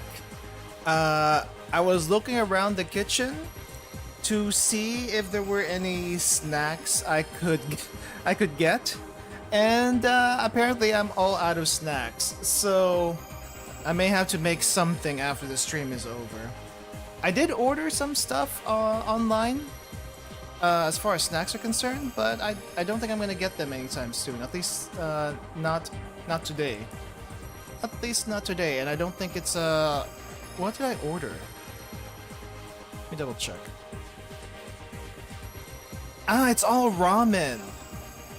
I ordered a bunch of ramen on online, so it wouldn't be anything I can just munch on. I probably would have to go to the store or something, like either later today or tomorrow if I wanted to get some snacks.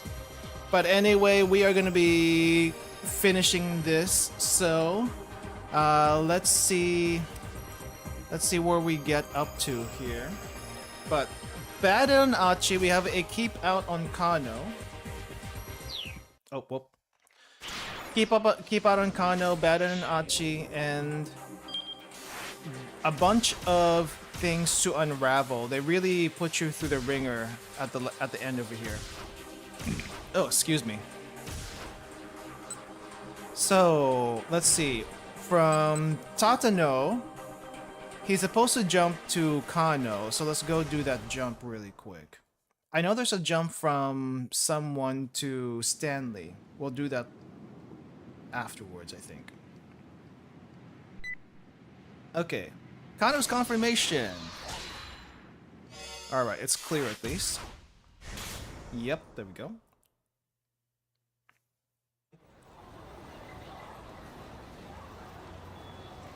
Same old Shibuya, and then you get a call. His cell phone rang. Tatsuno's name appeared on the incoming call display. Kano quickly picked up. Detective Tatsuno? What's going on? You need to get Hitomi Osawa to safety immediately. Alphard isn't trying to get her blood. He wants her eliminated. What? Tatsuno wasn't making any sense. Alphard, Palmer, had already been arrested. The threat was over now. Hurry, Tatsuno barked.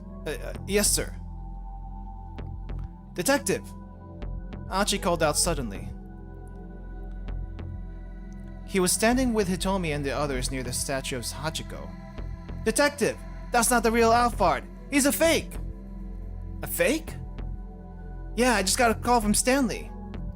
Kano didn't want to believe it. If this Alphard was just a decoy, that meant the real culprit was elsewhere, still on the loose. Achi's voice rang with desperation. He said the real Alphard is planning to get rid of both Hitomi and the fake with some kind of bomb. To get rid of Hitomi? That lined up with what Tatsuno had just called to warn him about. It must be true then. Once again, Kano tensed. A bomb? But where? Get me the Explosive Ordnance Division, someone squawked. Did we get this info earlier? I guess it's a little bit different. A team made up of the Tokyo Metropolitan Police Department, 1st, 2nd, 3rd, and 6th Riot Police units, as well as the Support Vehicle unit. Division members are trained in explosive disposal. This typically a dangerous explosive is frozen with liquid nitrogen, then moved away from the site via support vehicle. The bomb is then detonated in a safe location. Explosives are almost never dismantled on site. That would be kind of a bad idea. We got an emergency here. It was Kuze, practically screaming into his cell phone. We're at the scramble outside the station! Hurry! The director started running toward the precinct, still shouting as he wove his way through the crowd. The van with the dry ice machine? Oh, that would be hilarious. Kano felt himself starting to panic. If Hitomi and Palmer were the targets, the bomb had to be nearby. He stormed over to his captive. Okay, where's the bomb? He demanded. What are you talking about? Don't play dumb with me. I already told you the password, Palmer said. What point would there be in keeping things from you now? He had a point. If he had known about the existence of the bomb, He'd kept it a secret so far. Getting him to reveal it now would not be easy. Kano decided he just had to go look for it himself. He took a deep breath and tried to think logically. If it were LULdog, what would he do? How could he ensure that he'd eliminate both Hitomi and the fake LULdog at the same time? Where would he plant the bomb in order to pull that off? On the fake. There was no other place he could possibly plant it. On Hitomi, that way it would be certain. No, he tried that, it didn't work. In a minivan! He was going to try the same ploy all over again. Could be a minivan. It could be a minivan. Why not? Let's try the minivan. In a minivan. He was going to try the same ploy all over again. Kano thought back to the other van explosion earlier that afternoon. LULdog would need an explosion big enough to wipe out both Hitomi and the fake LULdog even if they got separated. With that in mind, rather than plant a bomb in one fixed spot, he would use a minivan which could be moved to wherever Hitomi and Palmer happened to be. Achi, it's in a minivan! Look for a minivan! Kano scanned the area. There were plenty of vehicles parked all around, but no minivans. This seemed strange. If the two intended victims were here now, he'd expect the bomb to be somewhere near as well. Still, he didn't spot a minivan anywhere. Kano ground his teeth in frustration, sweat practically pouring from his forehead. Was he wrong about his assumption? Probably. If he was wrong, where else could the bomb be hidden? His mind began to run in circles. Okay, you can do this, he told himself. Focus, just think. Focus, think. He had to trust himself and then take action. He decided he'd just have to start checking whatever vehicles were close by. Leaving the fake LULdog under SOS's watch, he ran for the nearest parked car. He peered in through the side windows. There didn't appear to be anything suspicious inside. Of course, if the bomb were set in the engine compartment or the trunk, a cursory check like this would never find it. Still, he hurried toward the next car. He had to trust his detective's instincts. If he couldn't spot the bomb itself in a vehicle, maybe something else would alert him to its presence. LULdog had a certain criminal signature that Kano was sure would linger. Nothing abnormal here. No problems here. Not this one either. With each car he checked, Kano's panic rose. About 2 minutes must have passed since he started searching for the bomb. Already more than 15 minutes had passed since Palmer had appeared on the scene. The detonation could come at any moment now. Kano felt he might crumple under the weight of fear. I might already be too late. He felt utterly defeated. And then he saw it. This van? A small, boxy minivan. And it was racing right toward him. That was it. It had to be. The van drew steadily closer, streaming a massive plume of white smoke. Isn't this the one with the ice machine? The dry ice machine? Kano sprang into action. Stop! Stop that vehicle! He rushed into the minivan's path, bracing himself to stop it with his own body if necessary. The driver's compartment was filled with white smoke, making it impossible for him to see who was driving. The van might be unmanned. I realized that saving civilians in general was important. He could have moved, yeah. Stop! Kano shouted again. He knew it was probably pointless, but he had to try. And here's the bomb anyway, because that wasn't it. Let's check on Palmer regardless. Let's just check on Palmer. Oh, what happened here? Kano whirled around. He could see countless blooded bodies scattered across the pavement. What the hell just happened? It wasn't the minivan that exploded. The bomb must have been hidden someplace else. No. How? Kano crumpled to his knees. The minivan drove right on past him. The chilling breeze in its wake washed over him like the winds of despair. So he didn't get caught up in the explosion, but he saw everyone else caught up in it. Let's try Palmer. Let's try Palmer. I don't know why it would be on Palmer, but let's try Palmer. Because it's not on Hitomi. That wouldn't make sense.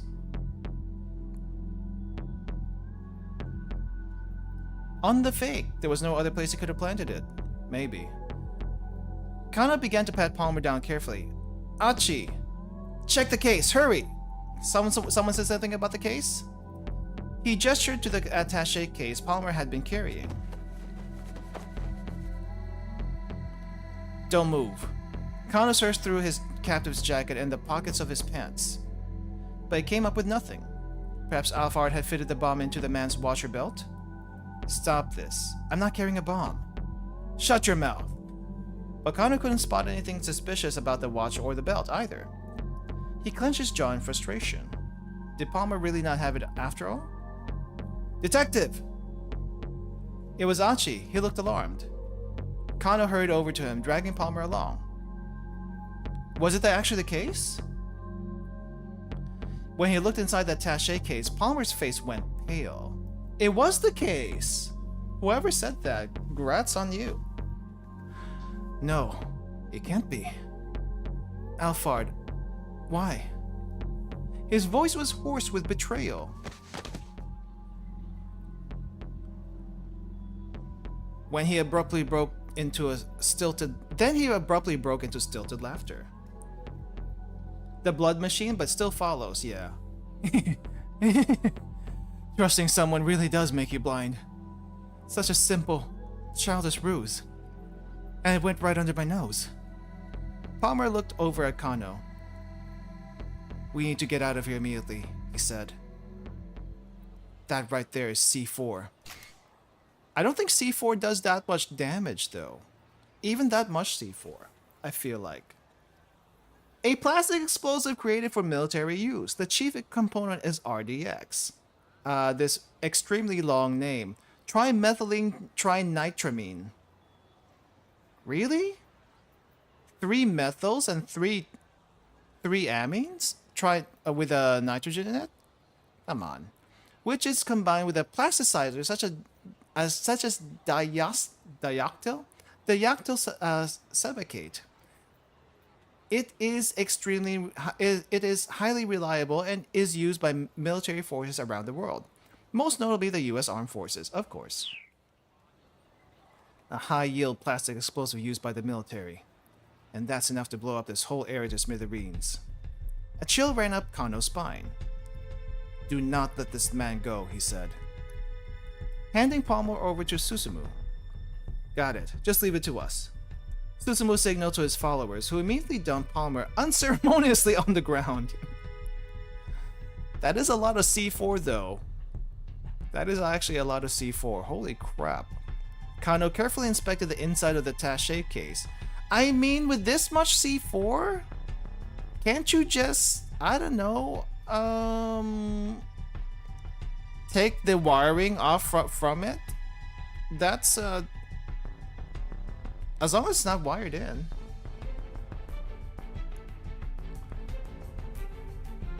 Achi found a false bottom in the case. The space beneath it was indeed packed full of plastic explosives. Set within it was what looked like a detonator. Kano didn't know much about bomb disposal. He'd only been taught the very basics during his police academy training.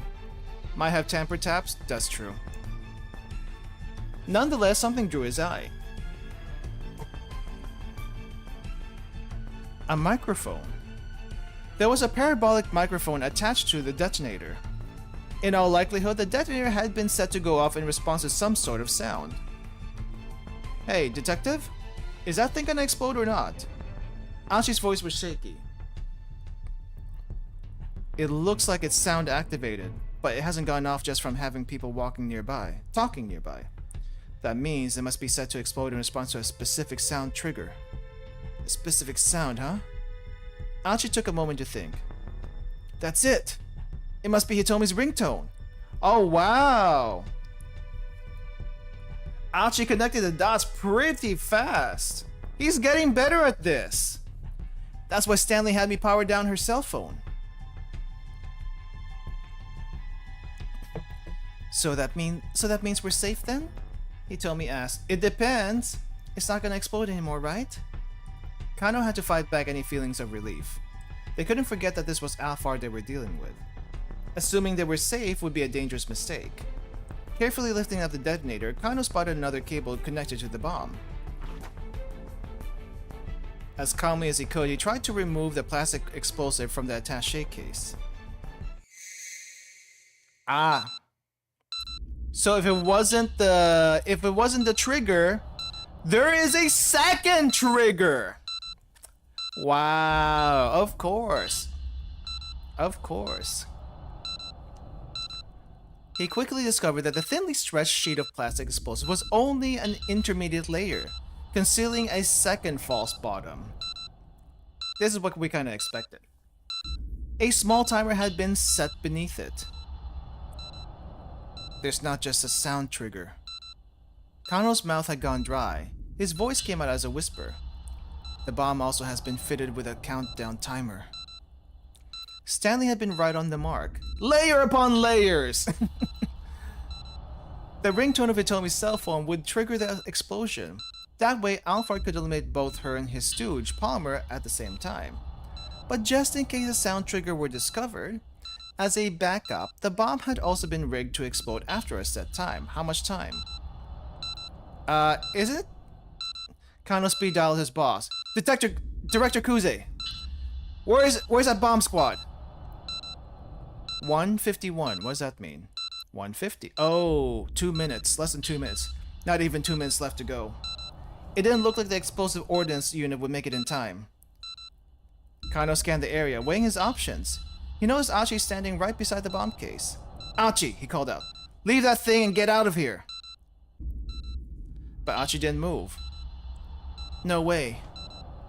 He sat down, the attaché case cradled in his arms. Why? Achi, what the hell are you doing? I'm not going anywhere until everyone's made it to safety. Achi, you're a freaking idiot. Achi, do you know that? You're an idiot right now. Detective, we need to get these people someplace safe right away. The area, clear the area first, then I'll go. But there's no way I can do that. There's no way I can do that. Damn it, don't you want to save these people too? Guys, time is ticking. Kano bit his lower lip in frustration. Achi was right. If the bomb went off amidst a crowd like this, there was no telling how many casualties there'd be. He needed to do whatever he could do as quickly as possible. Frickin' A, Achi, that's still a stupid move on your part. You can barely walk. Get back! Everybody get back! Achi shouted at the top of his lungs. There's a bomb! Everyone, get out of here! Just run! Following his lead, Kano started directing nearby civilians to safety. Hitomi, Susumu, and the others added their voices to his. There's a bomb! Everybody run! Get away as fast as you can! Please, you have to get out of here! But the crowd wasn't listening to their warnings. On the contrary, some people hurried closer to see what the commotion was all about. Oh no. The bystander effect. It was no use. They were out of time. Kano had to save Achi at least. He turned back to him and called out. Achi, that's enough! Leave the bomb and let's go! Achi! Hitomi shouted, come on! Achi, at least toss it or something, I don't know? But Achi only clutched the bomb more tightly. That's not gonna stop the bomb. What are you doing? Kano screamed. Come with us, hurry! Still, Achi would not move. Susumu's face went pale. Wait, Achi, your leg! What about my leg? Earlier, when you kicked that steel pipe. What the heck? Finally, Kano understood.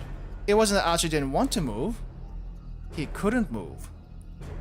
And so he decided to get all heroic and use himself as a human shield to minimize the impact of the explosion on everybody else. That idiot! If his leg was busted, why didn't he say so? How'd he even make it this far? There couldn't be much time left. If Kano rushed to help him now, he might not make it to safety before the bomb went off. He had to make a decision. He couldn't rush him without a plan. Kano ran for Achi anyway, just couldn't... You know what? Neither of these are a good option. Let's just go with B. Let's just go for B. Kano ran for Achi anyway. He couldn't just abandon him. Achi was being an idiot. He wanted to sacrifice himself for the greater good, but Kano wasn't going to let him do that. Yet, to have someone else be your shield, to have them and give their life for yours, Achi had no idea how hard that would be on the people he left behind, even if it did save their lives. And until he was capable of comprehending that, Kano wasn't going to just let this kid die. He reached Achi in a matter of moments and grabbed him by the shoulder hard. Let go of the case, now! But Achi reflexively hunched lower. What the hell are you doing, man? Why'd you come back here? Just come with me, we have to get out of here. Look, you need to run. I can't move. Oh, you got to be kidding me. Kano squatted down and looked Achi in the eye. Okay, you can't move on your own, so I'm going to help you move, and unless you want to kill me too, you better cooperate. Damn it! Don't be a fool, man. Who's the fool here? The strength ebbed from Achi's hands. Wasting no time, Kano pulled the case away, then slipped an arm around Achi's side. Their legs entangled as Kano dragged Achi to his feet. Come on, run! The detective shouted when they were upright at last. They needed to get as far away as possible in the few seconds they had left. Kano didn't know how big the explosion was going to be. Palmer had said it would be enough to blow the whole area to smithereens. And there'd been true terror in his voice when he said it. They just needed to keep moving. Keep running as far as their legs would take them. Achi! Hitomi shrieked. I mean, it was gonna explode anyway, but did they get away far enough? Or was this a really, really long bad end?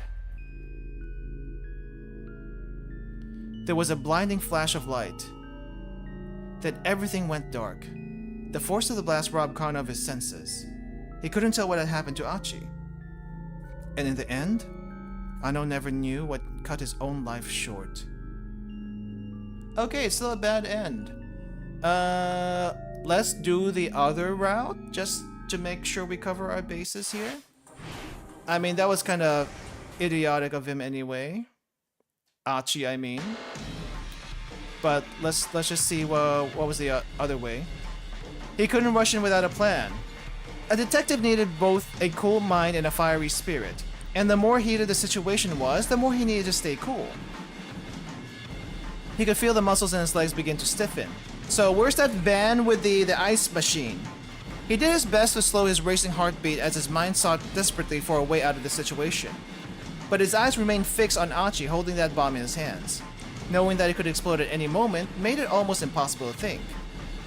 The harder he tried to calm himself, the more his panic grew. He cursed himself for not leaping into action immediately. He should have acted before thinking. That was the only thing he was good at. And still he stood frozen, staring at Achi. Then he felt the hairs rise up on the back of his neck. White smoke! There we go! There's the white smoke! White smoke was pouring from an approaching minivan.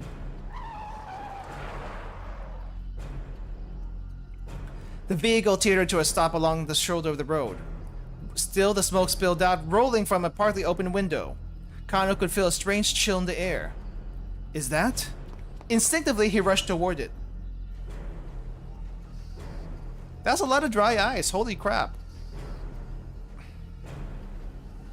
Dry ice maker!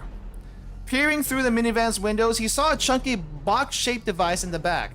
It was rumbling fiercely, spitting out an unending mound of white clumps. How is it still on despite being unplugged? Is this how it works? I'm pretty sure it doesn't work like this. A dry ice machine. Hey, Kano yelled, banging hard on the door. Open up!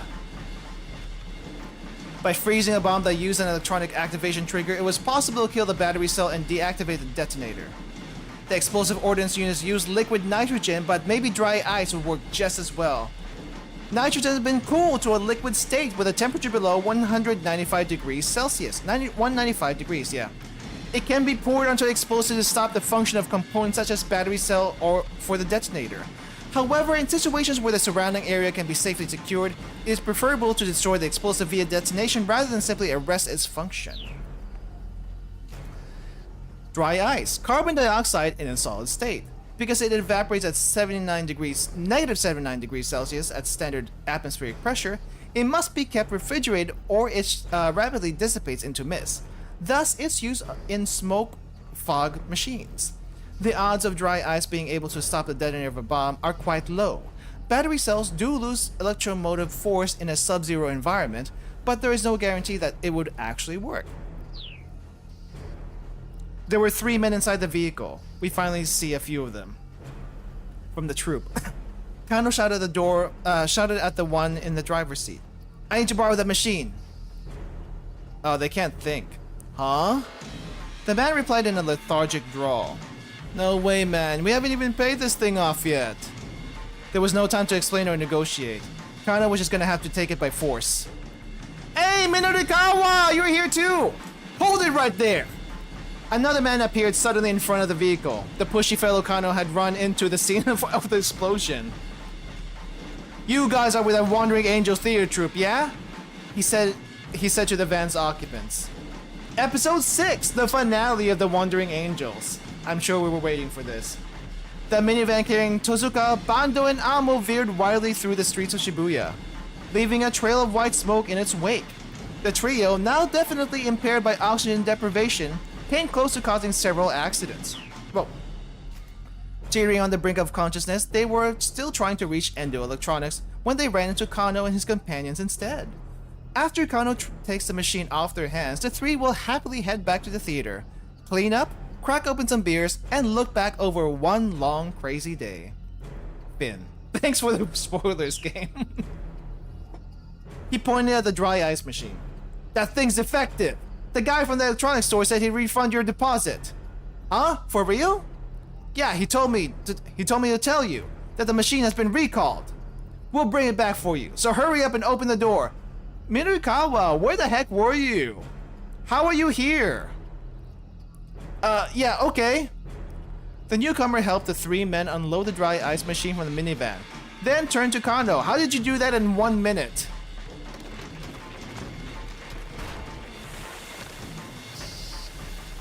Here. Hurry up and take it, he shouted. Right, thanks. Kano wasn't quite sure what was going on, but he took the machine and ran, pushing it ahead of him across the pavement. Achi! Hitomi wailed, tears in her eyes. The detectives blew right past her, trailing a billowing plume of white smoke in his wake. And he's still being an idiot, but at least we have this now. Please make it in time. Please let me make it in time. Please let me make it in time. Kano let loose a wild yell. He ran as fast as his legs would take him, toward Achi and the bomb. To be continued? What do you mean to be continued? Wait, what do you mean to be continued?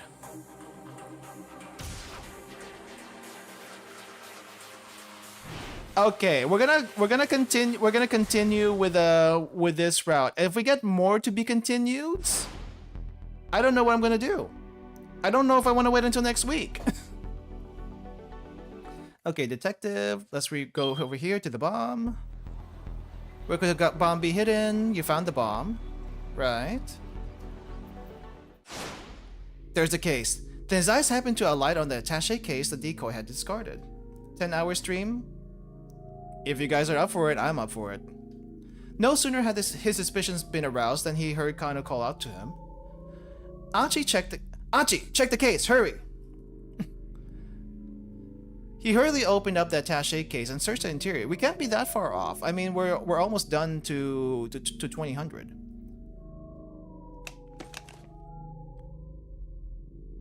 Oh, this is the blood drawing stuff. 500 micron filter. I don't think I've seen that thing before. But the only things inside were pieces of medical equipment, tubes and syringes and the like. There was nothing that looked remotely like a bomb. Still, where else could the bomb possibly be hidden? Damn it! He had to find the explosive, and soon. He took another hard look at the case. Shake it, flip it over, smash! No, don't shake it, don't smash it. Flip it over! I'll flip it over. Achi lifted the attaché case up high and flipped it upside down. But as he was about to throw it, he heard a faint metallic sound. Quickly, he lowered the case again. He was certain the noise had come from the inside. Once more, he opened the case and looked inside. But still he saw nothing of note. He tossed the medical equipment aside and slowly tilted the case from side to side. Smart guy! This is how you do it! Although it looked empty, there was a distinct sound of something's metal sliding back and forth. Hold on. Could it be? Rip. Anchi tugged at the case in inner lining and quickly tearing it free. When he looked behind it, his eyes went wide. A thin layer of something that resembled white clay had been affixed inside the cover of the case. Several wires connected to a small electronic device. This was it. The bomb really was inside the attaché case. Here it is! He shouted to Kano. I found it! Kano hurried over, bringing his captive with him. There, Mr. Palmer, take a look. When he saw what was inside the attaché case, the fake Alphard went pale. No, it can't be. Alphard, why? His voice was hoarse with betrayal. Then abruptly he broke into stilted laughter. Trusting someone really does make you blind. Such a simple, childish ruse. And it went right under my nose. The fake Alphard, Palmer, looked over at Kano. We need to get out of here immediately, he said. That right there is C4, a high-yield plastic explosive used by the military. That's enough to blow this whole area to smithereens. Blow the area to smithereens? Achi pictured Shibuya reduced to a blasted ruin. Meanwhile, Kano frantically began searching the inside of the attaché case. A microphone, Kano muttered. Hey, detective, is that thing gonna explode or not? Ashi tried and failed to keep his voice from wavering. It looks like it's sound activated, but it hasn't gone off from having people talking nearby. That means it must be set to explode in response to a specific sound trigger. A specific sound, huh? Now Ashi understood Stanley's instructions. That's it! It must be Hitomi's ringtone. That's why Stanley had me power off her cell phone. So that means we're safe then? Hitomi asked. It's not gonna explode anymore, right? Maybe, but I wouldn't bet your lives on it. Kano continued his examination of the case. He carefully loosened the bomb and the cables, pulling them away from the lid of the case. The sight made Achi's heart leap. Then Kano went stock still, as if caught in a hungry predator's gaze. There's not just sound trigger. The detective's voice was a raspy whisper. The bomb also has been fitted with a countdown timer. Achi could see the timer now. It had been planted underneath a plastic explosive. His blood ran cold. Director Kuze, where's that bomb squad? While Kano made a desperate call to the police, Achi picked up the attaché case and peered inside. And let's see his thought process throughout all this. The digital timer was steadily ticking down the seconds.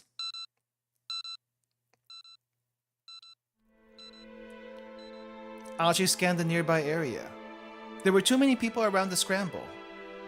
Hitomi was there. Susumu was there. Several more of his old pals, along with a bunch of innocent bystanders. The people are the lifeblood, Achi reminded himself. The blood that coursed through the body that was the city. Like cells, they brought to life the city he loved. And Achi wanted to be one of the red, or was it white, blood cells of Shibuya. He meant white. Achi! Kano called out. Leave that thing and get out of here. No way. Achi sat down, cradling the case in his arms. Achi, what the hell are you doing? I'm not going anywhere until everyone's made it to safety. Detective, you need to get these people somewhere safe right away. Clear the area first, then I'll go. But there's no way I can do that. Damn it, don't you want to save these people? Achi snapped. Kano bit his lower lip. Hitomi wrapped her arms around Achi from behind. Achi, don't do this. Hitomi, you need to get out of here too. Why? Why are you acting so crazy? Tears blurred her words, and he could feel her trembling against him. It doesn't matter. Just get as far away as you can. No. No, I'm not leaving you. Hitomi, you're also an idiot. After the day they spent together, Achi knew full well telling Hitomi something once wasn't enough to get her to listen. That stubbornness was one of the many things that made her so amazing in his eyes. They're made for each other. Wow. Hitomi. Achi clasped one of her hands tightly. Please. This is the one favor I will ever ask of you. His voice came out oddly soft and gentle. Alright, she told him. But let me just say one thing first. Don't tell me. There's still so many things I want to talk to you about. So much more that I want to know about you. So please, Achi, don't you die on me. Okay, I thought she was gonna go for it. Hey, don't worry. Once everyone's made it to safety, I'll clear out of here right away. Hitomi squeezed his hand, then got up and silently hurried away. Susumu! You and the SOS, start getting people out of the area. Yeah, alright. Susumu turned away and spurred the gang into motion. Then for an instant, Achi's eyes met Kano's. Achi gave a tiny nod and looked down at the timer. Oh no, it's actually ticking. Get back! Achi shouted at the top of his lungs. Everybody, get back! There's a bomb! He held the attaché case tight against himself as he continued shouting. He ran his voice raw, trying to warn the crowd away. Everyone, get out of here! Just run! Following his lead, Kano started directing nearby civilians to safety. There's a bomb! The detective shouted. Everybody run! Get away as fast as you can! Sumu waved his arms empathetically. Please, Hitomi added, you all have to get out of here. But the crowd didn't heed their warnings.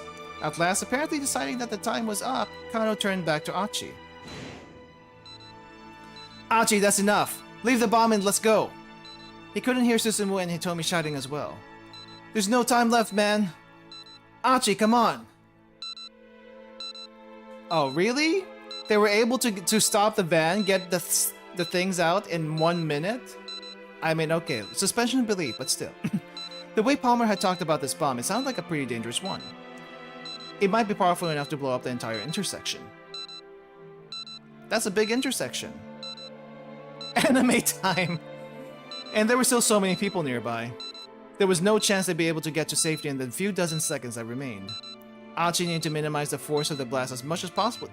Dude, I'm telling you, your body ain't gonna minimize nothing.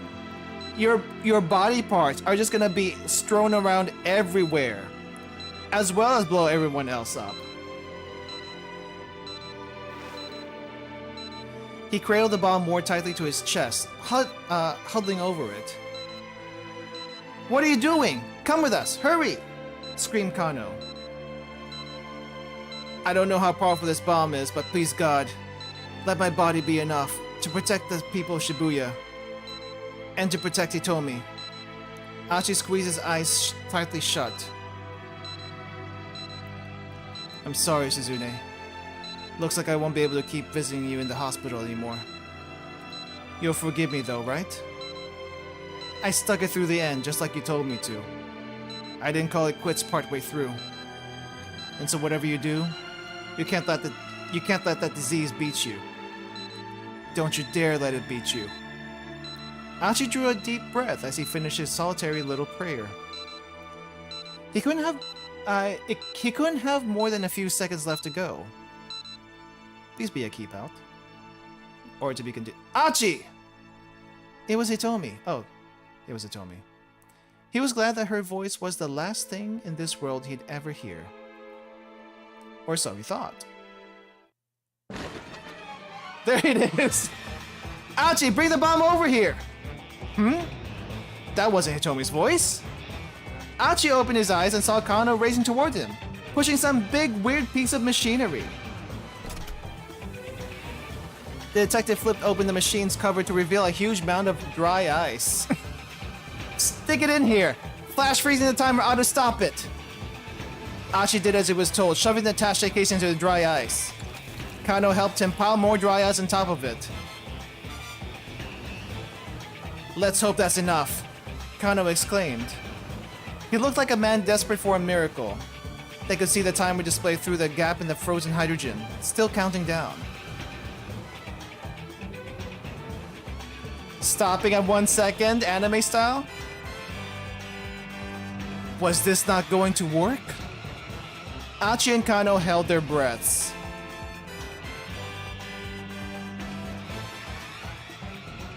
To be continued!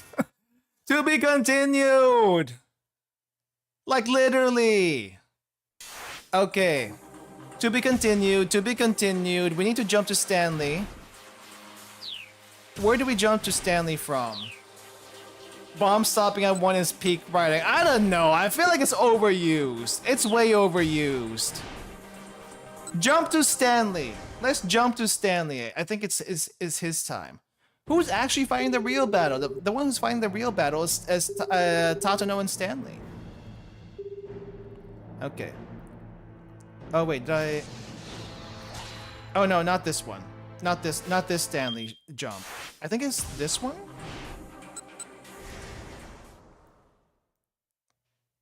This Stanley jump? So it was Stanley. Okay. Is this the one that we haven't checked out yet? Okay, Stanley.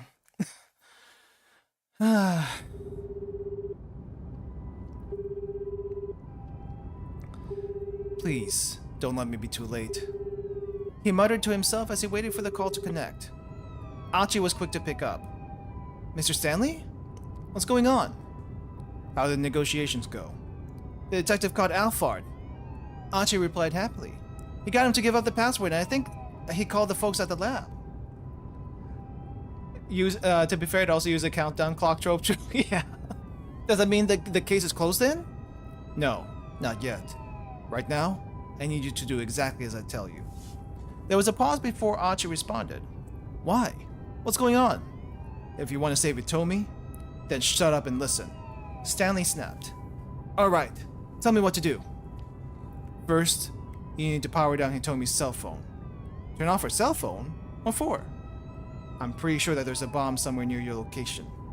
Stanley tried to keep his voice as calm and steady as possible. A bomb? Achi's voice squeaked into falsetto. The guy that Kano just apprehended as a decoy. The real Alphard is planning to eliminate Hitomi and the false Alphard at the same time. Stanley didn't have time to explain that Kanan was Alphard. Besides, it would only confuse the matter all the more at this point. First, turn off that cell phone. Then, go and look for the bomb. Okay, got it. Achi hung up. And then he goes pedal to the metal towards Tatano.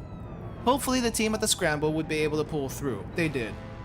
Now Stanley needed to focus on capturing Alphard. He tightened his grip on the steering wheel.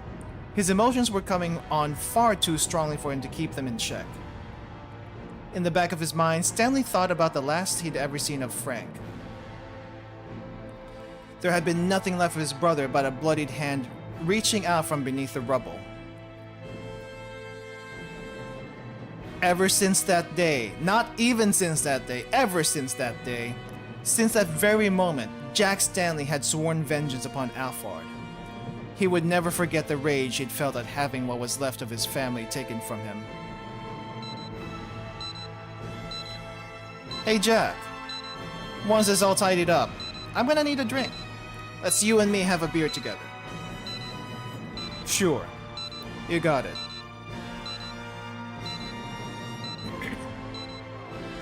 Stanley sprang into action, leading away the throng of panicking civilians. But all the while, he couldn't help but worry about Frank. We've almost got 30 minutes left. He'll be fine. Backup will definitely be here in time. He did his utmost to reassure himself, but still the doubts gnawed. When the bomb squad descended upon the area, Clad in their protective gear, Stanley shot a look at his watch.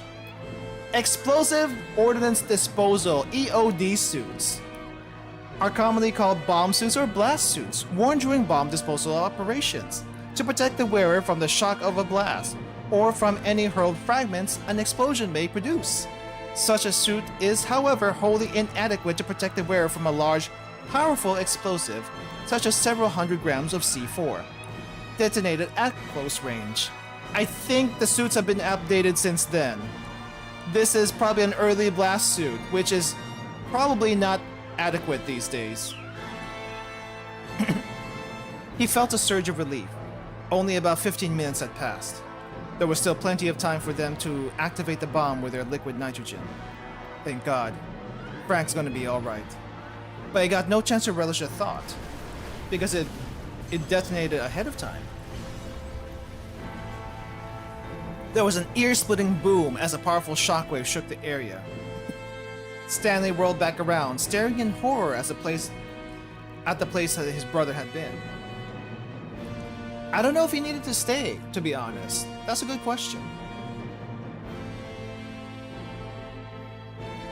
A later investigation would reveal that the timer on the bomb's exterior had been a mere ruse. There was a second timer. The explosive had never been linked to a timer at all. Instead, it had been detonated with via remote control. Oh! When electrical detonators capable of triggering an explosion with electric currents were invented, they quickly rendered old-style fuses obsolete. In the modern day, many terrorists use small electronics such as cell phones and keyless entry remotes for cars as explosive triggers. That is evil. Alphard deceived them, using a visible timer to lull them into a false sense of security. Stanley had managed to save many lives that day, to be sure, but it had come at the cost of his own brother's life. Had he really made the best decisions he could have made? He was still asking himself the same question over and over, even now. But no matter how he blamed himself, it wouldn't bring Frank back. There was one thing he could still do for his brother. It was getting revenge on Alphard with his own hands. Stanley had been in constant pursuit of Alphard ever since. He would stoop to any level for information without remorse. His opponent was someone who would do anything at all, to achieve a goal. It only made sense for him to do the same. At some point, he stopped even hesitating to get his own hands dirty. He would charge headlong into any danger if he sensed Alphard's presence, even if his own life was a price he was willing to pay in the name of vengeance. He could never hope to lash his jaws onto his quarry's throat if he behaved like prey himself. He must be the greater predator. He would cast aside his humanity, would become a blood-stained beast if that improved his chances at the hunt. For the hunt was all that mattered. Pursuit of Alphard had become his only purpose. So it had been for the past 2 years. Now those years flashed through Stanley's mind in the blink of an eye. As he came back into the moment, he marveled at his own ferocity, and at the depth of the wound he suffered. Arresting her isn't enough. I'll make her pay with her life. If I don't sink into her level, I'll never be able to beat her. What would Frank think? I don't think we care about Frank right now. You'll never be able to beat her like that, though. If I don't sink to her level, I'll never be able to beat her. Stanley's heart had room for nothing but revenge. The law wasn't going to punish Alphard. Stanley was. He didn't care if anyone else thought it was a petty vendetta. Only someone who'd suffered the loss of a loved one at the hands of a vicious killer could understand his seething resentment. The Okoshi Pharmaceutical Lab finally came into view. A large billow of black smoke was rising from one of the building's windows. Stanley felt a chill in the pit of his stomach. He hopped out of the car, then gasped. Tatano. Oh, Tatano's dead. The detective was sprawled face down on the ground outside the laboratory gate, his gun still in his hand. Blood had pooled around his head. He had been shot at close range. Death would have been instantaneous. All too late, Stanley felt the full weight of his mistake. Tatano had gone up against an opponent who was out of his league and had gotten himself killed. And Stanley had put him up to it. He should have never let Tatano try to handle the situation on his own. He should have done whatever it took to stop the detective. There must have been some way he could have averted this disaster. Saving your Maria is your top priority, isn't it? That's right. There had been no hesitation in Tatsuno's words. Stanley had known how badly the man wanted to save Maria. That's why he deferred to the detective's judgment. Now he was faced with the results of his own naivety. The smoke pouring from the building showed no signs of diminishing. In all likelihood, the lab had been destroyed with a bomb. Alphard's plan had run its course before Stanley had even got there. He couldn't forgive himself for having been so thoroughly outwitted. Nor would he ever forgive Alphard for what the terrorists had done. Is this a bad end? Anger erupted inside him, raging like hellfire, driving him on to action. Death would be too kind of fate for Alphard. Now more than ever before, the thirst for vengeance consumed him. Oh, he got shot. But even as he began to stalk towards the laboratory, a bullet caught Stanley in the abdomen. For a moment, he couldn't process what had happened. There was an intense searing pain that spread through his gut. Warm liquid began to soak through his shirt. Then a figure emerged from within the smoke. I've been waiting for you to show up, Jack. Another bullet tore through Stanley's body. Time seemed to slow for him. He watched a spray of blood scattering like crimson mist. Alphard! Stanley hissed the word through his clenched teeth. Out of pure stubborn spite, he managed to stay on his feet. Tottering towards his foe, he raised his gun. Wow.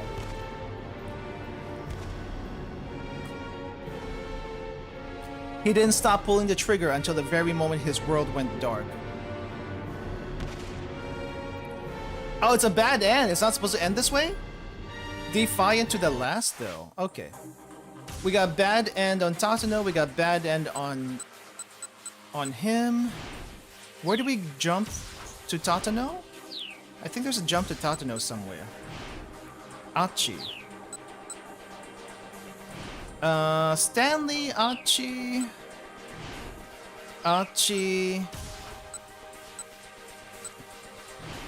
Kano.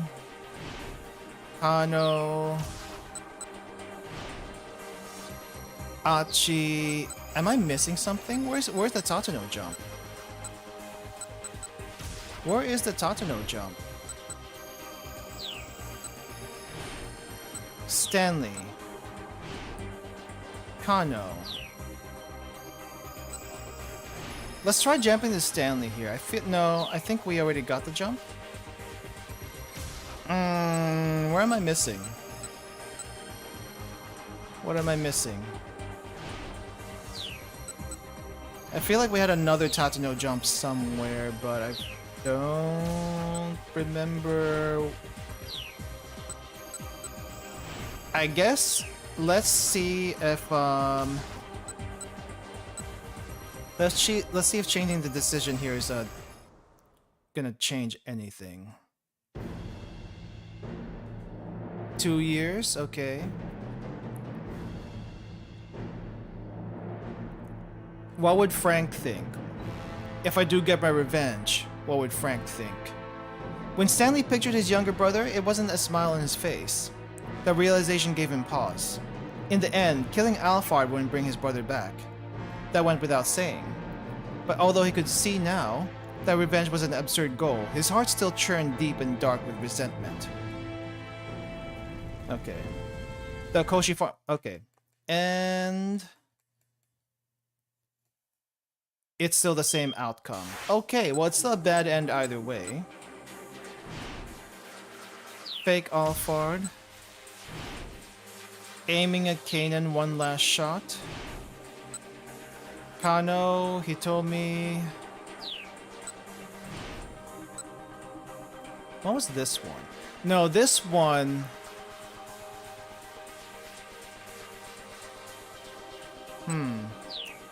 We're missing something. We're missing something. I do not know where to go. We may have to cheat a little bit. We may have to cheat a little bit because I'm kind of lost. All right. Let's see. 1800 to 2000 Shibuya. Shibuya Scramble.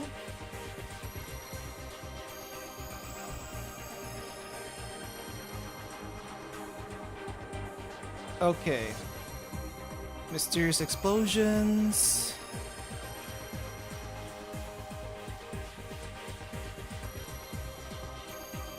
Where do we do the jump? Jump to Achi, jump to Kano. Flip it over.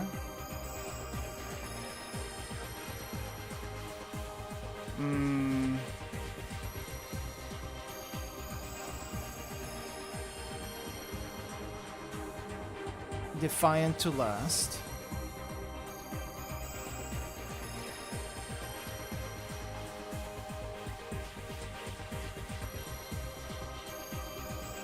Lab.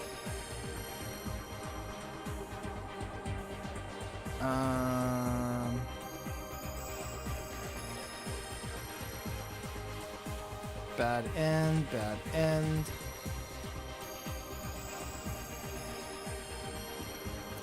Let's see.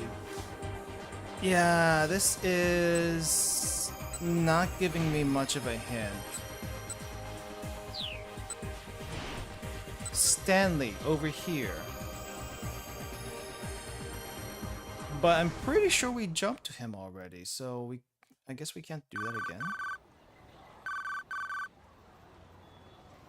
Let's see. Stanley.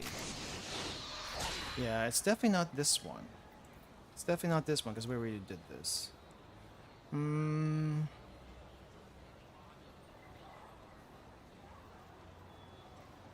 Let's go back to...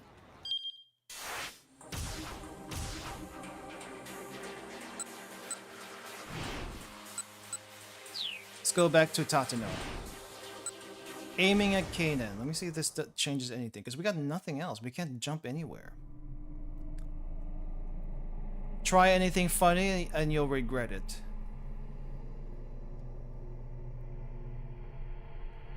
Okay. You can't shoot me. Keep going down.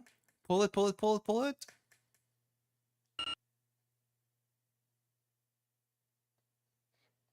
I guess let's just go through this. You're still traumatized from that time you let your friend's wife die.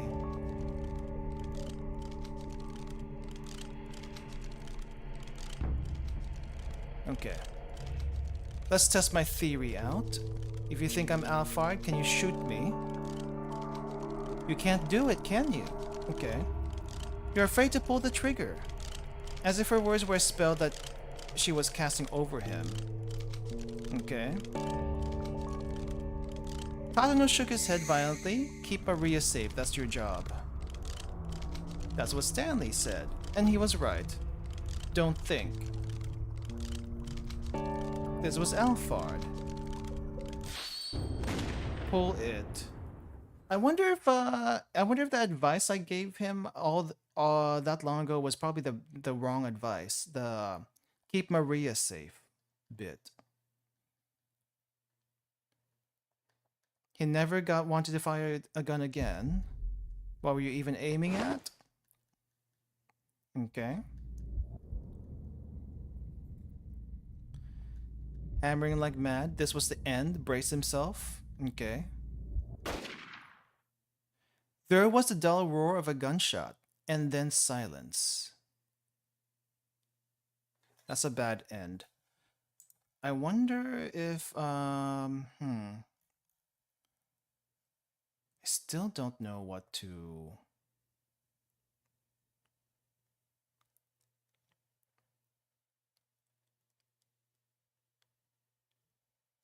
I think there's a decision with...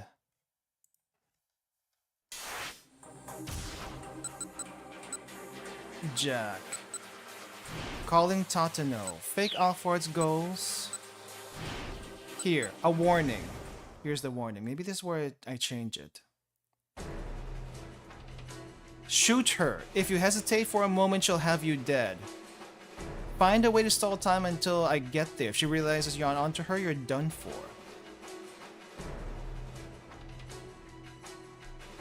Shoot her. Okay, let's see if that changes anything. Unless... Actually, no. He can't shoot. He can't shoot, so that's actually a bad call. Let's do the other one. Find some way to stall until I get there. Let's try that.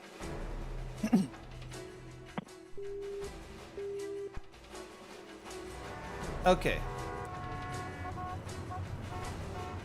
Okay, hopefully that changes things. Yeah, no shooting. Oh, that actually changed something. Let's go. Yeah, he can't shoot. He's a bad shot. So he has to stall. That's all he can do. Try anything fun and you'll regret it. I'll make sure you regret it. Let me see. Can I scroll through? There is some scrolling. Oh, but it stops early. Ah, okay. I think we're on the right track. You can't shoot me. You're still traumatized from that time you let your friend's wife die. How do you know about that? She heard everything.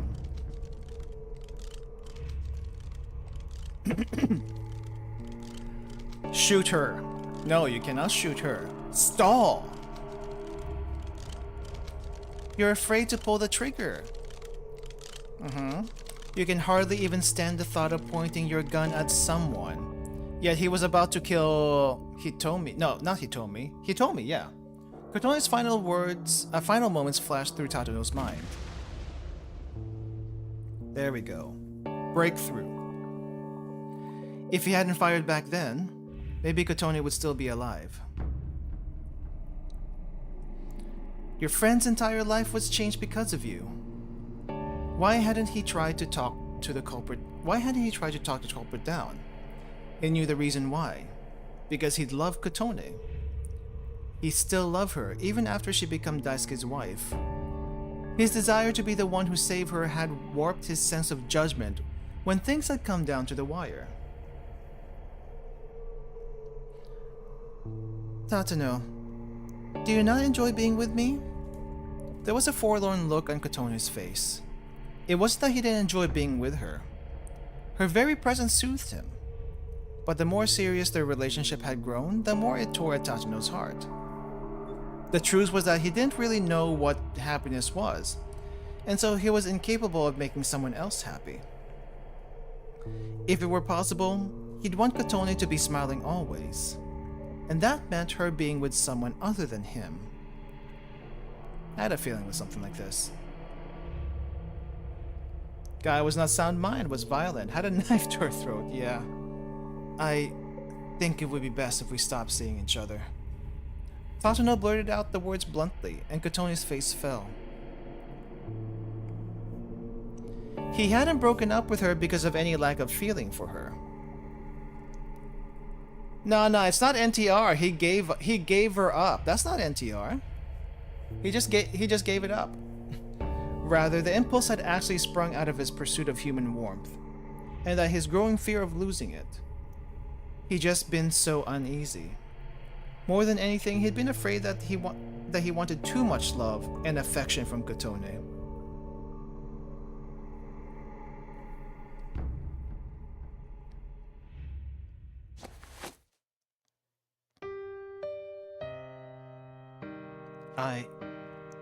Bit by bit, Tatsuno lowered his gun, his hand ever more unsteady.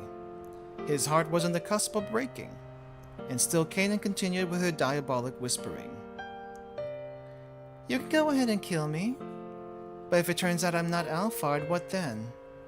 Now she stared at Tatsuno with an almost pitiable look. You'll have once more done something that you can never undo. Something I can never undo. Tatsuno repeated the words dully, feeling himself forced into a trance.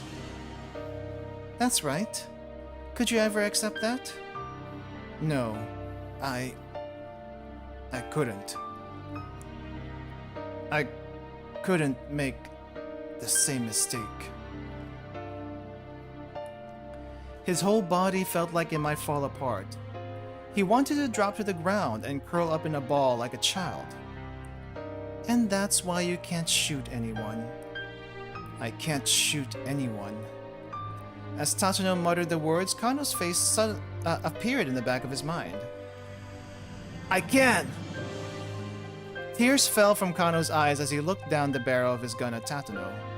He'd become a detective who didn't lose sight of what he was supposed to protect, no matter the situation. Tatsuno had nearly forgotten. Nearly abandoned his inward promise to be a detective worthy of that final salute Kano had given him. Oh, resolve? He brought his gun back up to bear. Don't be absurd, Kanan mocked. You can't shoot anyone. Actually, I can. The words creaked dryly from Tatsuno's throat. When there's something I'm supposed to protect, I can shoot. The memory of Kano weeping but taking aim had given him the resolve he needed to face down an opponent who ought to have terrified him. I learned that from someone who was terrible at his job. What kind of gun is that? Holy crap, that's huge!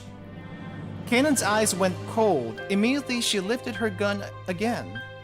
Once more, their eyes locked, sparks of hostility crackling between them. But almost immediately, Tatsuno could sense a difference in skill between his opponent and himself. Oh, she's probably small? True. The young woman radiated a deadly aura. The force of her stare was like a knife pressed to his throat.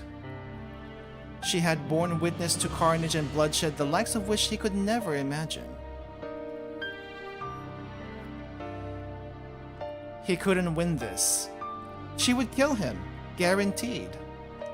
Tatsuno braced himself for death, never taking his eyes off Kanan's.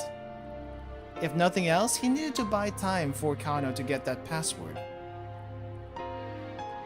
But could he do that given the opponent he faced? Yes. Somehow, he would do it. As a detective. As a man. Even if he had given up his life to succeed.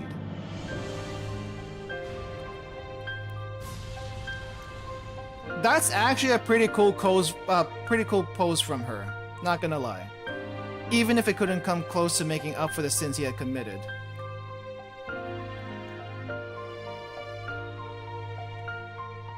This is actually a pretty cool scene. Oh. The end! He is actually dead, guys. There's no to be continued here. He is dead. The end of his story. And then? Stanley, it's your turn. It's your turn, Stanley. Okay. Let me get to the choice. Where's the choice? Oh, I guess we just go through this. All right. Arresting her isn't enough? No. What would Frank think? What would Frank think? When Stanley pictured his younger brother, it wasn't a smile on his face. The realization gave him pause. Okay. Revenge was an absurd goal. All right. Okay, we're here now. Finally, the Koshi Pharmaceutical Laboratory came into view. There were two people standing outside the front gate. Oh wait, he's still alive. For now. It was Tatsuno and the girl who was pretending to be Kanan. Each had a gun drawn on the other. Somehow, Stanley had made it in time. Dust that bitch. He pulled his car up alongside them and reached down into the gun sleeve concealed beside his seat. Holy crap, it's a freaking Desert Eagle! He actually has a deagle on him! Excuse me, is that more than enough? Are you gonna actually use that? It actually says Desert Eagle there, guys. I don't know if you can read it.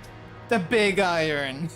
He pulled out a 44 caliber Desert Eagle, one of the most powerful semi-automatic handguns in the world, with a ridiculous kick. Semi-automatic handgun designed by Minnesota-based Magnum Research Inc. and manufactured by Israeli Weapons Industries. There are various models chambered for different rounds. The largest, the 50 caliber Action Express, is exceptionally powerful by semi-automatic handgun standards. I'm pretty sure this is what Mari has, the 50. To make sure it's extra dead. His orders were to apprehend Alphard. The smaller Glock in his shoulder holster might be better suited to that end. Even so, he opted for the Desert Eagle. Are you gonna shoot that thing one-handed? Because that's gonna not be enough. Incredible that the little nun could have one-hand such a beast. I know, right? Getting out of that car, he started pacing toward the young woman. Stanley. Tatsuno glanced over at him, his face pale. Stanley gave a silent nod in reply. He could see the hint of a smile on the girl's face. Probably a smile of overconfidence. Well, her brazenness would get her no further. I got in touch with the others, Stanley said. Told them to turn off Hitomi Osawa's cell phone. He could see her eyes react. I imagine by now they're also managed to deal with the bomb you planted on your decoy. The young woman remained silent. And of course, they've managed to bypass a lock inside the blab. You know what this means? Your little plan has failed completely. Stanley could see the girl's stare sharpen. He chased Alphard all around the world, only to arrive here, at last, in this little island nation. It had been a long, long journey. And he spent a long time suffering. Now, both the journey and the suffering would be over. Oh, at least he's using two hands for this one. I'd be worried if it was just one. We meet at last, Alphard. The end! Wait, if we have two to be continues and two the ends, well, three the ends, because Minorikawa also ended. Wait, do we have one more chapter? What's going on? Oh no, it's converging! This is the finale, guys! Actual finale! It is all converging to this one single point. Let's go. I don't know if you guys are ready. I'm not ready. But... I am so ready now. Let's go. Kanan's friend. Friend? What? Oh, the friend that died. Right. She felt a hand firmly clutching her own as she hazily returned to consciousness. Who's who? Who is it? This hand. Whose is it? My father's? Oh no, this is Maria, I think. Maria's eyelids slowly drifted open. Maria, you're all right now. Her father was indeed beside her, holding her hand. A surprising warmth radiated from his slender, bony palm. Dad? She was lying on a sofa. She craned her neck to look around, still trying to process what was going on. There were several monitors set up around the room. Where are we? At my laboratory. You were infected with a virus, but I've given you the antiviral. You don't have anything to worry about. He squeezed Maria's hand even more tightly. That hurts. Right. Sorry.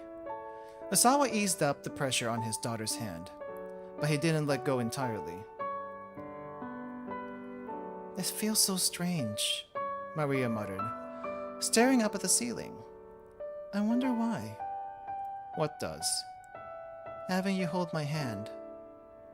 I used to hold your hand like this when we'd go on walks together, when you were little. I doubt you remember that, though. Maria considered. It was true. She didn't have any clear memory of her father holding her hand like this. And yet, the touch of her father's palm felt distantly familiar. Gently, she squeezed back. It's been a while, hasn't it? She said. I mean, me looking you in the eye while I'm talking to you. That's only because I didn't look you in the eye. Osawa hung his head. I'm so sorry, he said. Please, forgive me. I never meant to hurt you like I did. Wait, hold on. Maria was taken aback. I don't know what you're talking about. What do you mean hurt me? Back on that rainy day. Osawa told Maria about the day she'd run away from home. About how he'd known where she had gone, but hadn't gone to find her. About how he'd given in to his anger and struck her once she came back. Then, when he finished, he hung his head once more. I'm so sorry. I've been such a terrible father. Maria cracked an impish smile. Oh yeah, I guess that did happen. Osawa frowned. You know, she said, I totally forgotten about that. Until you mentioned it just now, I mean.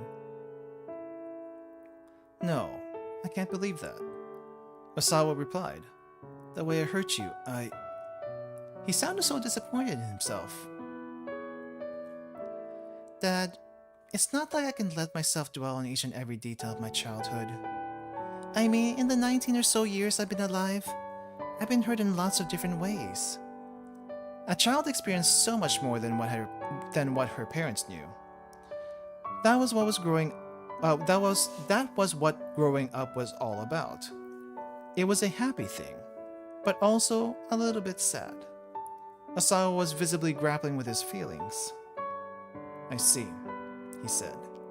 I guess you have gone through much pain. Well, yeah, but there have been more things that were fun and happy. I see. In the sum of all those things that have made me who I am today? It's the sum of all those things that have made me who I am today. So please, don't worry so much about the past. I see. Dad? You keep saying I see, Soka. Stop it. Sorry. It's just... This is all so difficult to say. Osawa was trying and failing to hold back his tears. Maria wasn't quite sure what those tears were for, but she felt a prickle of embarrassment. Shyly, she looked away, and her eyes alighted on one of the monitors. The screen showed a view from outside the lab. Who are those people? She asked, pointing. Osawa looked, and his eyes widened in shock. 3 people with guns were facing off one another. Maria recognized one of them. Tatono, the man with the cane. Why are those 2 pointing guns at your friend? Oh. Why are those 2 pointing guns at your friend? Osawa's voice was shaking. My friend? What do you mean? The one you met when we went to the Middle East. You know, Kanan. Osawa switched the monitor to show a different camera angle. A close-up of the young woman's face appeared on screen. Maria was at a loss for words. That certainly was not Kanan. It was the girl who'd come to tell Maria that Hitomi was going to be kidnapped. Kanan's friend. It had happened 3 days earlier. Oh, she didn't know who Alfred was also. She knew that wasn't Kanan. While Maria was on her way home from campus, a girl approached her, telling her she was a friend of Kanan. Kanan asked me to pass along a message, she said. Then she showed Maria a video recording. The video quality was quite poor and the voice indistinct. There's a lot of terrorists who's after the antiviral agent your father is developing. Maria listened in shock as the message continued. The terrorist plan was already in motion, and Hitomi had been infected with a killer virus. It'd been really embarrassing if it turned out Kanan was really a friend of Kanan, just using the name and everything was a big misunderstanding. Yeah, I don't think that's actually the case. After all that we've gone through. Especially the impersonation? Yeah. Your father used antiviral to save Hitomi, but the terrorists planned on that. I'll spare you the details, but there's a way to extract the antiviral from Hitomi's blood. Stealing the drug from the laboratory directly is too problematic. The terrorist intends to get it directly from your sister.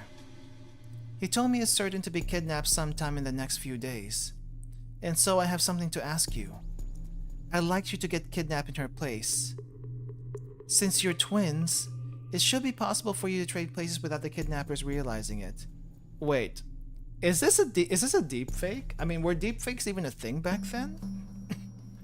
I gave the girl who's passing along this message a necklace outfitted with a small GPS beacon.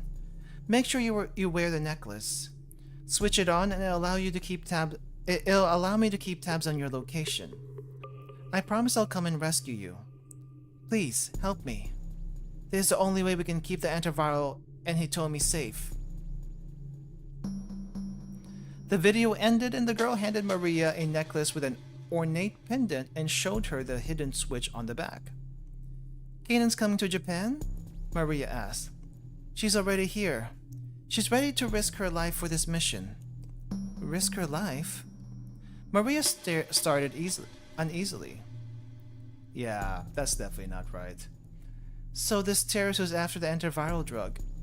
Is it Alphard? The girl looked shocked. You know about Alphard? Kanan told me that taking down Alphard is her purpose in life. But Alphard has ties to the CIA, so it's hard for Kanan to get any good leads. That's true. Which reminds me, you should have this. The girl held out a photograph. This man is dangerous. Stay away from him. He's an ally of Alphard, says Alphard. Maria did her best to burn the man's image into her mind. Alright, the girl said. I passed along everything Kanan wanted me to tell you. What you do next is up to you.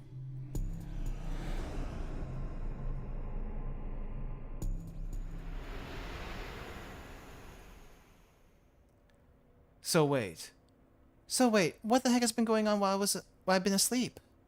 Osawa recoiled from the ferocity on his daughter's face. That Kanan girl thought of a way to save you.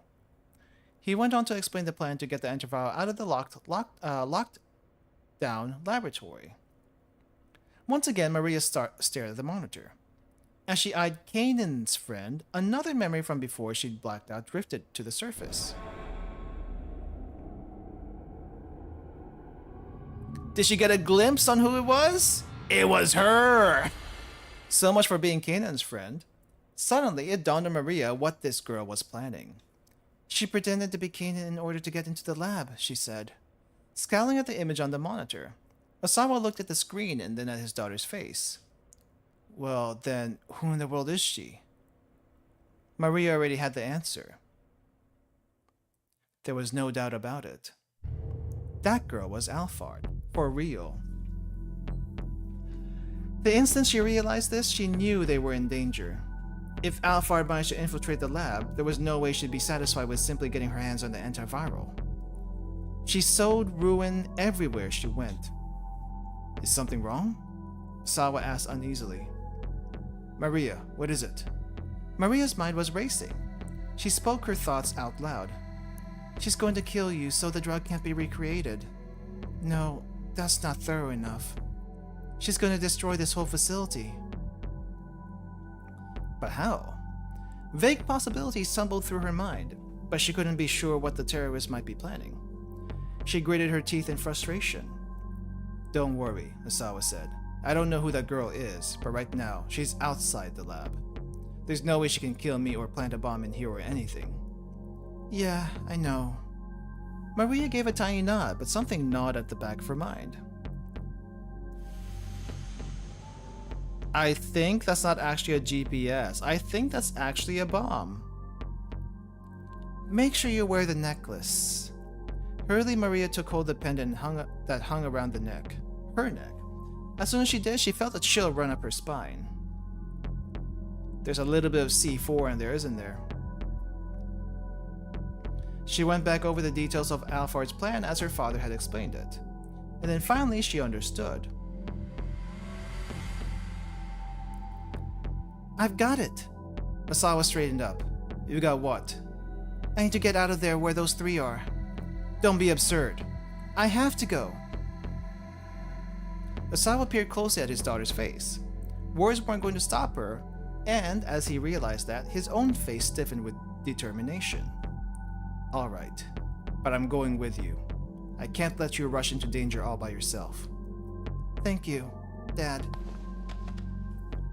Maria tried to get up from the sofa, but she was struck by a wave of vertigo and her knees buckled. Yeah, stand up slowly. Are you alright? Asawa caught her by the arm. This is probably a side effect of the antiviral. You shouldn't push yourself too much. Maria looked up at her father's anxious face and shook her head. Don't worry, I'll be okay.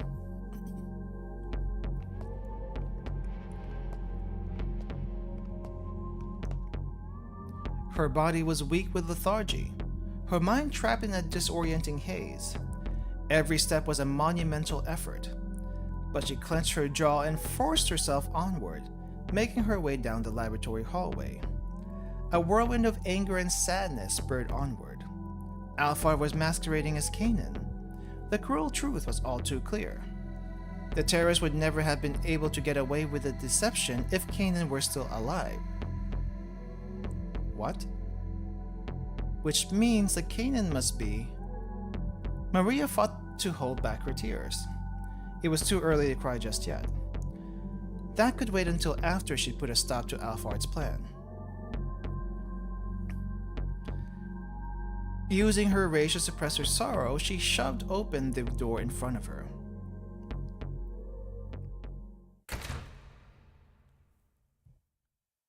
That isn't Kanan! Who knows, right? Yeah, we don't know. Maria's voice exploded into the silence of the standoff. I doubt we're getting better testimony than that, Stanley said. His gun still at the ready. There's no talking your way out of things this time. The expression on Alphard's face didn't change. She stood still, a mannequin without a soul. What did you do to Kanan? Maria demanded, marching unsteadily toward the terrorist. Maria, stay back, Osawa exclaimed. She ignored him. Hey, don't get any closer. Tadano barked. He looked exhausted, on the verge of collapse. He is kind of tired right now. Answer me, Maria cried, still advancing. What happened to Kanan? But still Alphard said nothing. Stanley, too, began edging toward her. It doesn't matter what you ask, he said. She won't tell you anything. Bit by bit, he inched closer. He was going to try to take her down. Let me turn your question around, Alphard said abruptly. What do you think? Maria paused, confused. What do I think about what? What do you think happened to Kanan? The corners of her lips twisted up, shaping a mirthless smile. You killed her, didn't you? Maria's words came out as a whisper. What was that? I couldn't quite hear you. You killed Kanan, didn't you? This time, Maria cried out with biting fury. Alphard snickered. She's provoking me, Maria thought, forcing herself to swallow her rage.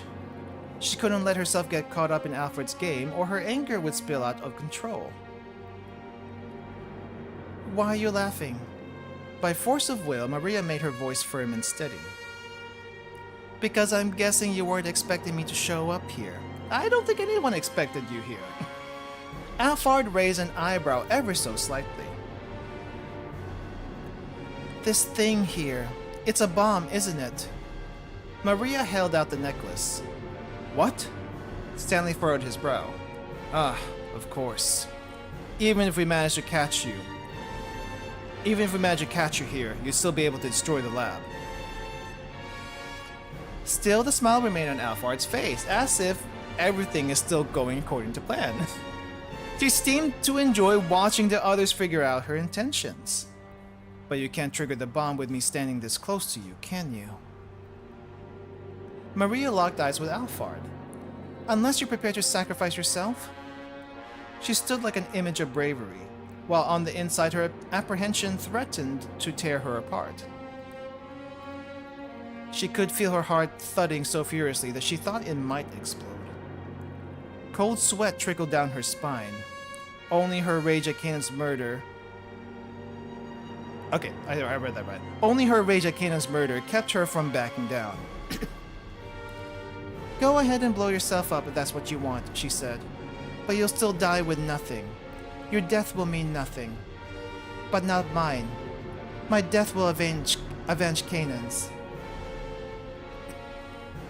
Wow. That is a mastermind smile, if anything. Silence fell outside the laboratory gates. It seems we have ourselves a Mexican standoff. And we're not in Mexico. Nor do we have any Mexicans. Stanley and Tatano stood frozen, their guns still trained on Alphard. Both men were ready to pull the trigger at the slightest provocation. Just now, how long had they been there, staring one another down? The passage of time seemed slow, seconds drawn into hours. Osawa swallowed audibly. Whose gun is this? Finally, Alfred tossed her gun onto the pavement and held up both hands in surrender. Are you sure you're gonna give up here? Stanley wasted no time, springing forward to secure her. He gave her a thorough pat-down from behind. He removed a small device that looked like a detonator from one of her pockets. On your knees! Alfred did as she was told. Good. Now hands behind your head. Try anything funny and I will shoot. Without a word, Alfard placed her hands on the back of her head, fingers laced together. What are you playing at? Stanley growled disdainfully. Finally realized you can only push your luck so far? She responded with a faint snicker. It's not my policy to resist when things are hopeless. Her tone was detached, her intentions unreadable.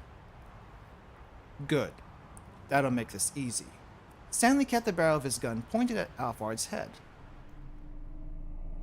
This is for my brother. The words hung in his throat, unspoken.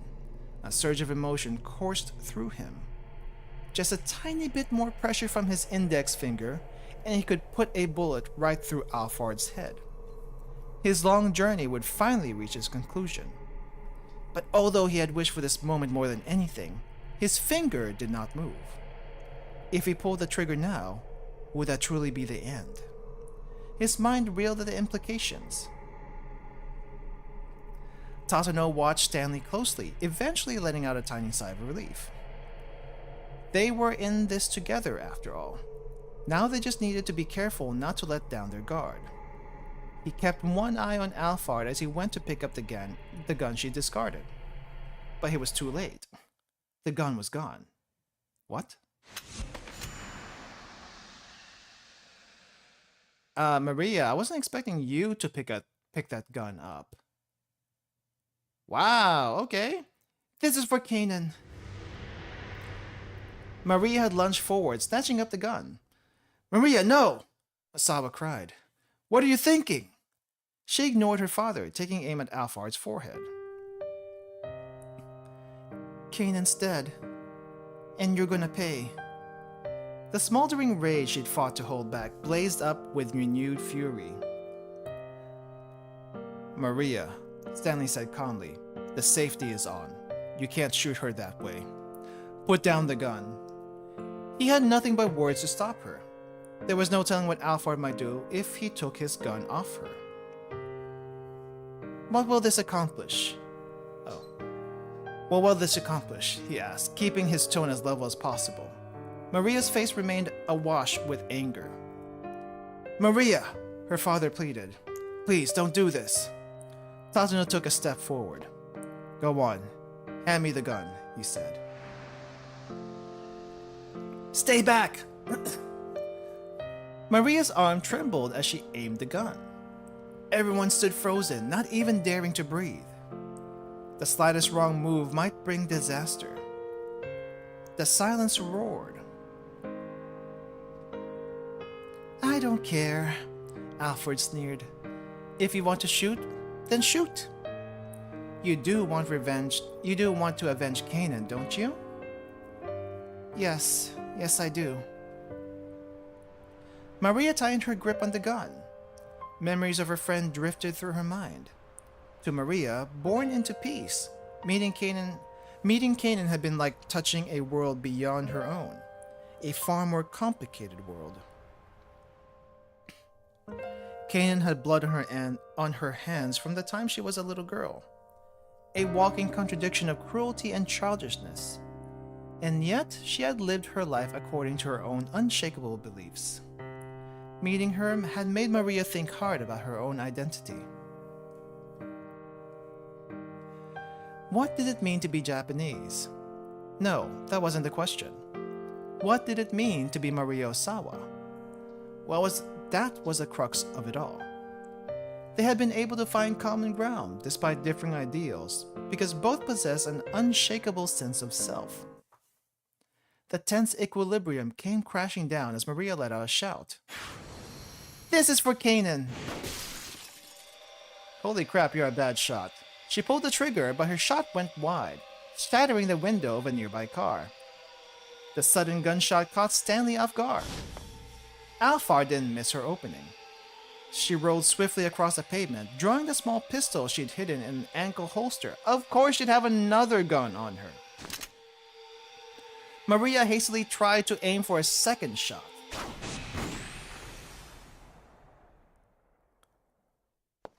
Wait, who got shot? Osawa?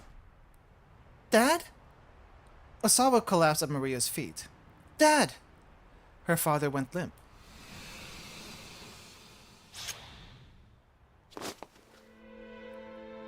Stanley dived at Alphard. He grabbed hold of her right wrist, the one clutching the gun, and slammed her head down hard against the pavement. She made no attempt to resist. In a moment, he had subdued her. Maria, you're not hurt, are you? Osawa croaked feebly as his daughter gathered him up in her arms. I'm fine, but Dad, your... Blood was gushing through Osawa's shirt. Maria pressed her hand against the wound, but the bleeding wouldn't stop. Look, just hurry. Get here as fast as you can. Tatsuno was on his cell phone calling for an ambulance. I know there's a traffic jam. Just figure something out. Please. His voice was ragged with desperation. Dad, hang in there. Large tears streamed from Maria's eyes. So this is what it's like. Osawa lay with his head in his daughter's lap, struggling to rasp out his words. My body just reacted before I had any time to think. I finally understand what a virus must feel like.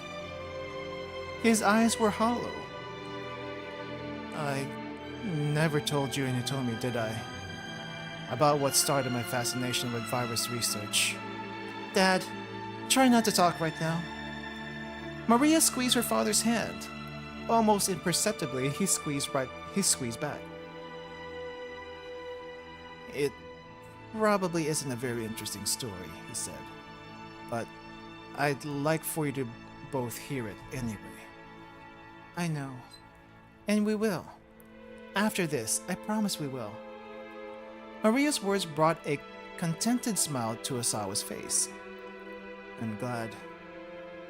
So glad. It's alright, just don't talk right now. This time, at least, I was there for you. Osawa slowly shut his eyes. Dad? Maria said. But her father didn't answer. Dad, don't die. You can't die. The sound of ambulance sirens wailed in the distance. Maria clutched her father's hand, trying to make her grip firm and reassuring, just as his had been for her back inside the laboratory.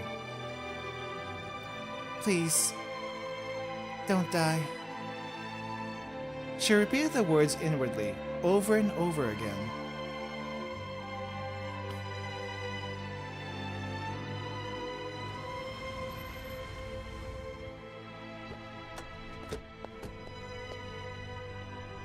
Oh, hey, Makino. What's going on?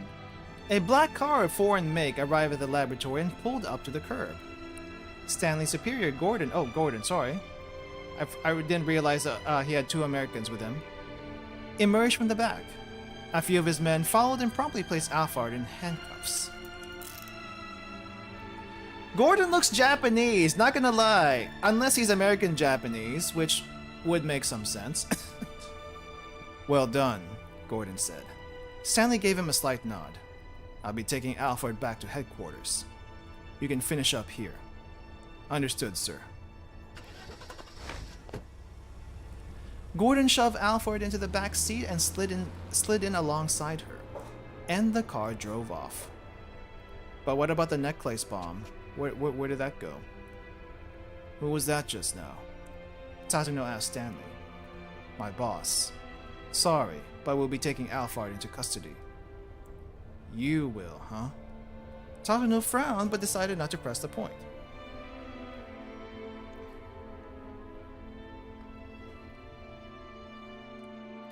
The ambulance arrived at last, and Osawa was loaded inside. Maria remained at his side, still weeping, still softly calling out to him. He could sense her there, though her voice sounded awfully far away. At least he's still alive, just barely. Is this the end then? He was vaguely aware that he was dying, but he was not afraid. At the far end of a hazy tunnel, he could still see Maria. My, she had grown. She had grown so very much.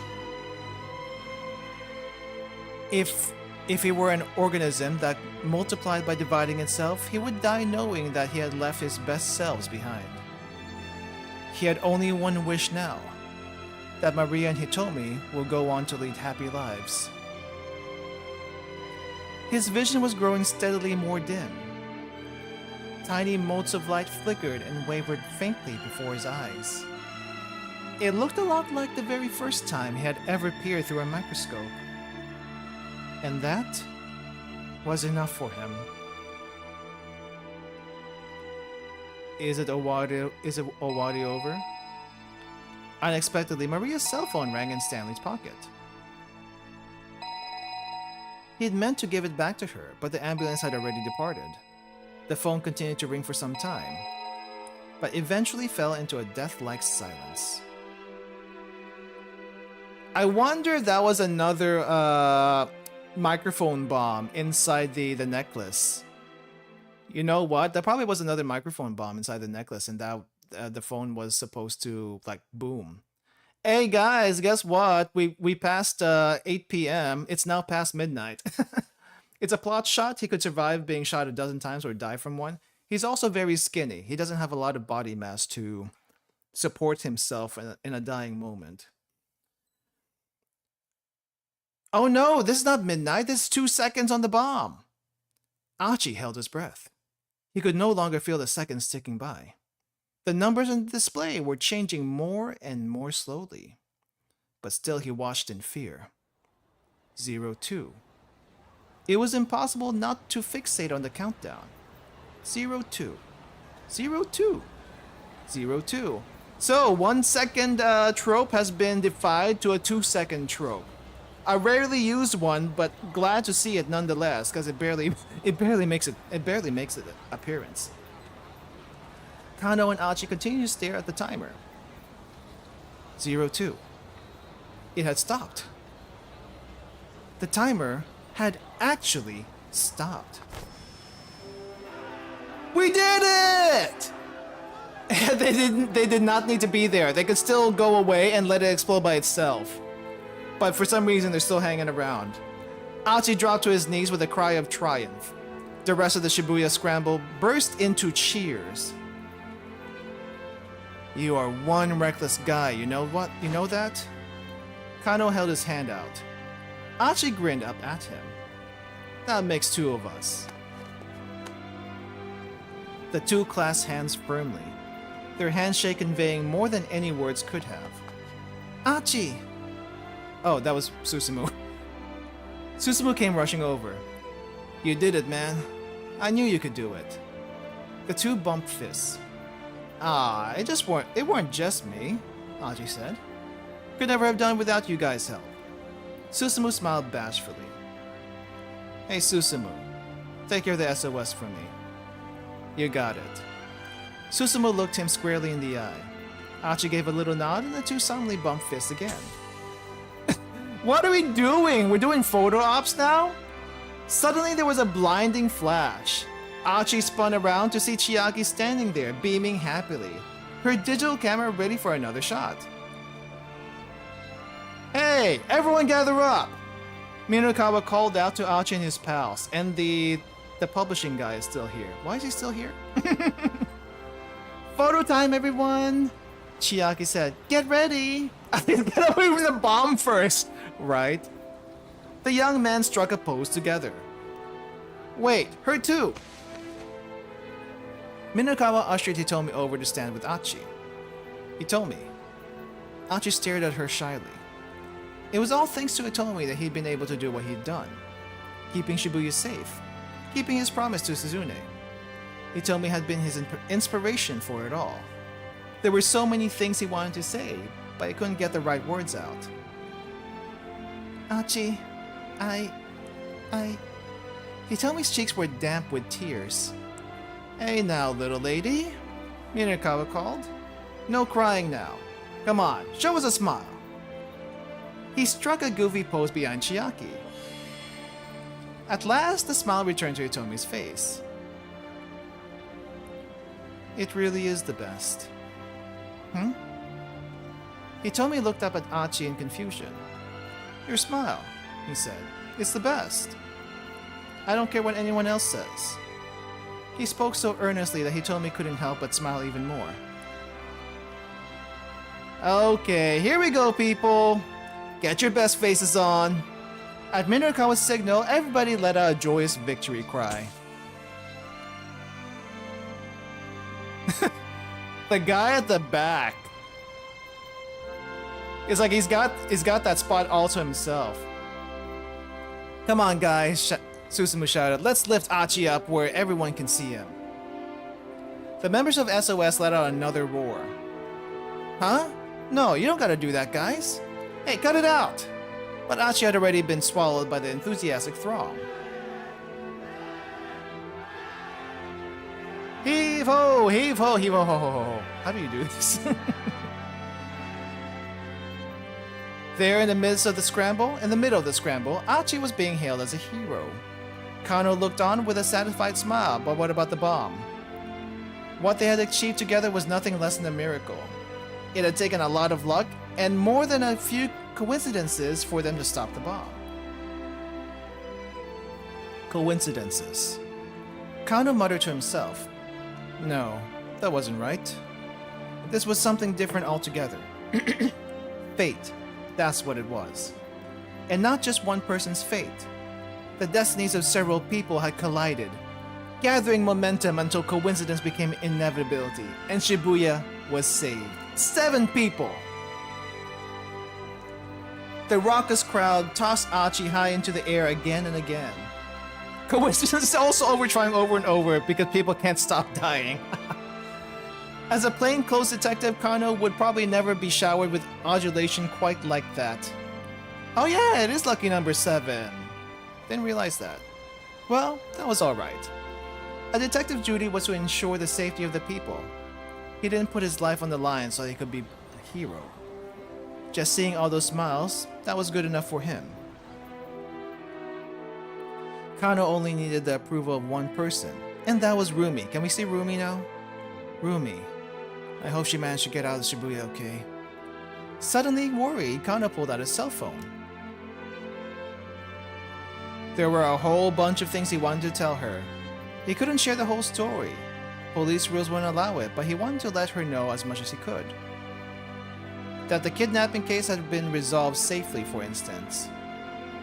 That he'd learned about the tortured past of the detective he so admired. That his partner was going to pull through. That he'd managed to finally talk to her father. That he put his life on the line to save Shibuya from danger. I think the shoe is gonna drop. I feel like the shoe is gonna drop. Rumi would listen quietly to the very end, and then Kano thought he knew just what she'd say. Short and sweet. In that gentle voice of hers. Good job.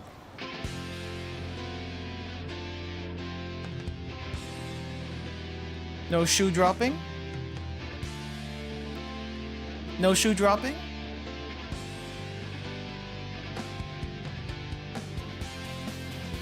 Oh, it's actually the end! Oh, thank goodness. I thought there was one other thing. Oh, I thought there was one other thing.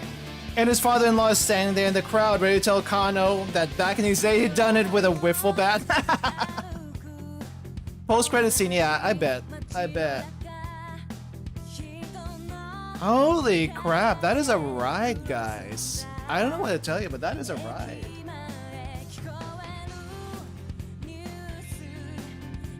And apparently, a lot of people took part of this. Wow.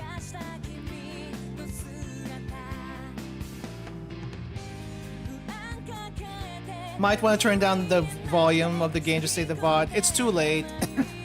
It's too late, to be honest, because in all of the other playthroughs of this game, what do you call this?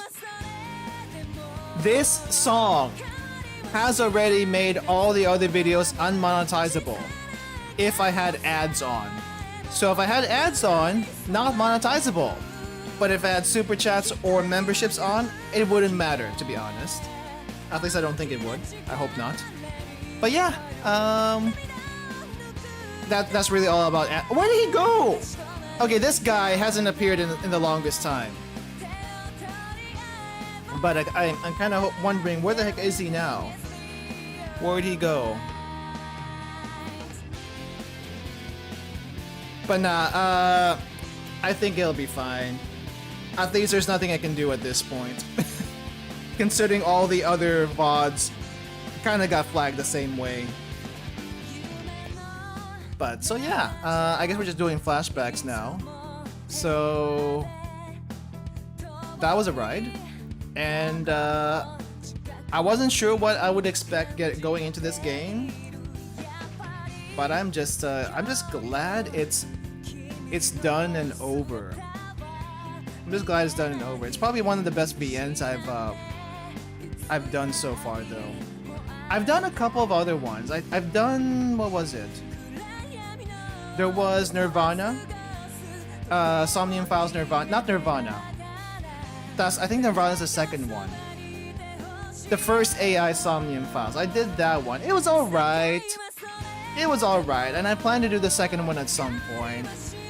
But I feel like this is still a whole lot better than that, personally speaking.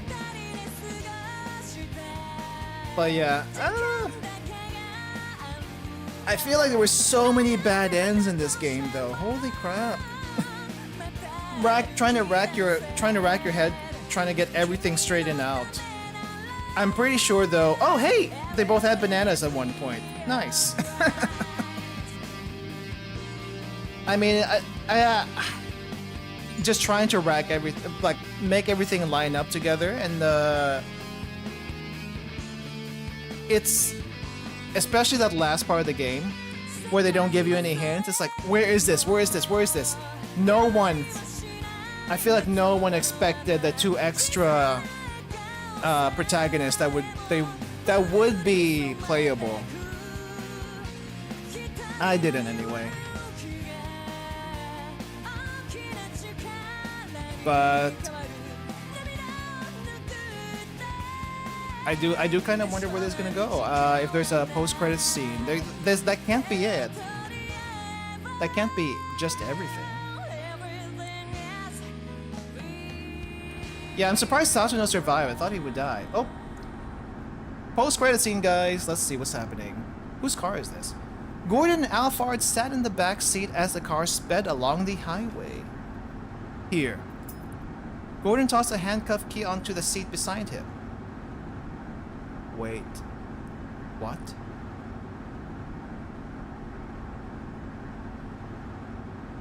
What happened down at the Scramble? Alfred asked, picking up the key and unlocking her cuffs. They did say she had ties with the CIA, but I didn't think it would be like this. Leland Palmer was arrested by the Japanese police, and the bomb in the attaché case was defused, apparently. Still, Palmer shouldn't pose a problem once we get him into CIA custody. I see. Much obliged. You really got yourself backed into a corner, though, didn't you? Gordon said. Yeah, I was only able to accomplish half of what I intended. Half? Cannot really see the CIA ignoring a bioterrorist nightmare like this. Unless they were covering things up, you know. So what's the deal here? Alphard produced a vial from her pocket. Oh, she did manage to get some blood. Right, she did do this. She got the blood from Hitomi a long time ago. If anyone remembers during the minivan explosion, there was a drip of blood from Hitomi's neck, and she was there. So she already got Hitomi's blood at that time. So no monopoly according for her, but she still managed to break a monopoly of sorts with this. It was filled with red liquid. Is that Hitomi's blood? Gordon asked. Indeed. I managed to acquire the antiviral. But when? Gordon peered at her in bewilderment. When I blew up the minivan. Yep, I remember that. It seemed odd at the time, and I thought, what do you call this? That the blood prick on Hitomi's neck was like weird. And I didn't think about to bring it up again when there was the meeting with Leland. But yeah, she already had got what she wanted a long time ago. But she was just going through the motions for some reason. In the dim light of the vehicle, Alphard's eyes shone darkly, like those of a wounded animal. Extracting the blood from Hitomi while she was unconscious had been a simple matter. Saving the girl's life had been more than just a means of ensuring her trust. Alphard had been looking for the right moment to carry out the extraction. Total secrecy was essential. If it became public knowledge that the drug existed and that some of it had been stolen, the value of the UA virus would plummet. Our primary objective here was to destroy that research facility. Still, getting our hands on the antiviral is better than nothing. Well done as always, Alphard. Gordon's hard expression softened, but Alphard was in no mood to return his smile. Wait, she was under them?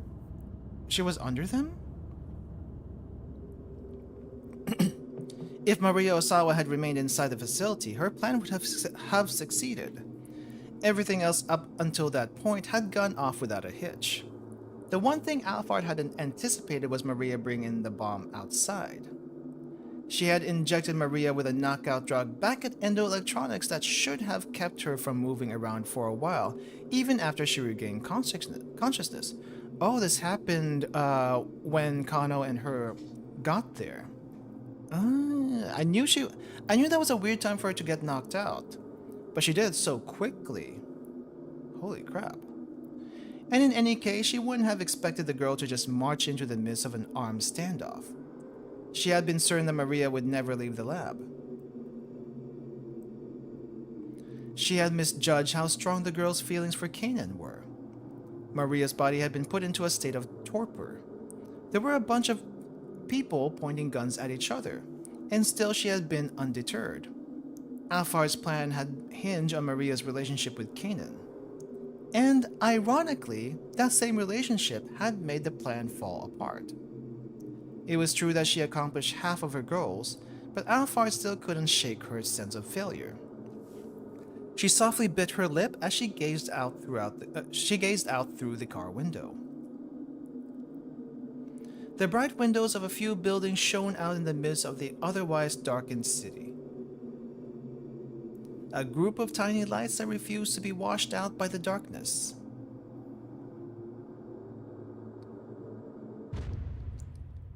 The end. Actually, the end, guys. That can't be the end. What the heck? That was actually the end. Well, previews added to bonus content. I got a achievement, the end, question mark, the normal ending. Wait, normal ending? What do you mean normal ending? Don't tell me, wait. Don't tell me I have a true ending to get. What? Wait, what? True ending?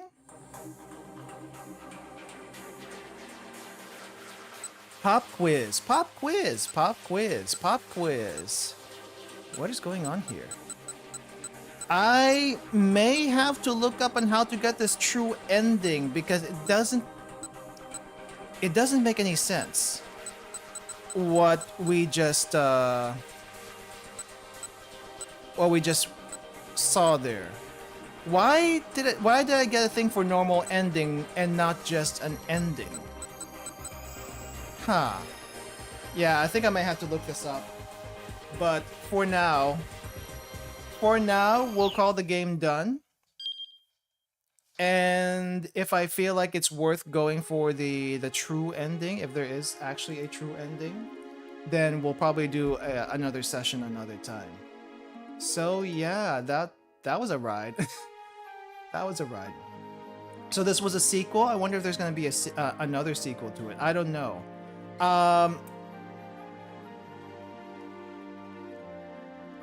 So here's the thing. There was a thing I wanted to mention at the beginning of the stream, right? The thing I wanted to mention at the beginning of the stream was Project KV stuff.